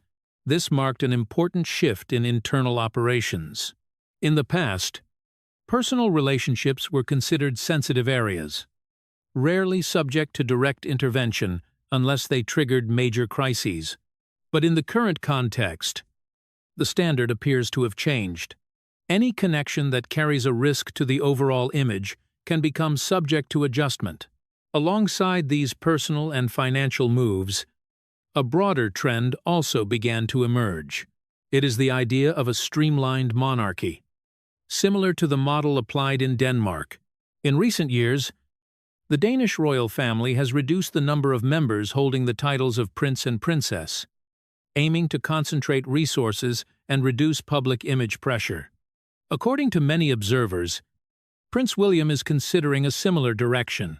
From an expanded structure with more than 11 members holding public roles, the system could be reduced to around 5 central figures. This is not only an organizational matter, it involves the redistribution of titles, roles, and financial resources. In that context, members who are not in the direct line of succession or who do not take part in official duties will face the risk of being removed from the central system. This raises serious questions about the long-term position of Camilla children, including Tom Parker Bowles and Laura Lopes. Although they are not official members of the royal family in the traditional sense, their family connection to Camilla still gives them a certain level of presence. If the streamlined model is implemented, that space of influence could be significantly reduced. In contrast, figures such as Princess Beatrice, Princess Eugenie, and Zara Tindall are seen as better aligned with the image that William appears to be shaping. They have less controversial personal profiles, maintain a reasonable distance from media scandals, and are capable of representing a modern monarchy while preserving stability. When all these elements are combined, the overall picture becomes clearer. The reduction of Annabel Elliott income is not simply a financial adjustment. The requirement imposed on Camilla regarding her relationship with Sarah Ferguson is not merely a personal matter. And the idea of streamlining the monarchy is not just an organizational reform. All of these actions are part of a broader strategy to reshape the power structure and control image-related risks. The most striking number in this entire process may lie in what appears to be the smallest detail. Hundreds of thousands of pounds, once paid consistently over many years, disappeared in a single line of the Duchy of Cornwall financial report. There was no announcement, no public dispute, only a quiet but decisive change. That is the defining feature of the approach Prince William is applying. It does not create major media shocks, but steadily adjusts foundational elements, from finance to personnel to personal relationships. Everything is being reset according to a new standard, where efficiency and risk control are placed above all. These moves are no longer isolated personal actions. They are beginning to show the signs of a shift at the institutional level. And once the foundational elements have been adjusted, the next step becomes almost inevitable. After the financial and personnel signals gradually came into view, another layer of change began to emerge. Quieter, but far more significant. This was the shift of symbolic power, something long considered the foundation of the legitimacy of the British royal family. If practical power can be measured through money and organizational structure, then symbolic power is expressed through who represents the crown before the public and on the international stage. And in the period from the middle of the year, 2025, to the beginning of the year, 2026, that role has increasingly tilted toward Prince William. The first clear sign could be seen at the Global Climate Conference COP30, held in Brazil in November, in the year 2025. In a context where heads of state and global leaders gathered to discuss long-term issues, such as climate change and sustainable development, the choice of who represents the British royal family was not merely ceremonial. It reflected how the monarchy sought to position itself before the international community. The fact that Prince William appeared as the main speaker instead of King Charles III was seen by many observers as an important signal. Charles has a long history of environmental advocacy. Yet at this highly symbolic event, the role was handed to William. This was not simply a matter of task allocation. It indicated that a transfer of representative image was already taking place even before any official change of the throne. In his speech, William did not simply repeat familiar messages, but emphasized the responsibility of the next generation in shaping the future. When placed in the internal royal context, this message carried an additional layer of meaning. It reinforced his image as the figure preparing to take over not only the role, but also the long-term vision of the institution.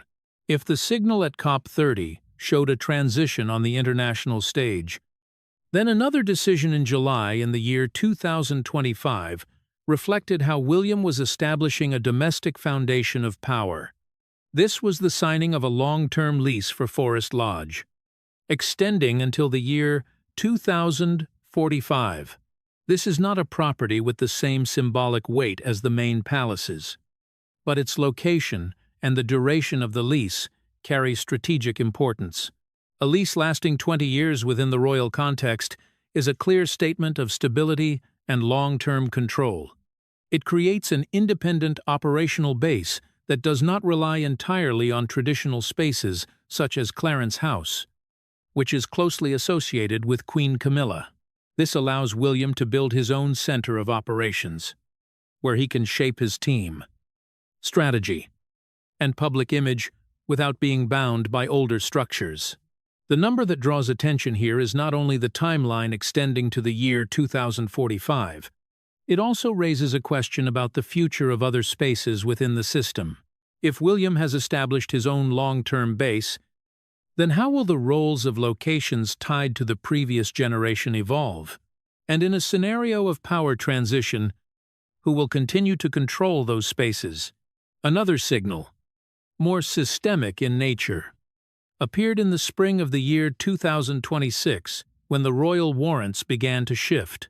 This is the mechanism that allows businesses to use the designation of supplying goods and services to the royal family, a symbol of prestige with significant commercial value, as the authority to grant these warrants gradually moves toward Prince William and Catherine, Princess of Wales. The impact goes beyond image. Thousands of businesses, from long-established brands to newer suppliers, are forced to reposition themselves. The name of the patron on the certification changes, and with it, the center of economic influence also shifts. This is one of the rare mechanisms where symbolic power directly translates into economic value. And this transition shows that William is not only exercising control internally, but is also beginning to shape influence outward. Alongside these structural changes, the way observers and the media describe the situation has also shifted noticeably. Commentator Maureen Callahan stated directly that the current reality reflects something few were willing to say before. This is already William monarchy. Even though the official throne has not yet changed, the actual control is increasingly in his hands.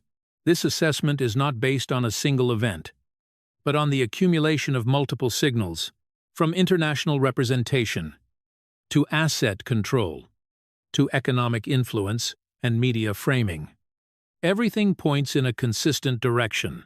William is not waiting for the moment of coronation to begin changing the system. He is carrying out that process now. This is also reflected in long-term plans related to a future coronation. According to various sources, William team is considering a more streamlined model, aligned with the modern image he seeks to build. Traditional ceremonial elements may be adjusted, or even removed if they are no longer seen as relevant. This could include limiting the use of classical symbols or reducing rituals that are heavily rooted in nostalgia. This approach shows a shift in how symbolic power is understood. Instead of relying entirely on history and tradition, William appears to be building a new symbolic framework, where relevance to modern society is placed above all. This is a move that may generate controversy, but it also reflects the pressure the monarchy faces in maintaining public support. When all these elements are put together, the picture becomes consistent, from the international stage at COP30 to property decisions such as Forest Lodge, to the system of royal warrants, and the way the media describes power. Everything points in one direction. Symbolic power, once closely tied to the throne itself, is now being separated and redistributed even before the formal transition takes place. The number 20 years in the lease at Forest Lodge, extending to the year 2045, is not merely a technical detail. It is an indicator of long-term vision.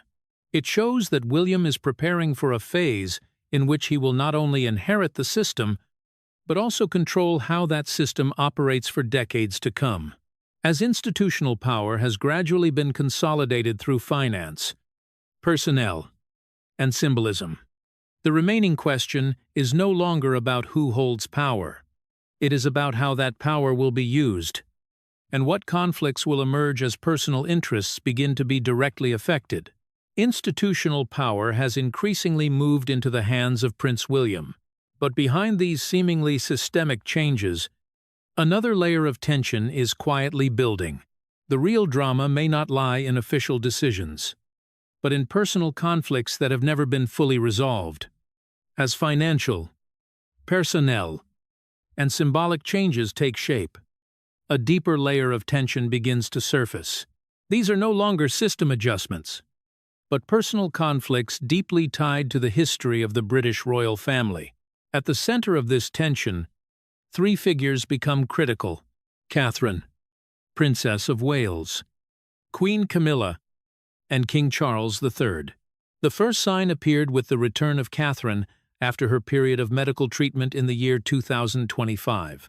For many months before that, her absence created a clear gap in the public image of the monarchy. When she returned, what stood out was not only the level of media attention, but also how quickly she was placed back at the center of major activities. This was not a gradual reintegration. It was a priority. According to several sources close to the inner circle, Catherine's presence in high-level internal meetings has shifted the power dynamics. In spaces where Queen Camilla previously held a clear role, Catherine began to appear more frequently. There was no public announcement of a role change, but the shift was reflected in seating arrangements, speaking order, and the list of participants in meetings. One detail often mentioned is the atmosphere in meetings where both Catherine and Camilla were present. There was no open conflict, but sources described a clear sense of discomfort. This was not merely a personal disagreement. It reflected a collision between two centers of influence, one representing the future of succession, the other tied to the present of the reign. Another signal reinforcing this assessment appeared in crisis meetings related to sensitive issues, particularly controversies surrounding Prince Andrew and past connections with Jeffrey Epstein. In these meetings, Catherine, Princess of Wales, was noted as being present and actively participating in discussions. Meanwhile, Queen Camilla did not appear on the attendance list. The selection of who participates in such meetings is not random. These are the spaces where decisions related to reputation and communication strategy are made. Catherine's presence indicates that she has been granted authority to take part in decision-making at the highest level. In contrast, Camilla's absence raises questions about the extent of her actual influence during this period. Alongside these changes in personal roles, another critical factor must be considered: the health condition of King Charles III. During the period from the year 2025 to the year 2026, the king is believed to have undergone extended medical treatment. Although the palace maintained a message of stability, many observations pointed to a clear decline in energy and the ability to sustain the same level of activity as before. This situation is not only personal, it directly affects how the entire system operates. When the king cannot maintain his previous pace, a natural power gap emerges, and as seen in earlier developments, Prince William is the one filling that gap. This also highlights a historical and psychological factor. The relationship between King Charles III and Princess Diana, although decades have passed, what happened in that marriage continues to shape how the public views the monarchy.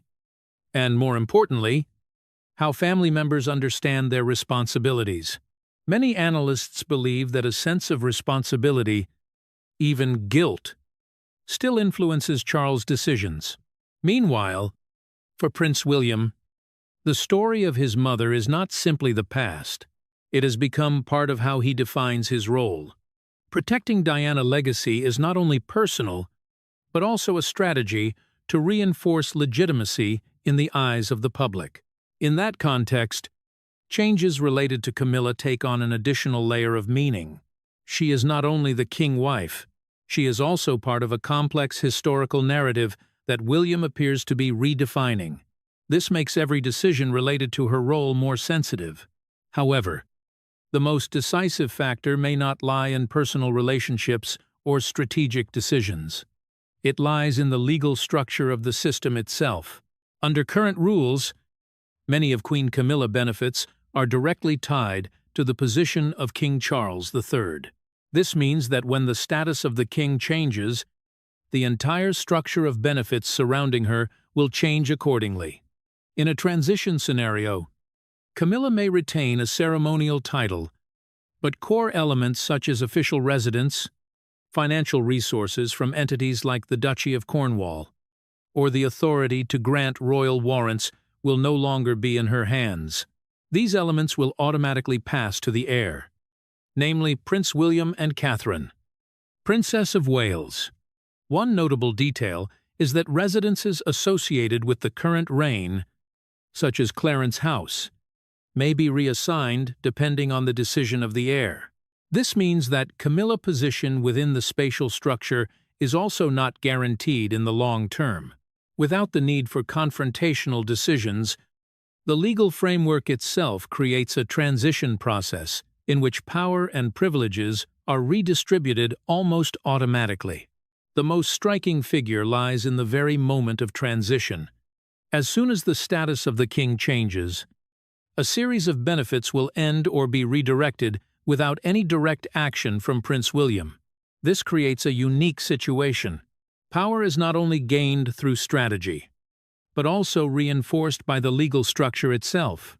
Looking at the entire process, a convergence of three factors becomes clear: personal conflict, the weakening of the current center of power, and the legal mechanisms of the system. These elements do not exist independently. They interact with one another, creating a shift in which each step appears separate, but together forms an irreversible trend. The wheel of history within the monarchy does not turn through sudden shocks. It moves slowly, but with certainty, through rules, traditions, and decisions accumulated over time. And at this moment, every sign suggests that wheel is moving in a clear direction. Real power, symbolic power, and the legal foundation are gradually converging at a single point. And when the moment of formal transition arrives, what is happening today will no longer appear as scattered signals.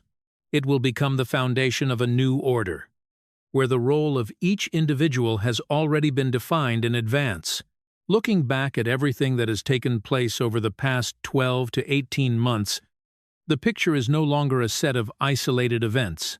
It is a sequence of closely connected actions, unfolding step by step, with an increasingly clear objective. Prince William has not waited until the moment of succession to begin taking control. He has acted in advance, from applying pressure that forced Prince Andrew to fully withdraw, to removing honorary symbols at St. George Chapel, and cutting off financial flows linked to Queen Camilla family through the Duchy of Cornwall. At the same time, he has gradually taken over the role of international representation at forums such as COP30, established a long-term foundation through the lease at Forest Lodge, extending to the year 2045, and gained control of economic influence tools through the system of royal warrants. At the same time, the return of Catherine, Princess of Wales, to the center of all key decisions shows that a new axis of power is taking shape. And on the opposite side, much of what is associated with Camilla is gradually being narrowed, not only by strategy, but also by legal mechanisms that will automatically activate when the status of King Charles III changes. What is notable is that all of these moves are not random. They reflect a systematic process of power transition, where each decision serves a long-term objective, without the need for an official declaration, without a clearly marked turning point. Power is steadily shifting from the axis of King Charles III and Queen Camilla toward Prince William and Catherine, Princess of Wales. On a deeper level, this story also carries emotional and historical weight. Princess Diana once said that she wanted to be the queen in people's hearts. Today, that legacy is being carried forward in a different way. And the paradox lies in the fact that what is happening to Queen Camilla now in some way reflects the pressure and isolation that Diana once faced. The remaining question is no longer whether the transition will happen. It is about the timing and the way it will be completed. How long do you think King Charles III will maintain his current role? And during that time, what can Queen Camilla do to preserve her position? Leave your thoughts below. Share your perspective on these developments. And, if you want to continue following further analysis of the British royal family, do not forget to like and subscribe so you do not miss the latest updates.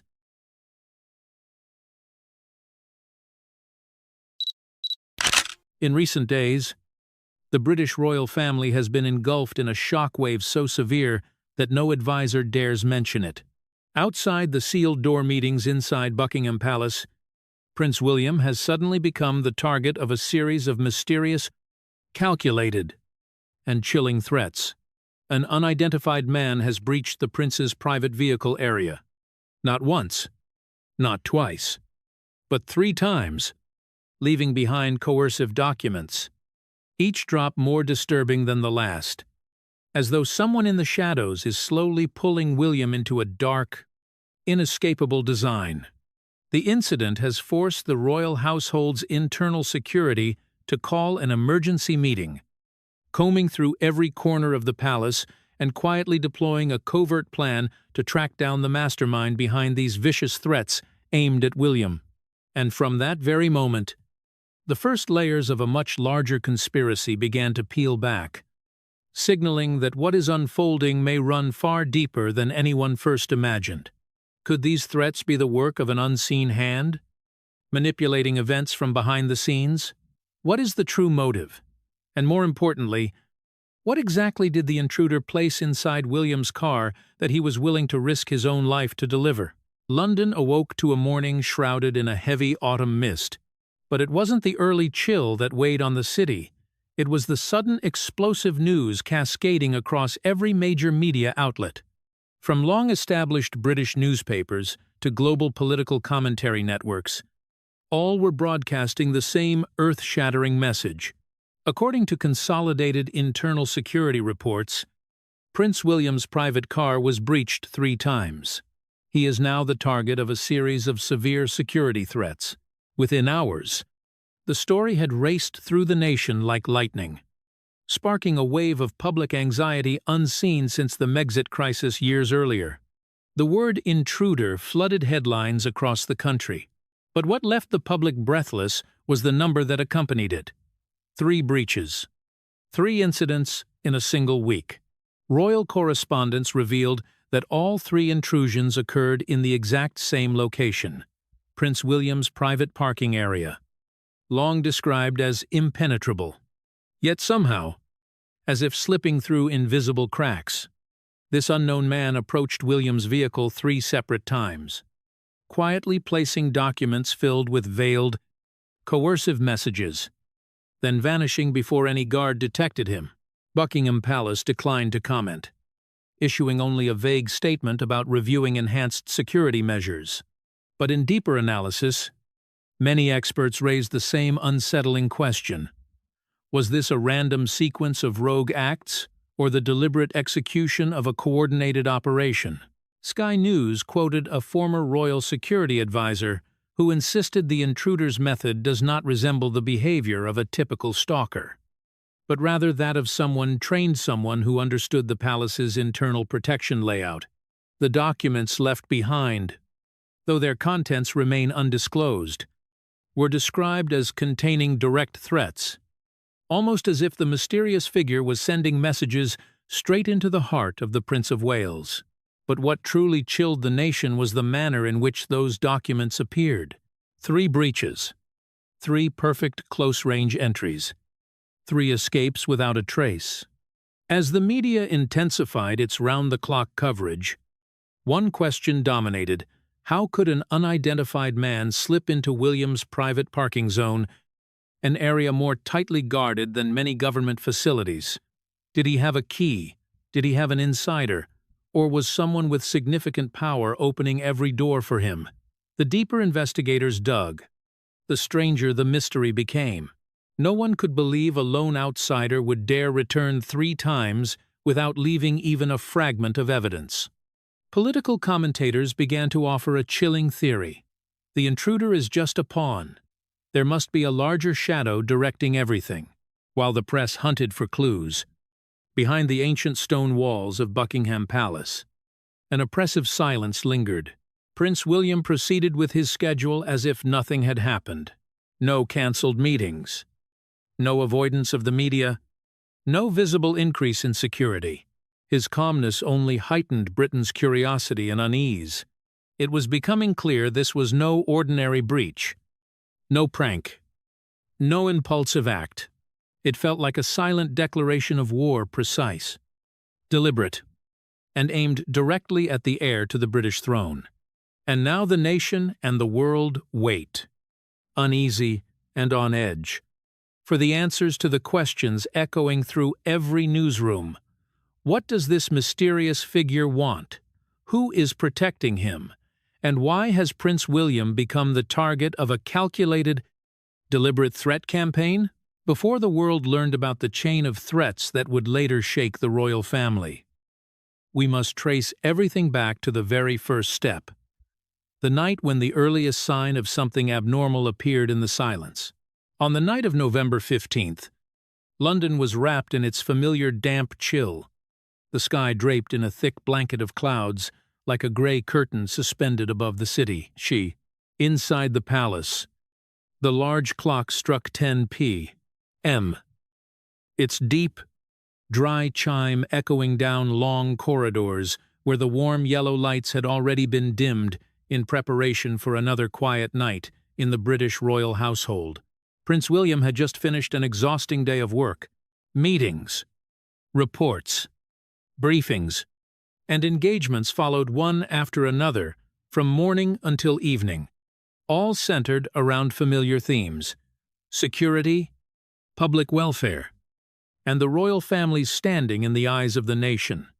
At his age, he had long grown accustomed to carrying the expectations of an entire country on his shoulders.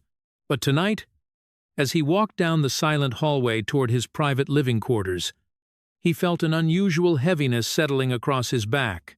A brief message arrived from one of his closest security officers. His car had been prepared in his private parking area. William's personal garage lay deep within the palace grounds, separated from the lots used for official operations. Cold white lights cast a pale glow on the concrete floor. Reflected on the polished black exterior of his vehicle, his mobile safety shell, as it was often described. Everything was so quiet that even the footsteps of a patrolling guard echoed clearly, like steady, low notes scattered across the night. As William approached his familiar vehicle, he suddenly stopped. Right on the door handle lay a white envelope placed neatly, perfectly flat, in a way that made it impossible to mistake for something that had fallen or been forgotten. It was placed deliberately, very deliberately. William stood still for a moment. Just him and that thin, unnerving object. Something so fragile and yet so out of place that it sent a chill down his spine. He didn't open it immediately. Instead, he picked it up gently, holding it the way one might hold a deadly secret. Then he stepped into the car, without telling anyone, without raising an alarm. He simply placed the envelope on the seat beside him. Like carrying an invisible piece of evidence he was not yet ready to confront. Only when he arrived home did William sit down in his study. The warm light catching the edge of the envelope, he removed his gloves and slowly broke the thin seal. Inside was a short letter, its tone sharp as a blade. "You do not deserve to be king." The following lines attacked his capability and his moral character. As if the writer knew precisely where to strike the vulnerabilities, every heir to the throne is relentlessly scrutinized for.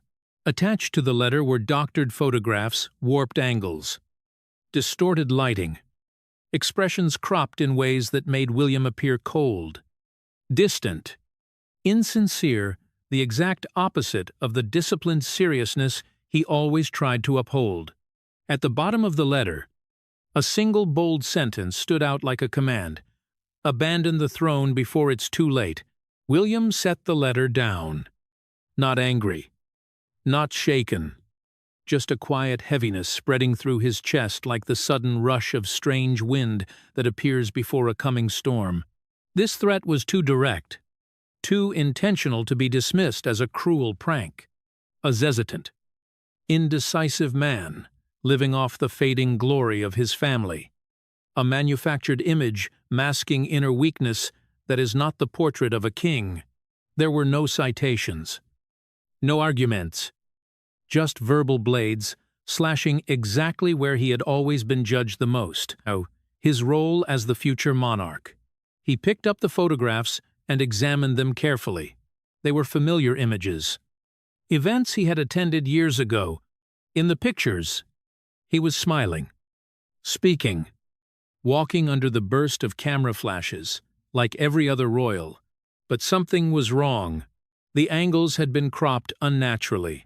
Backgrounds had been altered. The faces of people standing next to him were blurred or strangely brightened.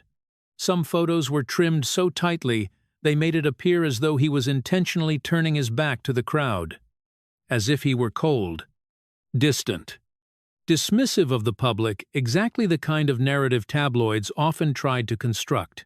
William realized these were not photographs from the official royal archives. They had been pulled from somewhere else and crudely manipulated to distort their original meaning. They accused him of nothing criminal, but they were dangerous enough to plant doubt about whether his public persona was authentic. He set the papers back on the desk, staring at the words as though weighing each punctuation mark.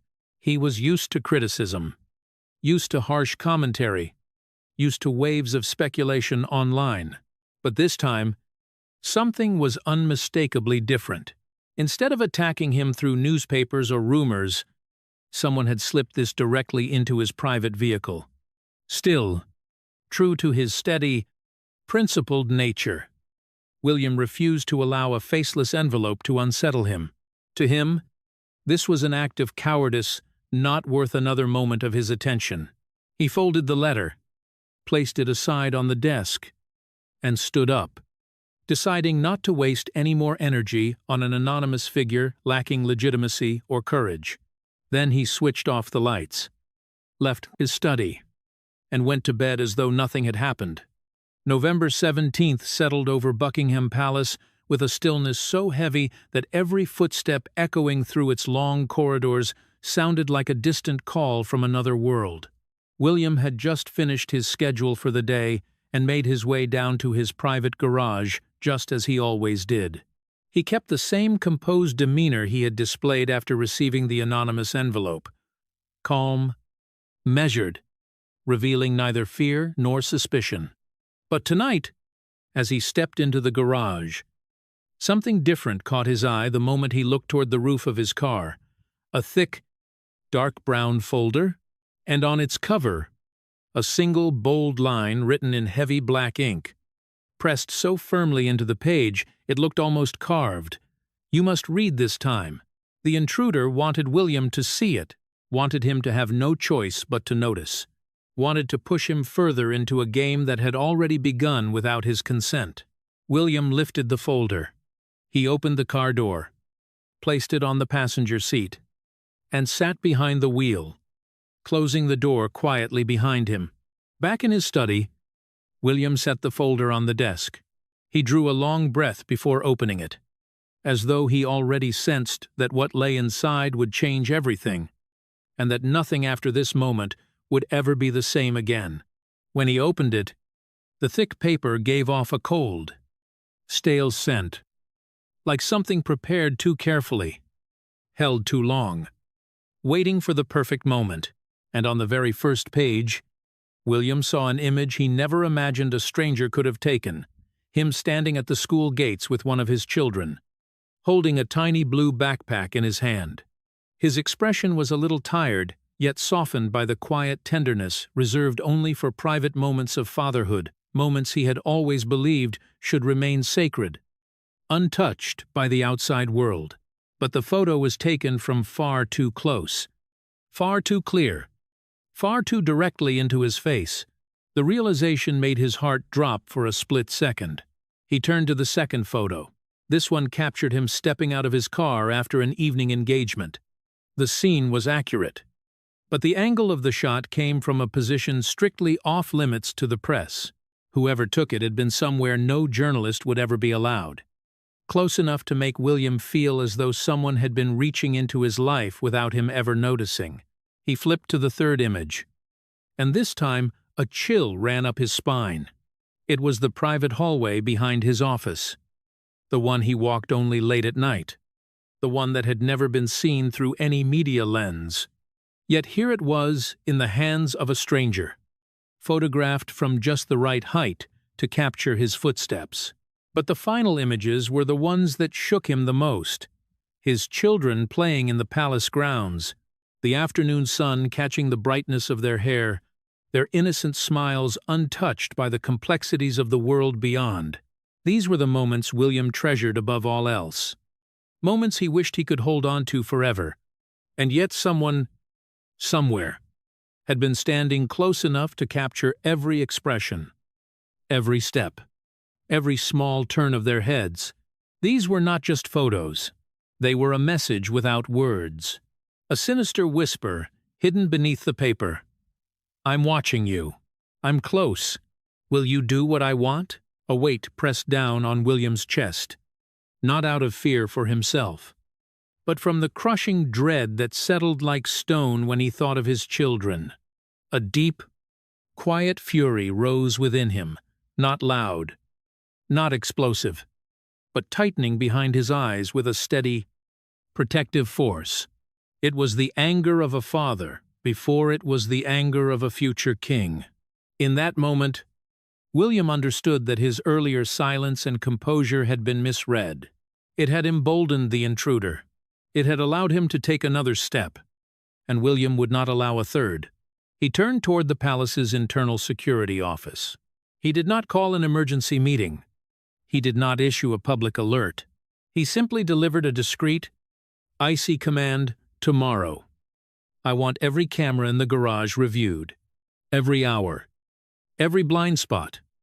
Not a single second missed.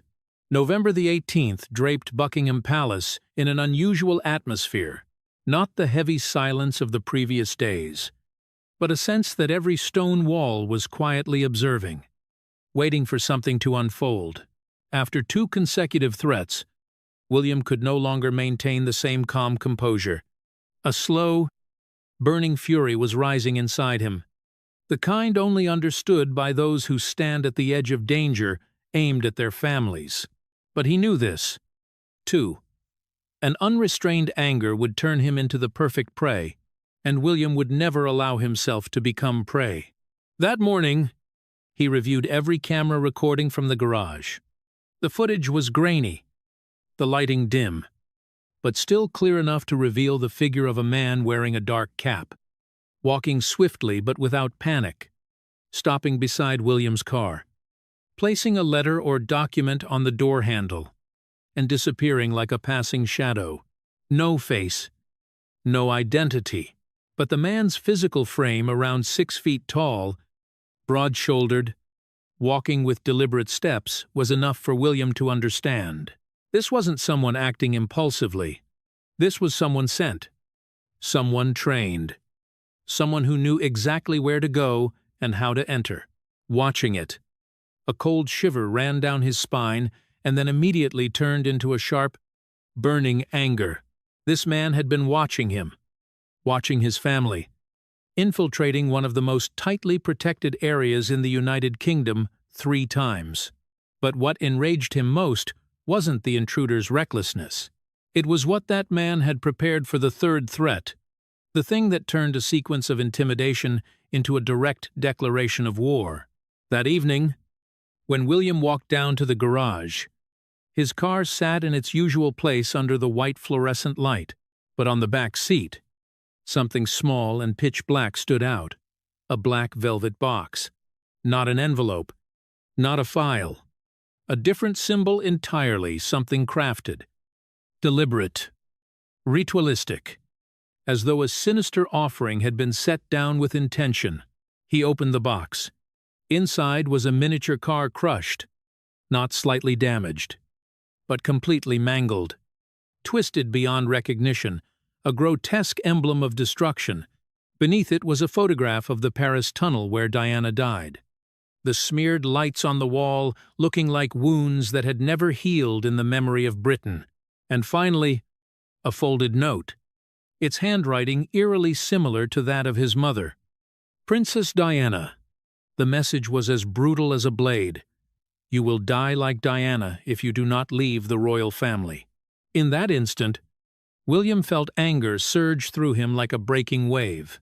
Not just a breach of security, not just a threat to his children. Now, Someone had dragged the name of his late mother into this vile scheme, exploiting the memory of a tragedy he had never truly escaped. It was one of the cruelest acts a human being could conceive. But instead of throwing the box aside, instead of calling security in a burst of rage, William stood still, closed the lid, and drew a long breath. The fear of those first few seconds vanished, replaced by a sharp, icy clarity. Someone wanted him panicked. Someone wanted him spiraling out of control. But William understood perfectly. If he allowed emotion to take the lead, the enemy would win. And in that single moment, the trap began forming in his mind, calculated, precise, the work of a strategist. He decided to keep everything exactly as it was, keep the car in the same place, keep his schedule unchanged, keep the same calm expression before everyone. No additional guards, no new walking routes, no altered habits that might alert the watcher. The man had returned 3 times. He would return a 4th, convinced that William suspected nothing, and that was when the trap would spring shut. That night, November 18th, William's garage was as still as motionless water.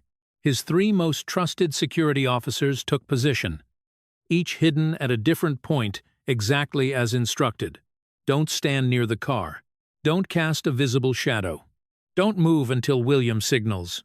Moments later, from the far edge of the garage, the silhouette of the intruder appeared.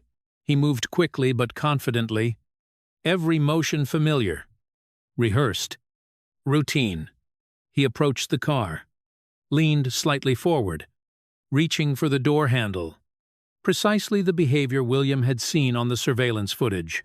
And at that exact second, when his fingertips were a breath away from the cold metal, 3 security officers stepped out from 3 directions at once. No shouting, no weapons drawn, no unnecessary force, just a swift joint maneuver. A lock, a pivot, a controlled takedown, and the man was pinned face down to the floor in complete silence. He resisted for a moment, then surrendered entirely. When he was escorted into a secure room, he didn't wait for William to speak. Perhaps he knew he had been cornered, or perhaps he knew that if he didn't talk immediately, the person who hired him would deliver a far worse fate. His voice shook as he confessed, "Camilla, it was Camilla who hired me. Camilla who paid me. Camilla who dictated the threats. Camilla who forced me to imitate Diana's handwriting. Camilla who ordered me to target William's children. Camilla who wanted William off the line of succession at any cost." William stood still, listening to each word like shards of glass hitting the ground. No shock, no outburst of rage, only a cold, quiet confirmation in his eyes. After all the long nights of restraint, he finally had the truth, and that truth was darker than he had ever imagined. Immediately after that, on November 19th, a private meeting was convened inside an old stone chamber in the west wing of Buckingham Palace, where the warm glow of hanging lamps cast sharp shadows across the long table, making every expression more visible, more weighted than usual. William entered with a cold, controlled composure, carrying a box filled with every piece of evidence he had collected over the past 3 days. The anonymous letter, the folder of covert photographs, the black velvet box containing the crushed car model, the picture of the Paris tunnel, and the forged note mimicking Diana's handwriting. One by one, each item was placed on the table with a precise, unflinching motion, as though each piece was being fitted into the final structure of a verdict. Camilla sat at the head of the table opposite him, her fingers gripping the edge of her chair as if to anchor herself.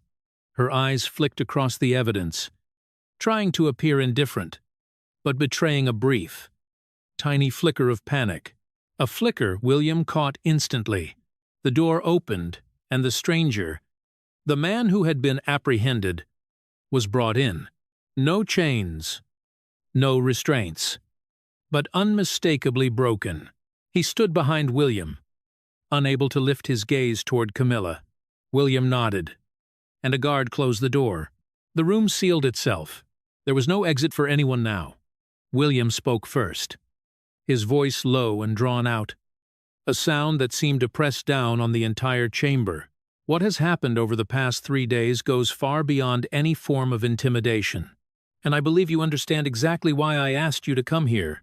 Because none of these items appeared on my car by accident first time, second time, or third time. They all lead back to the same source, the same hand.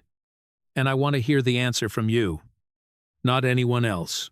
Camilla steadied her expression, inhaled softly, and responded, her voice stretched thin in self-defense. William, I do not know what you are implying. Any one of these things could have been done by someone else. You cannot just point your finger at me like that. I have nothing to do with these threats. William didn't argue. He simply turned to the man who had been caught. Repeat what you told me. The man trembled, but eventually spoke. His voice long, shaking, yet clear. Each word distinct.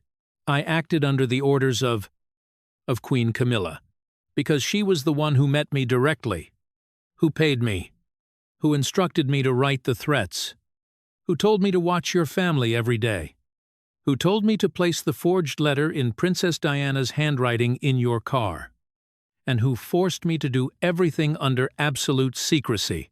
She said that if I disobeyed, she would make me and my family disappear. Camilla shot to her feet, her voice pitched higher than usual, trying to project outrage but failing to hide her desperation. He's lying. He's a criminal. Of course, he would say anything to reduce his punishment. You cannot believe a nameless man like him. William didn't react to her shouting. He stared straight ahead, unwavering. So, you're telling me he created these letters himself, edited the photos himself, acquired the crushed car model himself, found the Paris tunnel photo himself, forged my mother's handwriting himself, and managed to get past 3 layers of palace security just to tarnish your reputation? Camilla froze for a single second.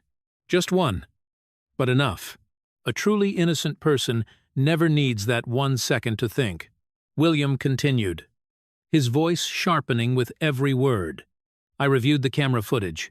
He is the man who appeared all 3 nights.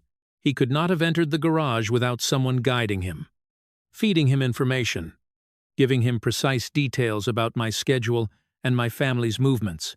And the only person with access to that level of information is someone inside this household, someone who knows every vulnerability in the system. Camilla stepped back half a pace, her face draining of color, though she still tried to protest. William, you are accusing me unjustly. I have never— He cut her off with a single, long, decisive line, a blade that ended the confrontation. You wanted me off the throne so badly you did this. You threatened my children. You used my mother's memory to force me into submission.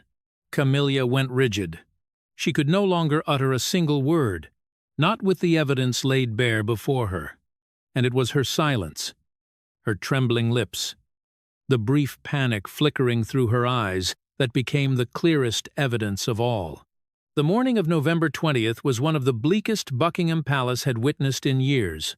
The footsteps of security officers echoed like the soft knocking of a verdict, slowly approaching its final chapter. And amid that heaviness, William and Charles appeared together, heir and king, now forced to confront an act that had moved far beyond private conflict. It had crossed into the territory of criminal threat, royal dishonor, and danger to innocent children. The man arrested in the garage the night before was escorted away, flanked by 2 rows of guards, taken to the government office, where his testimony would be recorded word for word. Every detail was examined with precision. Every piece of evidence sealed and archived according to the strict protocol reserved for cases involving the British royal family. William stood beside Charles, listening as the full confession was read aloud one final time. The long, trembling statements admitting he had followed orders, accepted payment, carried out specific instructions about the threats, planted documents in William's car, monitored his family for weeks, and especially forged Diana's handwriting to deliver the cruelest psychological blow. Everything was captured in the official record, like hammer strikes sealing shut a door that could no longer open toward redemption for the one who had orchestrated it all. William remained silent throughout. But Charles, who had long refused to comment publicly on turmoil surrounding the monarchy, stood beside his son with a face colder than any winter. When the final report was stamped, when the classified documents were moved into secure storage, William and Charles returned to the palace in a prolonged silence, as though even the air was waiting for the final judgment on Camilla. The internal council convened in an old stone chamber that had once housed some of the most consequential decisions of the Windsor dynasty. A room that normally echoed with discussion now held a motionless gravity, for everyone present understood that what was about to unfold was not a meeting, it was the end of a chapter in royal history. Camilla entered the room, her face stripped of the pride that had always accompanied her. What remained was the power of someone being pushed toward the edge of a cliff. She searched the room for even a single sympathetic glance, but met only blunt, expressionless silence from those who now knew the truth. On the long table, the black velvet box, the crushed car model, the Paris tunnel photo, and the forged note in Diana's handwriting sat neatly arranged. Silent witnesses that could not be refuted. Charles rose slowly, almost as if trying to stretch the final seconds before speaking words he never imagined he would have to say. Not to her, not after years of shielding her. He looked at her for a long moment, his eyes heavy with disappointment, anger, and the deep ache of betrayal, the kind inflicted only by someone one has long protected. Then his voice finally emerged, low and resonant, ringing through the chamber like a funeral bell. What you have done is no longer within the bounds of jealousy or personal conflict. It has become an act that threatened the life of a royal family member, breached palace security, manipulated and abused the authority of the British Crown. As of today, you no longer have a place within the royal family. The words struck Camilla like a freezing gust, knocking away whatever remnants of resistance she had left. She opened her mouth, attempting to defend herself, but the words choked in her throat when she met Charles's eyes. Not a flare of anger, but a disappointment so deep there was nothing left to argue. William stood beside his father, saying nothing. No hatred, no triumph. He had never wished for this outcome. He had only wanted safety for his family, for his children not to grow up under threat and fear born from within the palace itself. But Camilla's actions had crossed every boundary imaginable, leaving exile as the only possible resolution. The decision was read aloud.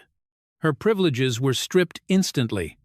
Her title, her access to inner palace areas, her motorcade, her staff, her role as a royal representative all revoked. Only one path remained: to leave the palace as someone with no position whatsoever in the royal structure. Camilla walked out of the chamber, dazed, her shoulders trembling as though a cold wind were battering her. Even though the room was sealed, no one escorted her, no one offered a final word, no one looked after her with sympathy, for she had pushed herself out of that circle by committing acts no one could forgive. When the door closed behind her, the palace felt slightly lighter, as though a heavy shadow had been lifted. But inside everyone present, especially William, that relief came laced with a quiet bitterness. In a royal family, enemies do not always come from outside. Sometimes they rise from the very people once trusted the most. And with that, the monarchy turned a new page.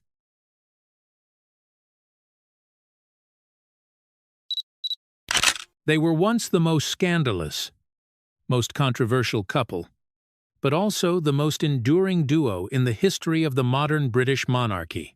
Despite criticism, despite fierce public opposition, Charles and Camilla still held hands through nearly half a century of storms. Yet now, when the world thought nothing could tear them apart, a shocking announcement hit. Charles and Camilla have split. No one could believe their eyes when the first reports leaked from inside Buckingham Palace. A silent separation. No press release. No formal farewell. Just the increasingly empty corridors once graced by Camilla. And the growing absence of Charles from royal events. Something had shattered. And this time, it was beyond repair. Insiders say it began after the king underwent intense medical treatment and started re-evaluating what truly mattered in his remaining years. The persistent presence of Camilla, once his refuge, had become too large a shadow, one that many within the palace wanted removed to clear the path for a new reign under William and Catherine. This is not just the end of a notorious love story. It is a clarion call signaling a purge of covert power within the British monarchy, where even a queen without a throne can be discarded mercilessly. On a cold, rainy night in July 2025, as the streets around Buckingham Palace lay silent, a back gate suddenly swung open. No motorcade, no guards, just a black Range Rover silently gliding into the storm, leaving behind a spine-chilling emptiness. Inside the vehicle, a woman sat in the back seat, head bowed, hand trembling as it clutched a white lace handkerchief.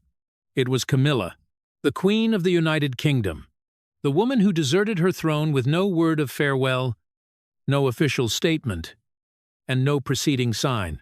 News exploded just hours later. Queen Camilla missing. Buckingham's night of shattered silence. And Charles left all alone were headlines that plastered the front pages from The Guardian to the Daily Mail. Night bulletins switched to emergency mode.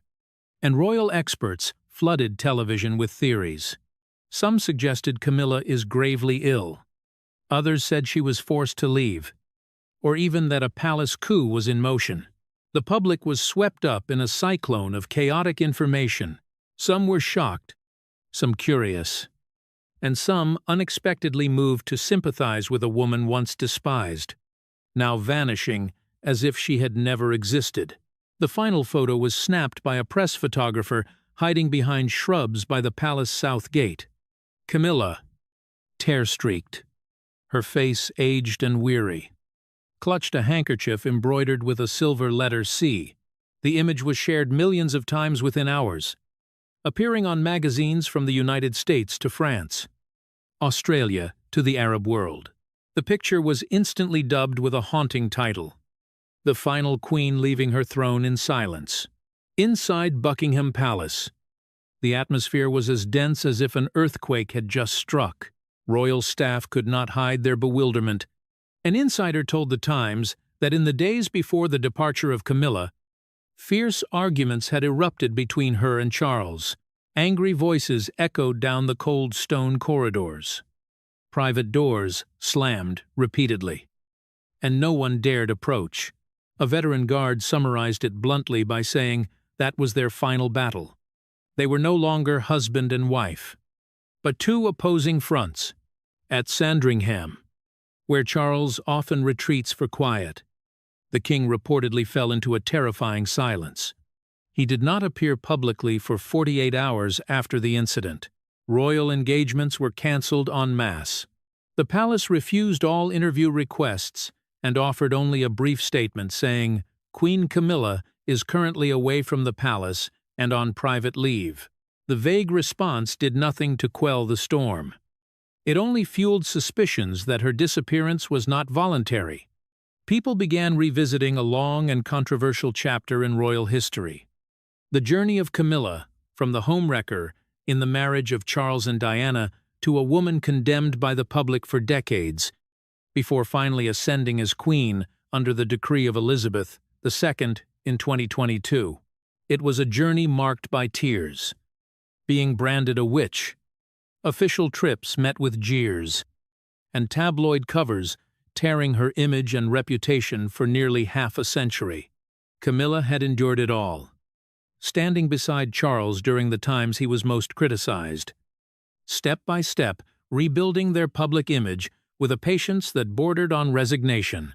So what made her give it all up? What made the woman who once said she lives to be with Charles quietly turn her back at the very moment he needed her most? Another source from within the palace revealed the conflict did not come from the outside, but from the two of them. The years following the cancer treatment of Charles changed him both psychologically and in his habits. He became withdrawn, irritable, and unpredictable. Camilla felt excluded from important decisions, pushed outside the circle of trust, now revolving around William and the new advisors.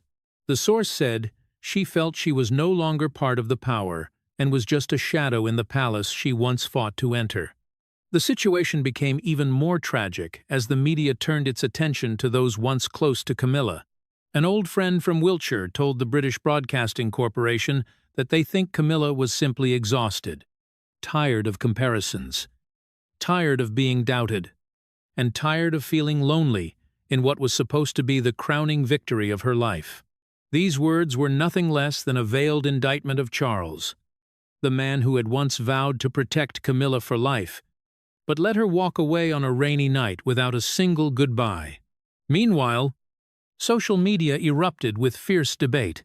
Some criticized Camilla for running away like a coward, while others defended her as a victim of a palace full of schemes and coldness. Many expressed regret, even remorse, for having despised her for so many years. One account wrote that she is not Diana, but she is no monster either. She is an old woman and she needs love like anyone else. The biggest question remains unanswered. Is this just a temporary interruption? Or is it the definitive end of a royal marriage that once shook the whole of Britain? And if it truly is the end, what does it mean? A failed Camilla? Or a Camilla who finally chose freedom for herself? Each bit of information, every photo, and every rumor continues to be spun. But within the cold halls of Buckingham Palace, where Charles now sits alone with a cup of cold tea by the window, only one sound can be heard: the falling rain and the absence of Camilla. A complete absence. Though she left in silence, the withdrawal of Camilla became the loudest explosion in the modern history of the British monarchy, like a velvet curtain suddenly dropping in the middle of the climax of a tragedy. The disappearance of the Queen left not only a void in royal ceremonies, but also exposed a truth long hidden. Behind the facade of a regal marriage was an unrelenting power struggle, and it was that very struggle that killed the love Charles had once fiercely protected. For years, people believed that Charles and Camilla were destined. He loved her despite public opinion, despite the institution, and even despite the pain of Princess Diana. But people often forget one thing. When love intertwines with power, everything changes, and in their case, love slowly corroded into a brutal political game, where both wanted to be the one holding the scales.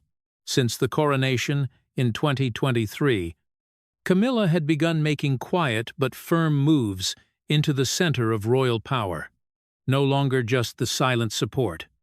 She appeared more frequently at events, heavily influenced the schedule of Charles, the content of speeches, and even the internal staffing within Buckingham Palace. One palace insider revealed that Camilla was no longer just the wife standing behind the king. She acted as if she were the one truly ruling.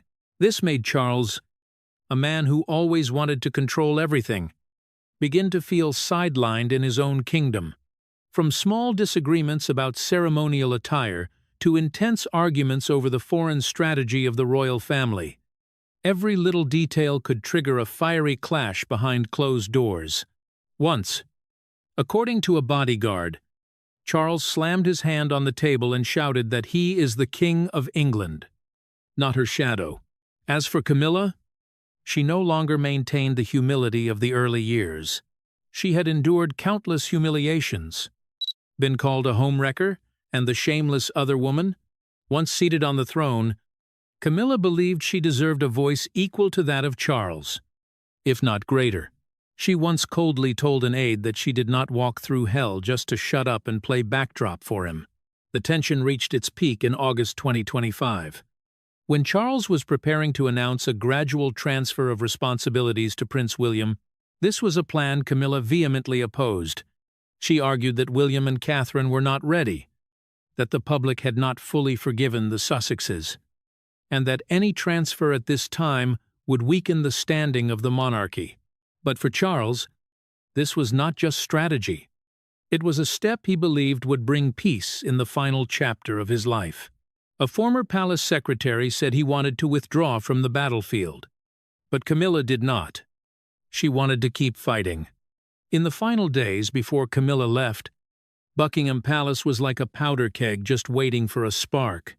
The aides were divided into two distinct camps, one loyal to Charles, believing the king needed serenity, the other supporting Camilla, claiming she was the only one strong enough to keep the monarchy from collapsing.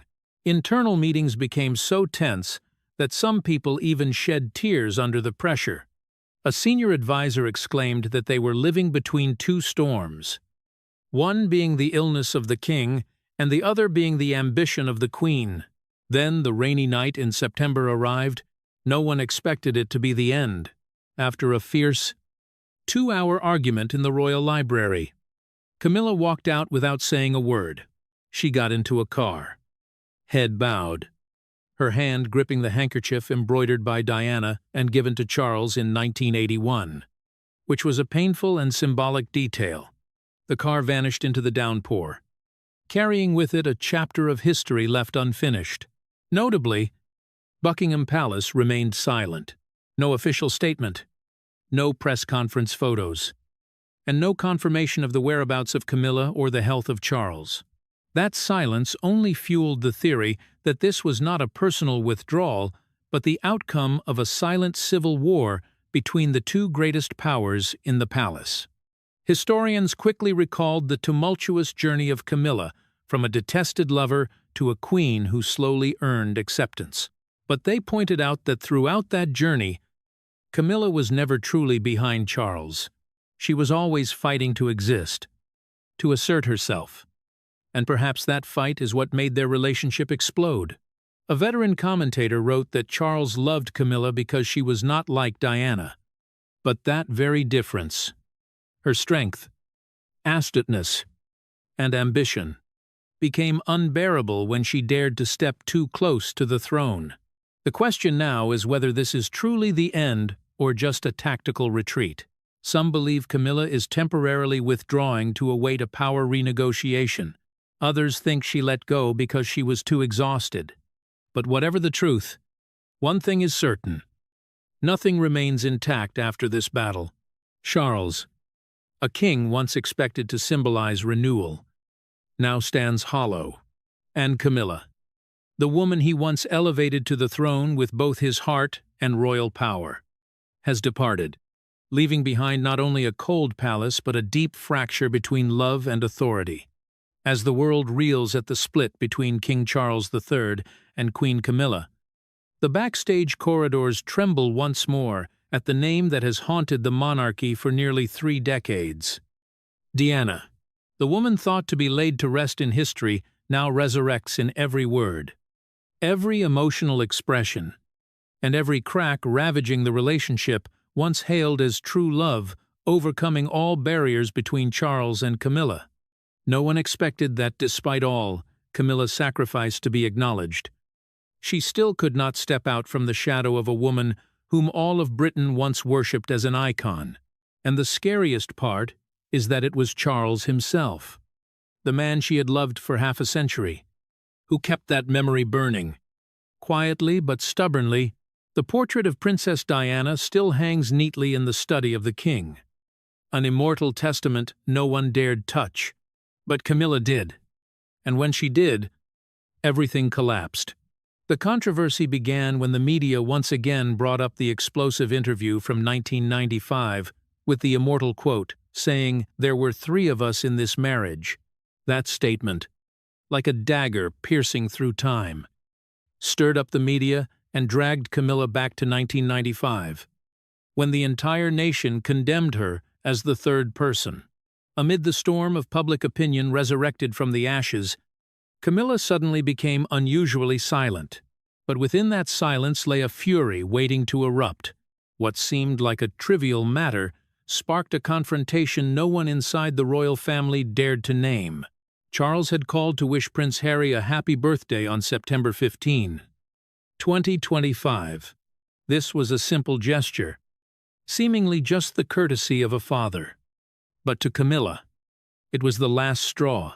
For Harry had once ruthlessly criticized her in his memoir titled Spare, calling her a dangerous villain and accusing her of manipulating the media for personal gain. To Camilla, Charles making the effort to contact and congratulate such a person was nothing short of public betrayal. Camilla had screamed, asking who he chooses. Her or that boy? And his mother, too. The one whose name this entire royal family never dares to speak. These words were not just jealousy. They were the distilled bitterness of years being seen as the replacement, the shadow of Diana, and the intruder into an unfinished fairy tale. Charles, exhausted from months of battling illness and post-Brexit political pressures, finally broke and said he cannot lose Harry too, as he has already lost Diana.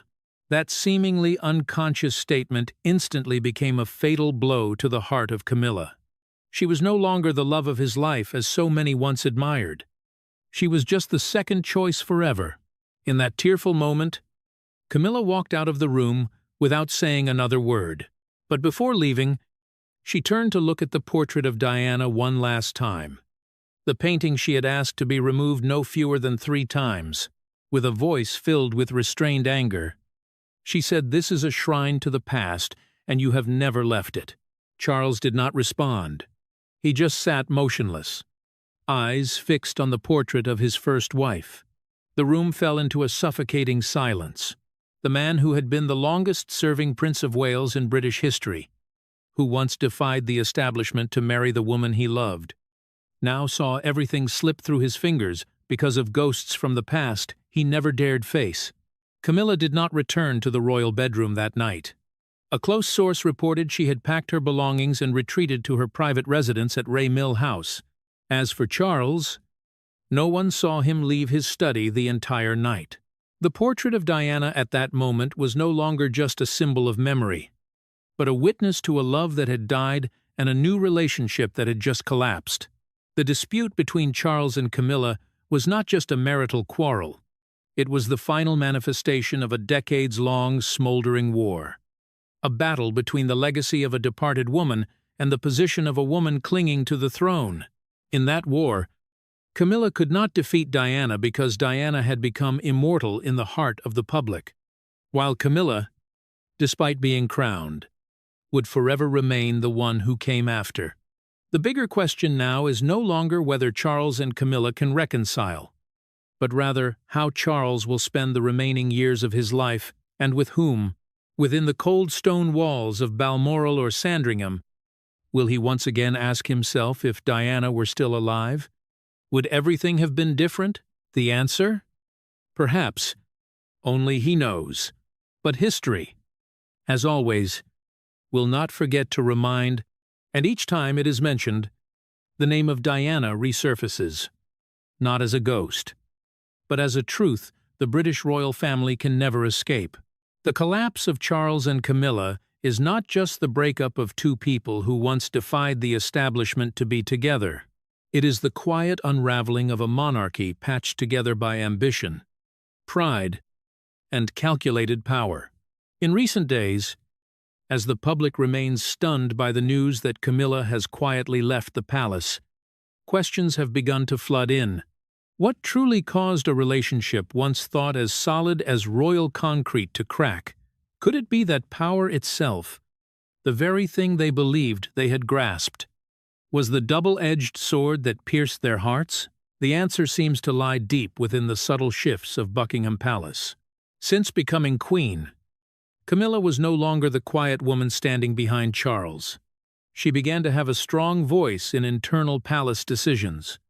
From organizing events and managing media to intervening in the relationships between Charles and his sons, in many private meetings, advisors noticed that Camilla no longer held back, but openly asserted her role as the queen in power.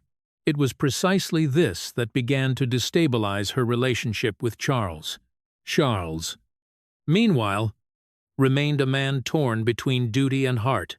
He once believed that his love for Camilla was salvation after the breakdown with Diana.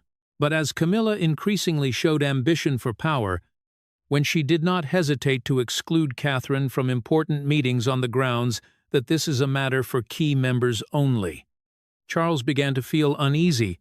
It was not because he no longer loved her, but because he realized he was gradually losing control. Camilla wanted more than a title. She wanted to govern and to leave her personal mark on a reign long considered lackluster under the shadow of Elizabeth II. But Charles could not allow that to happen entirely. Silent conflicts between them grew as he rejected some of the proposals from Camilla, such as appointing her close confidants to the Privy Council. The whispers in the halls of Clarence House grew heavy, to the point that several longtime servants requested to be transferred elsewhere. Unable to endure the tension like a tightened string, that tension escalated as Charles grew weaker after prolonged treatment. His declining health forced him to delegate many duties to William and other members. But Camilla did not back down. She continued to appear publicly, speak out, and preside over major royal ceremonies, causing many within the royal household to view her as an acting queen. The dissatisfaction did not come from just one individual. It was a wave. A senior advisor once bluntly said that he does not need a reigning queen. He needs a wife by his side. But Camilla seemed to have moved beyond that role. Charles began to withdraw. He avoided events where Camilla would appear. He spent most of his time in his private office at Clarence House, where he kept a commemorative ring from Camilla engraved with the words, "Forever Together." Those close to him said he would often stare at the ring for hours in silence, as if trying to find again the image of the woman he once loved more than life itself. But what remained was only emptiness, heavy and full of regret. The peak of their separation did not come from one specific event, but from a string of days in which Charles felt increasingly pushed aside. In a private meeting with the Privy Council, when he suggested reducing the ceremonial role of Camilla to avoid public backlash, she angrily stormed out. The palace halls had never witnessed such fury from Camilla. Since that day, she no longer stayed at Clarence House. Charles once wrote a letter to Camilla, a tearful letter, never sent. In it, he expressed his pain, but also admitted that he cannot keep her without destroying what remains of the monarchy. The letter was torn to pieces, the ink stains still left on the desk, which was a living testimony to his inner turmoil. In a private conversation with a close aide, he blurted out that if it were not for Harry, maybe Camilla would not have left. This was a statement that seemed offhand, but revealed everything. The rupture had gone too deep, and Camilla no longer had the patience to wait for a family that could fully love her. Royal advisors later proposed a highly strategic course to reduce the role of Camilla from queen to consort to the crown, a title both symbolic and face-saving. But Charles refused. He could not diminish the woman who had once stood with him against all of England. And because of that refusal, he became isolated within a power system that had long ceased to stand by him. At the Trooping the Colours ceremony, Charles appeared alone on the balcony. There was no Camilla beside him and no forced smile to conceal the fractures. He stood there, his eyes sunken, reflecting a sorrow the public had never seen before. Alone among cheers and fireworks, he became the symbol of a monarchy trembling and a man who had just lost the final love of his life. From the quiet countryside of Gloucestershire, where Camilla had retreated in seclusion after the divorce crisis, a storm was silently igniting. In an old mansion amidst the still fields, Camilla began to write. These were not letters to Charles, nor private diary entries, but a memoir. It was a personal manifesto. drafted not to reclaim lost love, but to preserve her own dignity. The woman once called Queen of England, now cast out of royal chronicles as if she had never existed. Camilla told it all, from the early days of the affair and the hurried glances behind the back of Diana, to the quiet journey standing beside Charles for nearly 50 years. She did not sugarcoat, nor did she avoid, the sacrifices, the times she was cursed by the public, the sleepless nights under media pressure, and even the moments when she believed her love was unshakable, were all strung together like an indictment aimed at the very man who once promised to walk with her until the end of life. Charles, the one who once declared Camilla is his destiny, had now become the man who turned away indifferently. With every word, Camilla did not just ease the pain of betrayal, but also issued a veiled warning that she can reveal more than anyone thinks. And indeed, that was true. Leaked rumors from close sources revealed that the manuscript of Camilla contained more than a few secrets never before disclosed about the royal family. From tense meetings behind the scenes of Buckingham Palace to fractured relationships among senior members, all of it could be explosive if made public. Some media sources claimed that Camilla was considering releasing the memoir simultaneously with a legal battle over titles and property after the divorce, something that could plunge the monarchy into an unprecedented crisis since the death of Princess Diana. If that happened, it would not simply be a legal battle, but a war to redefine history. And Camilla, with her inherent sharpness, knew exactly how to play the final game. She held not only memories and wounds in her hand, but also media power through a network of friends, former allies, and a few once close journalists. One hint from Camilla alone could be enough to bring down the mask the British royal family had long worn. And now, as Charles weakens and William is stretched thin trying to manage a troubled Britain and a sick wife, no one in the royal family dares to underestimate this disempowered queen.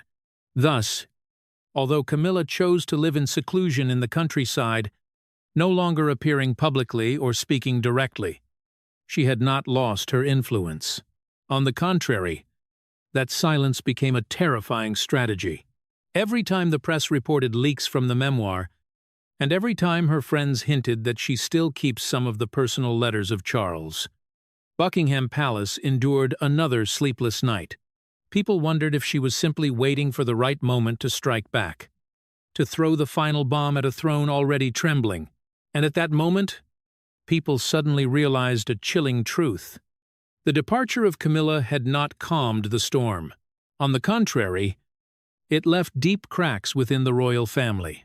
Charles, the man who once defied public opinion to bring Camilla into the palace, had now become the quietest, most heartbroken figure, the image of the king quietly leaving his desk earlier than usual, avoiding cameras, and retreating more and more into Sandringham was labeled by observers as irreparable signs of collapse. William and Catherine, the couple expected to inherit the throne, now had to shoulder the consequences. Not only were they tasked with preserving the image of the monarchy before the public, but also defusing a fresh wave of criticism, which viewed the separation of Charles and Camilla as a sign of a dynasty breaking from within. Meanwhile, Harry, the estranged son, remained a blurred figure in America, not trusted, unable to return, and no longer mentioned as a true heir. So, after many seemingly stable years, the royal family stood again at a crossroads, with Camilla, who once served as a behind-the-scenes bridge among internal forces, gone. Smoldering tensions now surfaced clearly. Who gets to sit at the meeting table? Who keeps internal secrets? And who controls the media suddenly became a silent war between those who once called each other family. The biggest question now is no longer whether Camilla has left, but whether she will leave as a cast-off woman or return as the final symbol of resistance in the darkest era of modern royal history.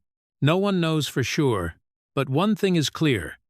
The memoir being written is the blade Camilla has been sharpening for decades. And if it is released, it will not be just a broken heart, but the entire throne that may shake to its foundation.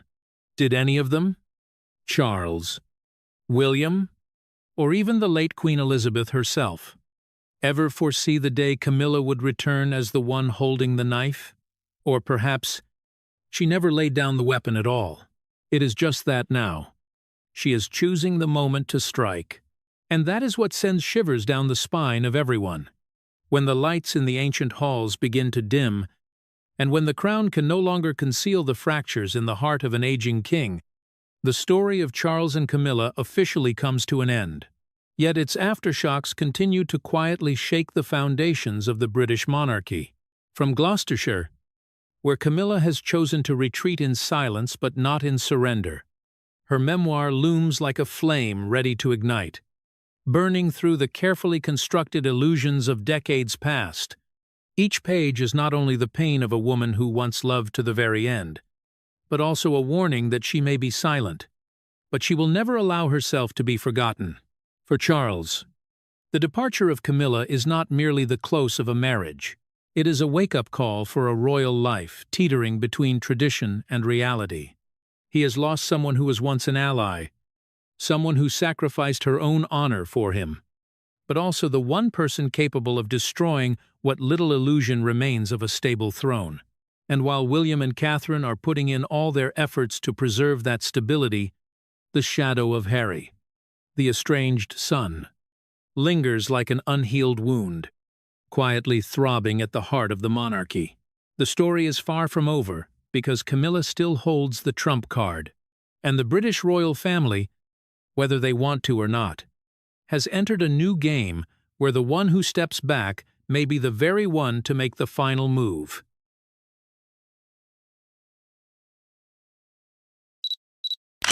A silent coup unfolding in the heart of London. The chimes of Big Ben echo like the rapid heartbeat of an institution beginning to fracture. Within the haze of power and tradition, two names that once seemed impossible to oppose now stand on clearly divided sides: Queen Camilla and Princess Anne. One represents a controversial present. The other stands as a steel symbol of discipline and legacy. And this time, the clash is no longer whispered behind palace doors. It is a direct blow to the very heart of British royal tradition. The title of Princess Royal is not a decorative label, it is the highest symbol granted to the most distinguished royal woman of a generation. Bestowed by the monarch and almost impossible to replace, for decades, Princess Anne has upheld that title with unbroken dedication, with iron discipline and absolute loyalty to the crown. But now, a shocking suspicion is spreading behind the scenes. Camilla is believed to have sought ways to elevate her own daughter into the core aristocratic circle, even reaching toward titles long considered untouchable. This raises a dangerous question. Is this the instinct of a mother protecting her child, or a calculated move to reshape the power structure within the royal family? And somewhere in the shadows of Buckingham Palace corridors, Prince William is said to be watching it all, like a silent judge, ready to act. If the final boundary is crossed, does Camilla have the right to rewrite the rules? Or is she pushing herself out of the heart of the Windsor family? If you stand with Princess Anne and tradition, comment 1. If you believe Camilla is simply fulfilling her role as a mother, comment 2. The truth behind this confrontation is far more complex. If there is a title in the British royal family that carries a weight greater than the invisible crown of female power, it is Princess Royal, a title not meant for the many, not open to negotiation, and certainly not a reward for personal relationships. It is a legacy spanning more than 4 centuries, originating in the 17th century, when the daughter of King Charles I was first granted the title following the French royal model. Since then, only 7 women have ever held it, a number small enough to humble any ambition. This title is not automatically inherited. It is not passed down by bloodline, as many mistakenly believe. It depends entirely on the will of the monarch. And more importantly, on the undeniable merit of the chosen individual. At present, the holder of this title is Anne, Princess Royale, the only daughter of the late Queen Elizabeth II, a woman whom even critics of the monarchy acknowledge as the embodiment of discipline, dedication, and quiet sacrifice. In more than 50 years of royal duty, Princess Anne has never left a significant stain on her record. No scandals, no controversies, no search for the spotlight. She works more than any other member of the family, often leading the rankings in the number of public engagements. That alone has transformed the title of Princess Royal from a name into a living symbol, a fortress of tradition built on consistency and absolute loyalty. Yet within that seemingly unshakable picture, an undercurrent has begun to emerge. Rumors, once scattered fragments within the discreet corridors of Buckingham Palace, have gradually formed a troubling narrative. At the center of it stands Camilla, Queen Consort. A woman who spent decades earning acceptance now finds herself at the center of an entirely new ambition. According to multiple insider sources, Camilla has quietly sought to advance her daughter, Laura Lopes, deeper into the royal power structure. What is most shocking is not a mother protecting her child, but the alleged target, a symbolique position, even touching titles that have remained untouchable for 384 years. Laura Lopes does not carry Windsor blood. She did not grow up within the royal environment, nor was she trained under its strict standards. She is, in every sense, an outsider. And that is precisely what makes the idea of placing her at the center of power so controversial. Because if it happens, it will not merely be a personal shift, it will set a dangerous precedent, opening the door to redefining the entire royal structure. Some may argue that times have changed, that the monarchy must adapt, must become more flexible with modern social standards. But the question remains, should that adaptation come at the cost of breaking the core principles that have sustained this institution for centuries? Because once the line between tradition and personal interest is erased, what will remain? In this context, the role of Prince William becomes critically important. As the future heir to the throne, he carries not only the responsibility of maintaining the royal image, but also ensuring that its core values are not eroded. Many sources suggest he is fully aware of these underlying movements and is closely observing every step behind palace doors. William's silence is not indifference. It resembles the calm before a storm, a preparation for decisions that could reshape the future of the entire Windsor family. And if that is true, then any attempt to disrupt the traditional structure will face a stronger wall than ever before. Perhaps what Camilla has underestimated is not public reaction, nor William oversight. What she may have overlooked is the true nature of the title Princess Royal. It is not a gift that can be given at will. It is a fortress guarded by history, by tradition, and above all, by the woman who currently holds it. Princess Anne is not easily replaced. She does not need to speak, nor argue. Her presence alone is the strongest statement that some values are not negotiable, and in a world where everything seems capable of change, that may be what makes her the most formidable woman in Britain. But Camilla has forgotten one thing. This title is not a wedding gift. It is a fortress guarded by the strongest woman in Britain. The London night of 1974 did not begin with drama. It began like any other evening. Pale yellow streetlights, thinning traffic, and the car carrying Anne, Princess Royal, moving quietly through familiar streets. No one could have guessed that just minutes later, that place would become the scene of one of the most daring attacks against the British royal family in the 20th century. A vehicle suddenly blocked the road. An armed man rushed out and opened fire on the escort car. The driver was wounded. The bodyguard collapsed. The air was torn apart by gunfire and panic. Everything happened so quickly that there was almost no time to think. But in that moment of chaos, the true nature of Princess Anne revealed itself with absolute clarity. When the attacker opened the car door and ordered her to step out, Anne's response did not resemble any script people had ever imagined for a princess. There was no scream, no pleading. She looked straight at him and refused. Her reply, brief yet cold, became legend, not bloody likely. No chance at all. That sentence was not merely a reflex.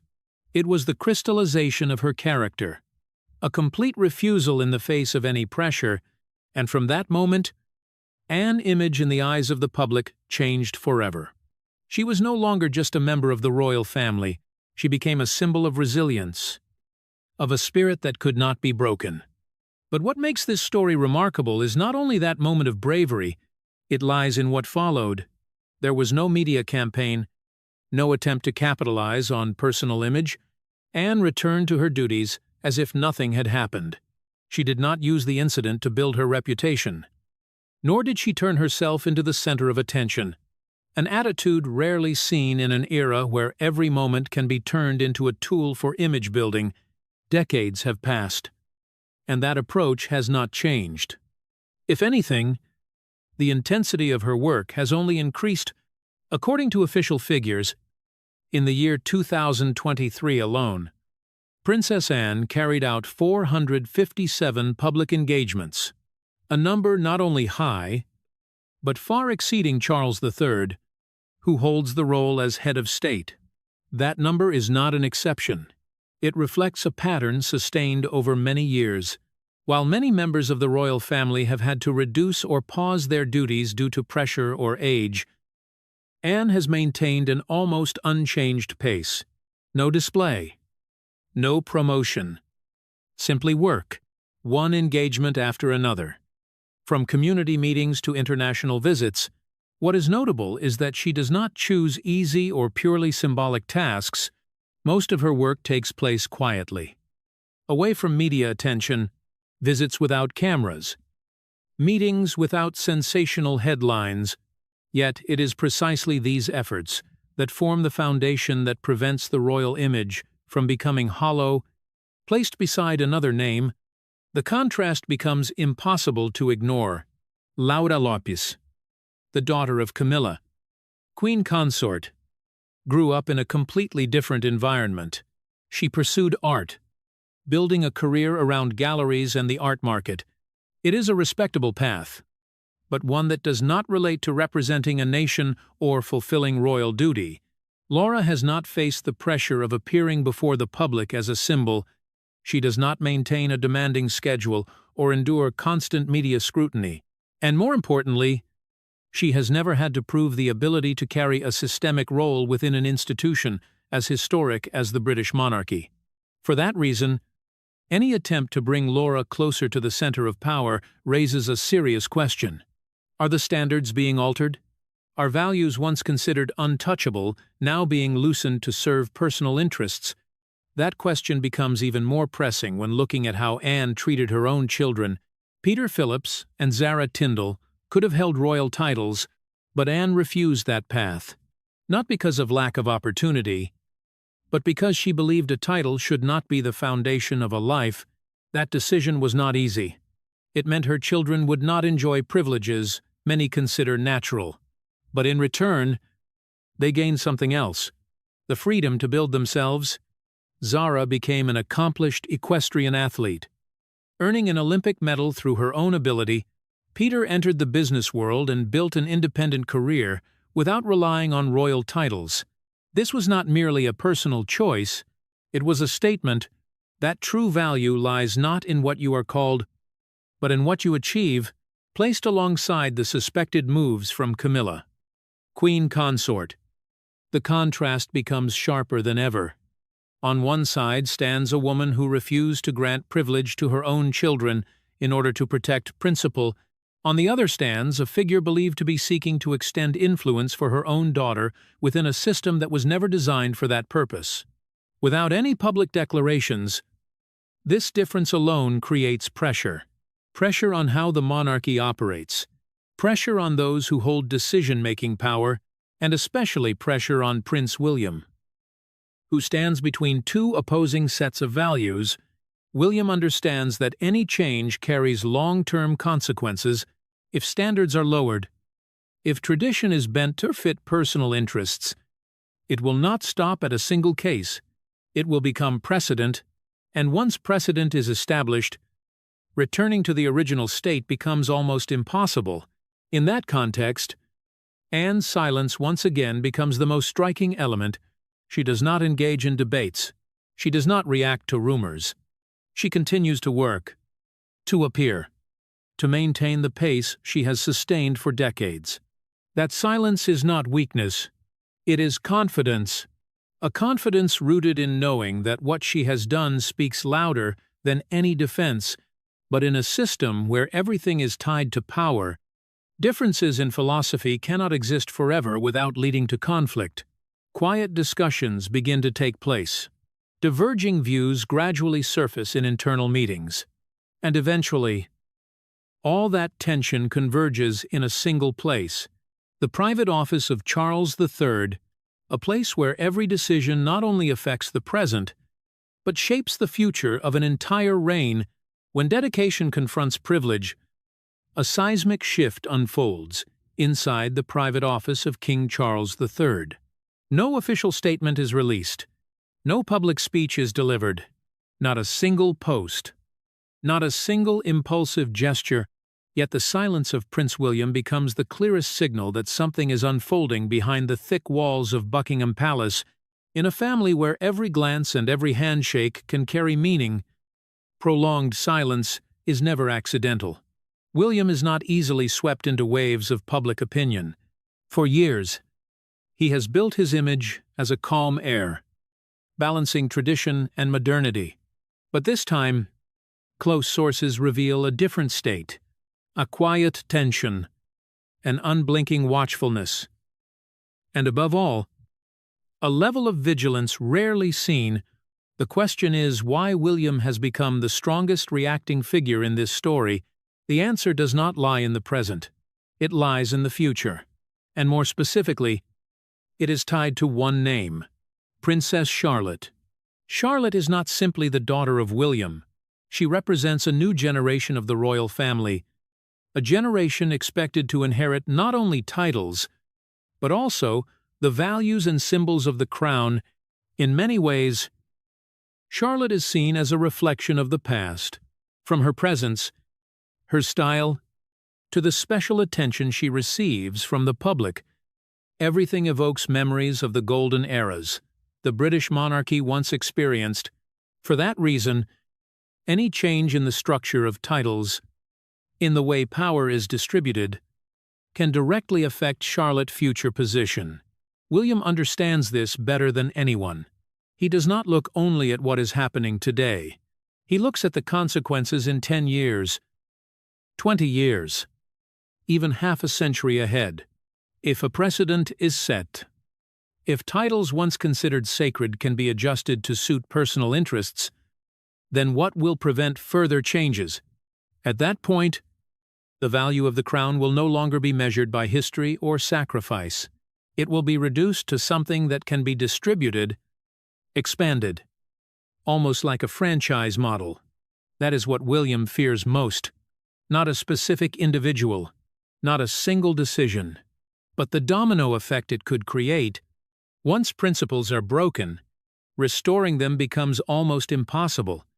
In private meetings, where there are no cameras or recordings, William is said to have made his position clear, not through emotion, but through logic. He raises questions that cannot be avoided.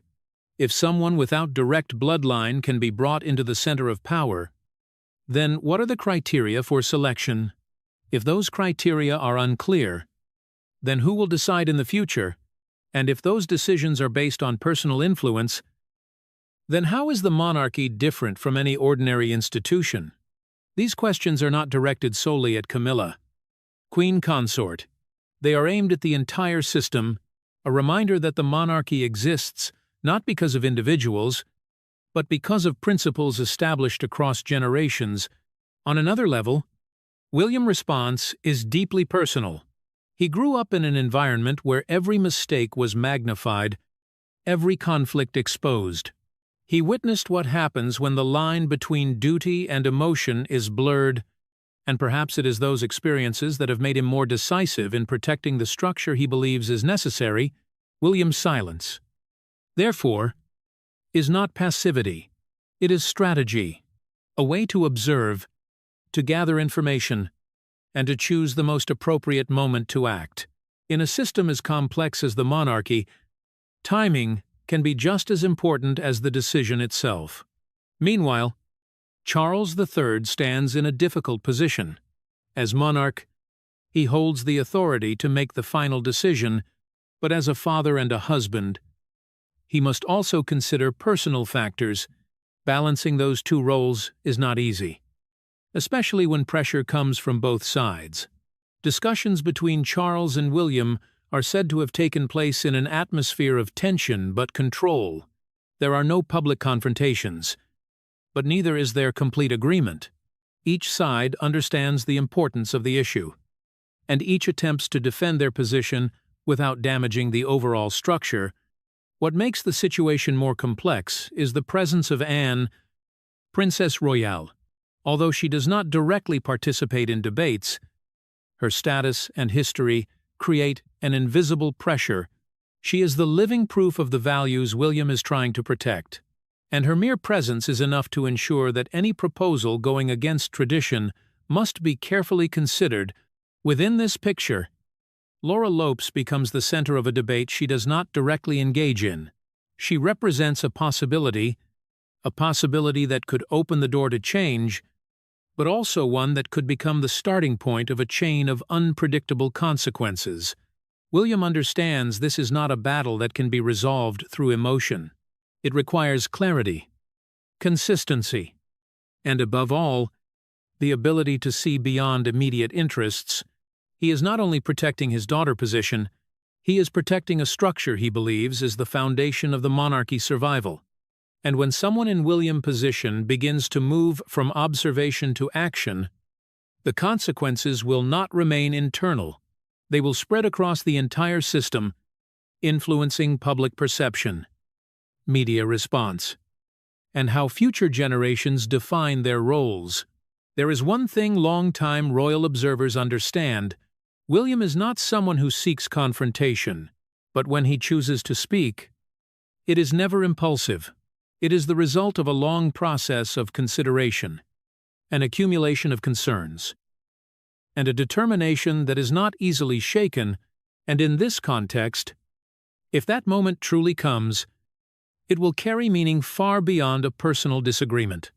It will be a statement about the direction of the monarchy's future, and when William speaks, it will not be a request.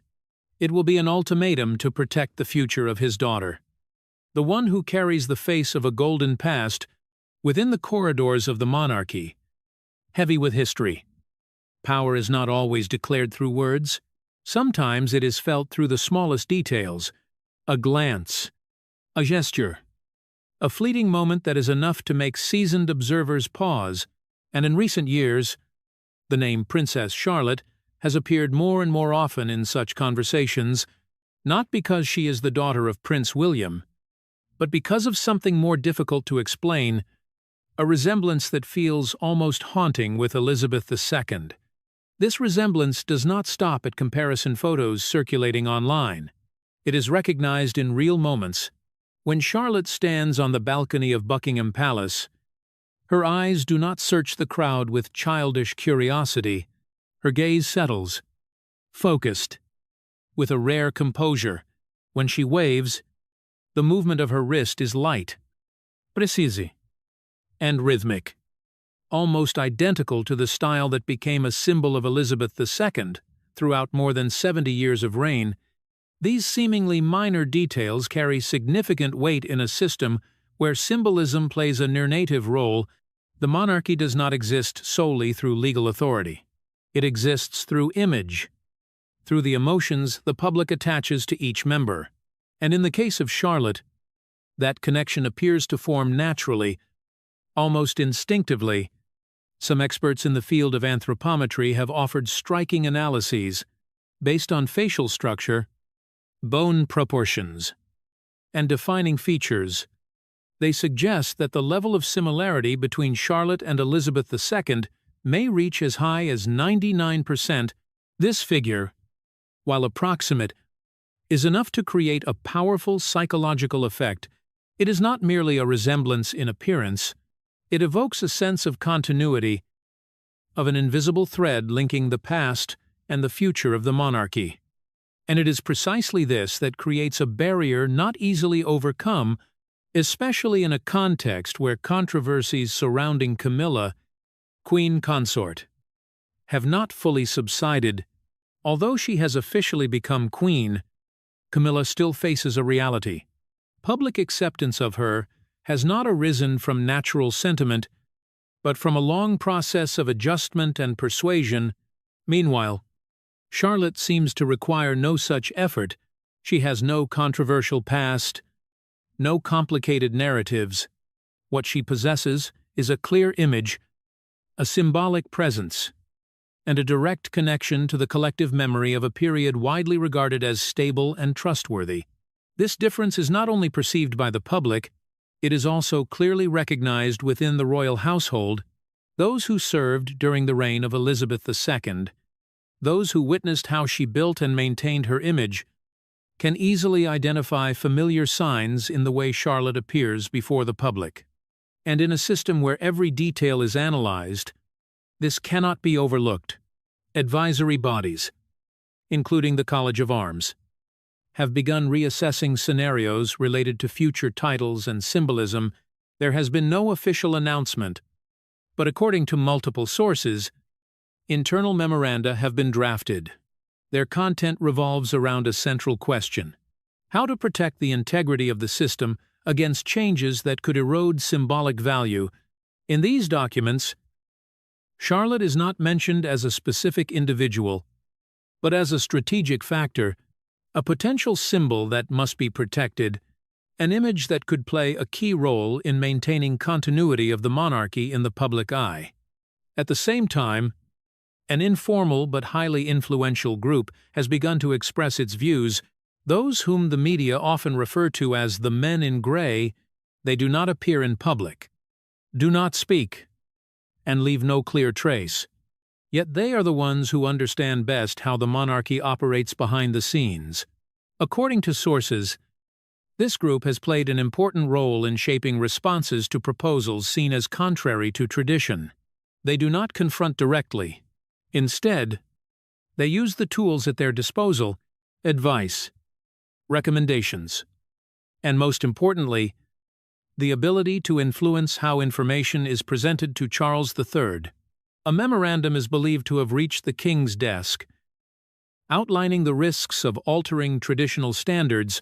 There was no harsh language, no personal criticism, only calm analysis of consequences, of how the public might respond, of the risk of losing trust, and of how difficult restoration would be once the image is damaged. In that context, the presence of Charlotte becomes impossible to ignore. She does not participate in meetings, does not offer opinions, yet her image, her resemblance to Elizabeth II, becomes part of the argument. A demonstration that the monarchy can maintain continuity without breaking its core principles. This places Camilla in a more difficult position than ever. Any move she makes is now judged not only by intent, but also measured against a standard that is almost impossible to reach. A standard represented by a young girl, yet carrying the weight of an entire historical era. The silence of Prince William during this period also takes on another meaning. It is not only observation, but trust in the elements already at work within the system. He does not need to speak about Charlotte. Her very existence is already a powerful argument, and as everything gradually converges, the picture becomes clearer. This is no longer a story about a title or a specific position. It is a confrontation between two visions of the monarchy. One is flexibility, willing to adapt to personal circumstances. The other is steadfastness, preserving values proven over time. In that confrontation, Charlotte, though still very young, becomes a pivotal factor, not because she actively participates, but because She represents what the monarchy has always needed: continuity, stability, and a reminder that some values do not need to be recreated because they already exist within those who inherit them. With all these elements in place, any attempt to alter the current structure must face strong resistance, not from a single individual, but from the entire system, from history, from symbolism, and from those who quietly protect them. And while discussions continue behind closed doors, one thing has become clear: some battles require no noise. They are decided by what cannot be replaced, and in this case, that is the image of a young girl carrying the legacy of an entire dynasty. And then, as with many undercurrents in royal history, it all ends not with a loud declaration, but with a calculated silence. In the spring of 2026, at Balmoral Castle, a place that has witnessed some of the most important decisions of the Windsor family, the unofficial project that observers called Laura was brought to an end. There was no press release, no public explanation, but internally, the message was unmistakable. The boundaries of tradition cannot be shifted by personal will alone, even when that person is Camilla, Queen Consort. Camilla's withdrawal took place within the bounds of honor. In line with the unspoken rules of the monarchy, no one openly criticized her, yet no one stepped forward to defend that choice to the end. This is how the system operates. It does not remove anyone directly, but it also does not allow anyone to cross boundaries established over centuries. On the other side, Princess Royal remains steady as a symbol of endurance and dedication. The title of Princess Royal, with a history spanning hundreds of years, remains in the hands of a woman who has proven her worth not through a title, but through action. And when the question of succession arises, all eyes seem to turn toward Princess Charlotte, who embodies both the image and the spirit of a golden era. For royal tradition has never been something that can be bought or arranged. It is like a worn pair of shoes, shaped by miles of service, by repeated duties, by quiet sacrifices the public may never fully see. It is not meant for shortcuts, and certainly not for ambitions without foundation. In the end, this story is not merely a family drama. It is a reminder of how an enduring institution protects itself, through memory, through symbolism, and through individuals willing to place duty above personal interest. Thank you for following this journey into the complex layers behind the doors of Buckingham Palace. If you wish to continue exploring the hidden dimensions of the British monarchy, do not forget to press like and subscribe so you do not miss the next stories. See you again in the upcoming episodes.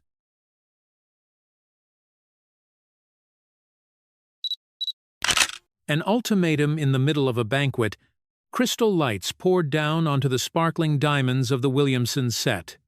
But what froze the entire hall was not the beauty of the treasure. It was the steely gaze of Princess Anne. In a moment when every protocol seemed unbreakable, she shattered the silence with a direct demand. Calling on Queen Camilla to return the jewelry regarded as a symbol of royal power, there was no evasion, no soft gesture. The distinguished guests could only hold their breath because they understood that this was no longer about jewelry. It was an open confrontation over power and legitimacy. But that was only the tip of the iceberg. Behind the closed doors of the palace, a decisive turning point had just been issued by King Charles III. For the first time in more than a century, the economic power tied to the system of royal warrants, often described as the golden seal that determines the survival of thousands of British businesses, had been placed into the hands of Catherine, Princess of Wales, a move that was not merely symbolic, but a transfer of influence on a far deeper scale, far beyond any privilege previously granted to royal consorts. Royal watchers began to ask questions. Was this a well-deserved reward for the dedication and flawless image that Catherine had built over many years?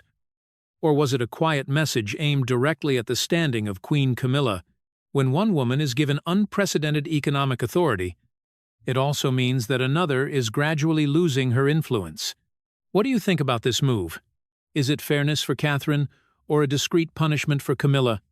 If you support Catherine, Princess of Wales, comment 1.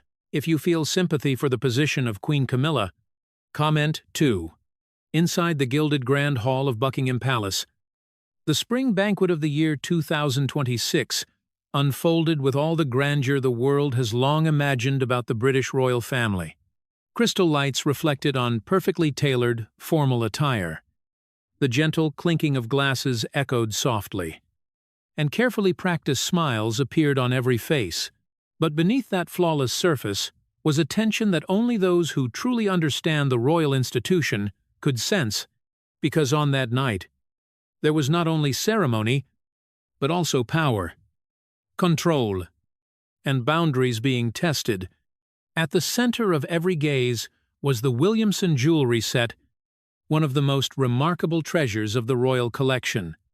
Glittering on Queen Camilla, the diamonds reflected the light like a declaration of status, yet for that very reason, it became the focal point of a confrontation that no one in the room could have anticipated. When Princess Anne stepped forward, no introduction was needed. Her presence alone was enough to shift the atmosphere. She was not someone who sought attention, but whenever she acted, it signaled that a principle was under threat. Her eyes rested on the jewelry, then moved to the person wearing it. There was no visible anger, only the cold determination of someone who knew exactly what she was doing. The demand was delivered right there, in front of the guests, without evasion, without ambiguity.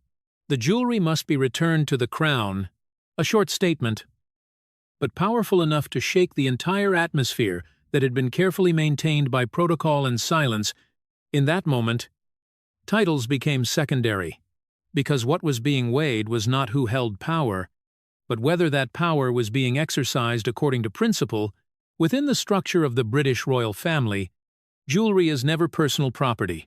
Whether worn by a queen or a princess, they are only granted temporary use. Every piece belongs to the crown, a symbol that stands above any individual, and it was this principle that Princess Anne was defending. To her, allowing anyone, intentionally or not, to blur the line between usage and ownership posed a threat to the entire institution. What followed showed that this was not an impulsive act. According to multiple sources among royal observers, a large-scale inventory had already been prepared in advance. Dozens of priceless jewelry sets, from tiaras to necklaces and brooches, were being placed under review. Safes were opened under strict supervision. Each item was recorded with its usage history, condition, and the individual currently authorized to use it. There was no longer any room for ambiguity. The number of dozens of sets was not only striking in scale, it also revealed the seriousness of the issue. This was not a symbolic inspection, it was a strategic move, a preparation for a larger transition approaching. In the royal institution, when assets are inventoried, it often signals that power itself is being redistributed. The silence of King Charles III throughout the entire situation only drew more attention. There was no official statement, no publique intervention.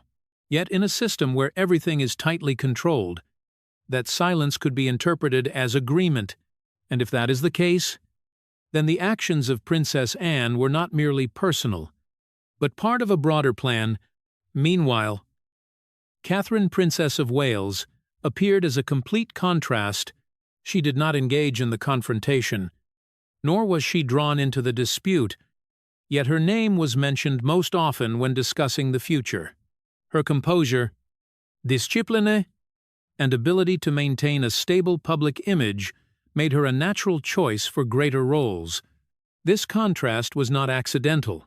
While one side was facing questions about the use of power, the other was quietly building credibility. And at a time when the monarchy needed to reinforce public trust, those qualities became decisive. The iron hand of Princess Anne was therefore not aimed at a single individual. It was a reminder that no one stands above the crown. No one has the right to turn a shared legacy into personal property. And everything, no matter how brilliantly it shines, must ultimately return to its rightful place.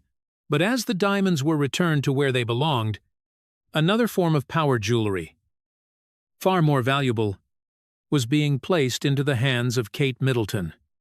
Something that money could never buy. The doors of the Grand Hall closed, but the echoes of the confrontation over the jewelry continued to spread through the corridors of royal power.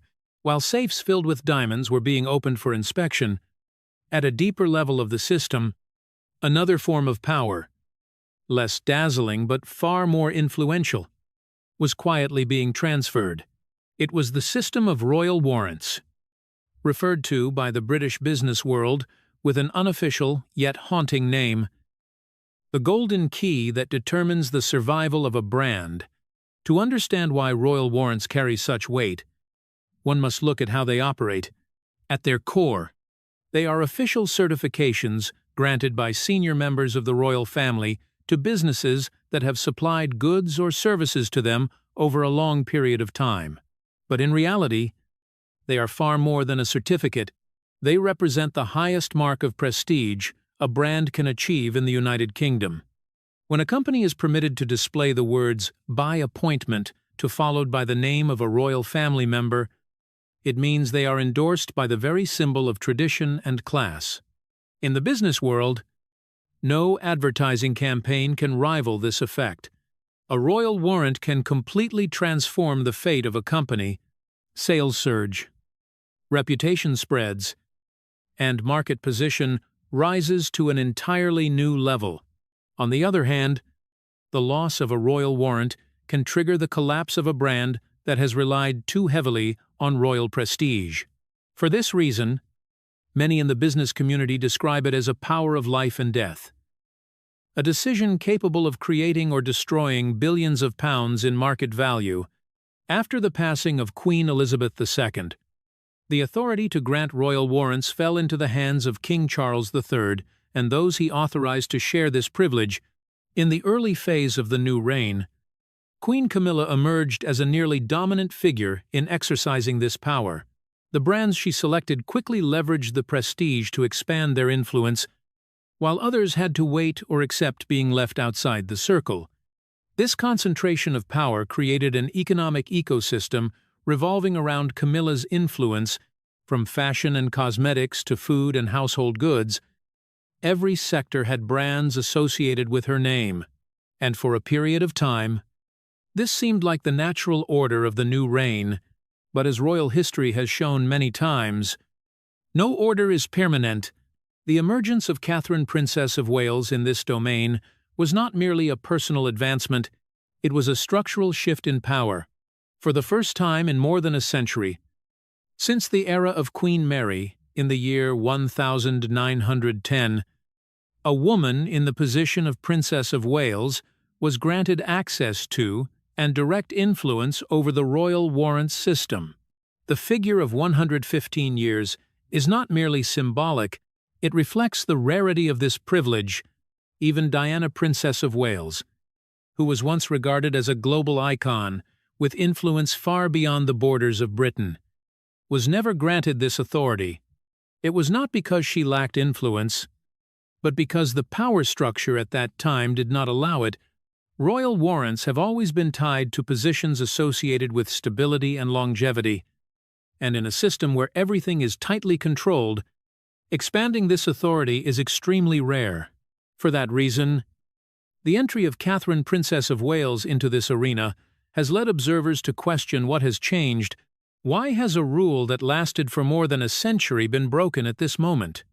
And the answer, when examined more closely, lies not only with Kate as an individual, but with the needs of the institution as a whole.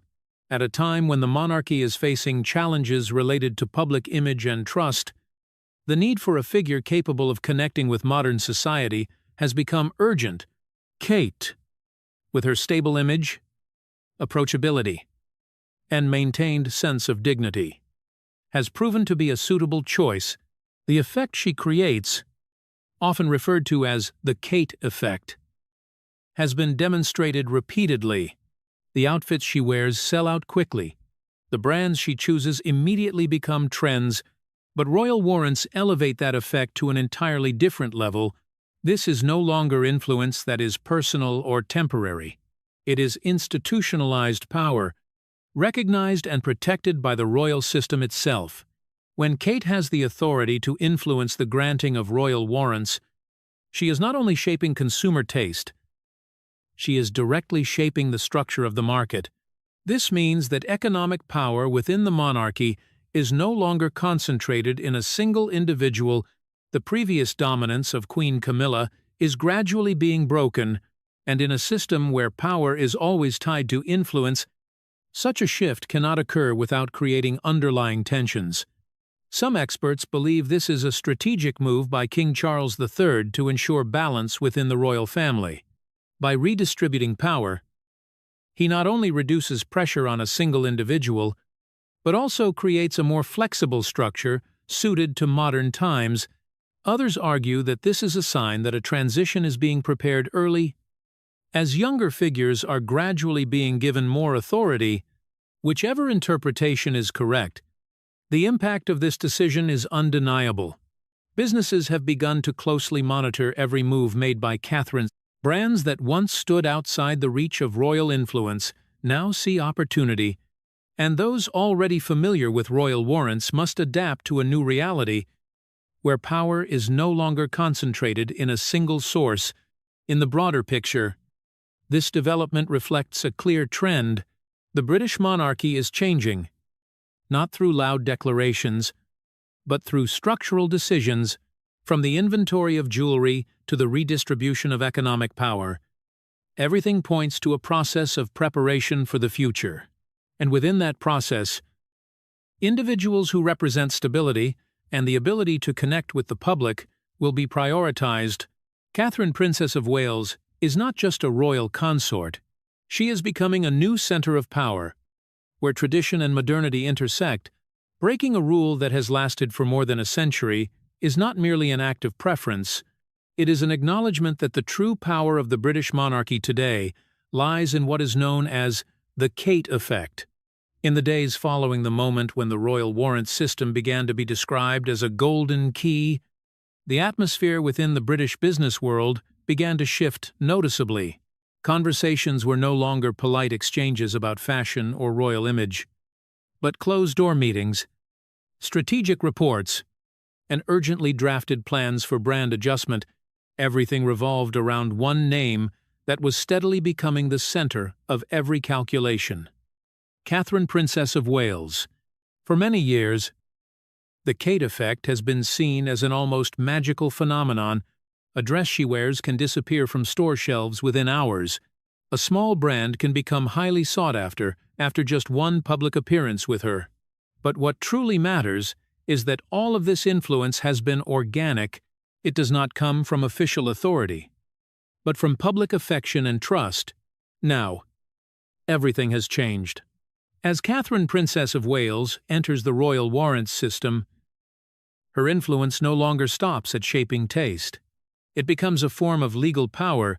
A signature, an approval, can determine whether a business is granted the right to display the royal crest, and once that crest appears on product packaging, in storefronts, or in promotional campaigns, brand value can rise in ways that no marketing strategy can replicate. This transformation has forced many observers to rethink the entire concept of influence. In the past, royal influence was seen as soft, symbolic, but with royal warrants, that influence is institutionalized. It has procedures, standards, and real authority. And when Kate becomes part of that system, she is no longer just a symbol. She is a decision-maker. This creates a clear contrast with Queen Camilla. In the early period after the passing of Queen Elizabeth II, Camilla was almost the sole figure representing this power. The royal warrants associated with her carried the imprint of stability, long-standing relationships, and a traditional system maintained over generations. However, in a rapidly changing world, stability can sometimes be perceived as stagnation. Junge brands, businesses seeking breakthrough growth, began to feel that they needed something more dynamic, and that is where Catherine, Princess of Wales, emerged. Her appeal is not only in her appearance or style, it lies in her ability to connect with multiple generations. She can represent tradition when necessary, yet also bring a sense of closeness and modernity. It is this flexibility that makes the Kate effect more powerful than any previous form of influence. When that influence is combined with the authority of royal warrants, a new reality begins to take shape. Businesses no longer simply hope to be noticed by Kate. They begin to build strategies aligned with the standards she represents, from product design to brand messaging and social initiatives. Everything is adjusted to increase the chances of receiving approval. The month of May in the year 2026 has become a date repeatedly mentioned in corporate meetings. It is the time when many royal warrants will be reviewed, and also when the influence of Catherine, Princess of Wales, is expected to be most clearly demonstrated. A sense of anticipation spreads across the entire market. Companies that once felt secure in their positions now face the possibility of being replaced. Emerging brands see an opportunity to enter a field that was previously beyond their reach. Meanwhile, King Charles III maintains a certain distance, as if observing the entire process with careful calculation. Redistributing power has never been a simple decision. It involves balancing tradition and innovation, between what has been established and what must change. For Queen Camilla, this shift presents a significant challenge.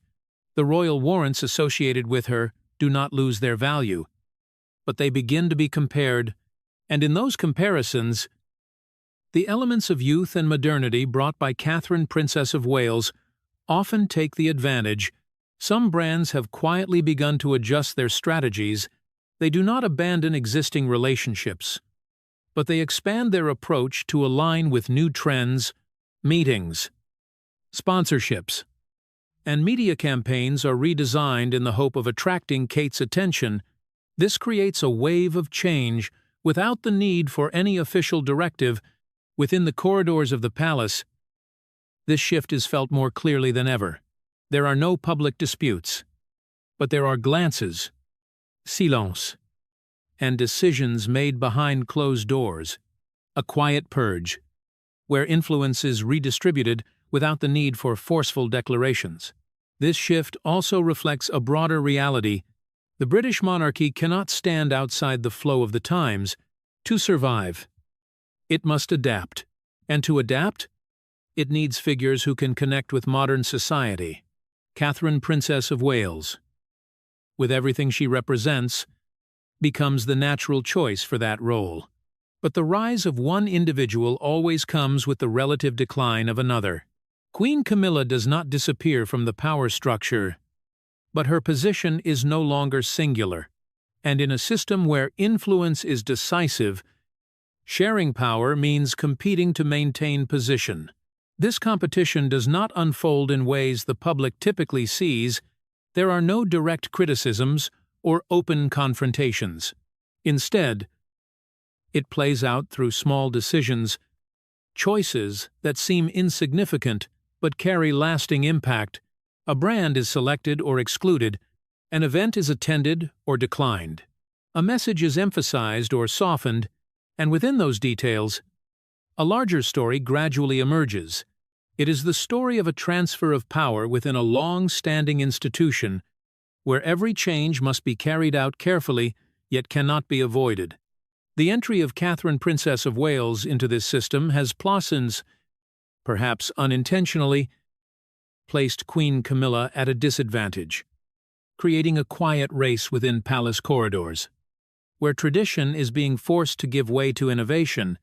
Ladies and gentlemen, the subtle movements within the royal warrant system and the inventory of royal jewelry are not isolated events. When placed side by side, a larger picture begins to emerge. And at the center of that picture is King Charles III. without loud declarations. The king is carrying out one of the most refined restructurings of power in the modern history of the British monarchy. And what draws the most attention is not what he is changing, but the timing he has chosen. The year 2026 is not a random milestone. It marks the point at which the reign of Charles has entered a more stable phase after its initial turbulence.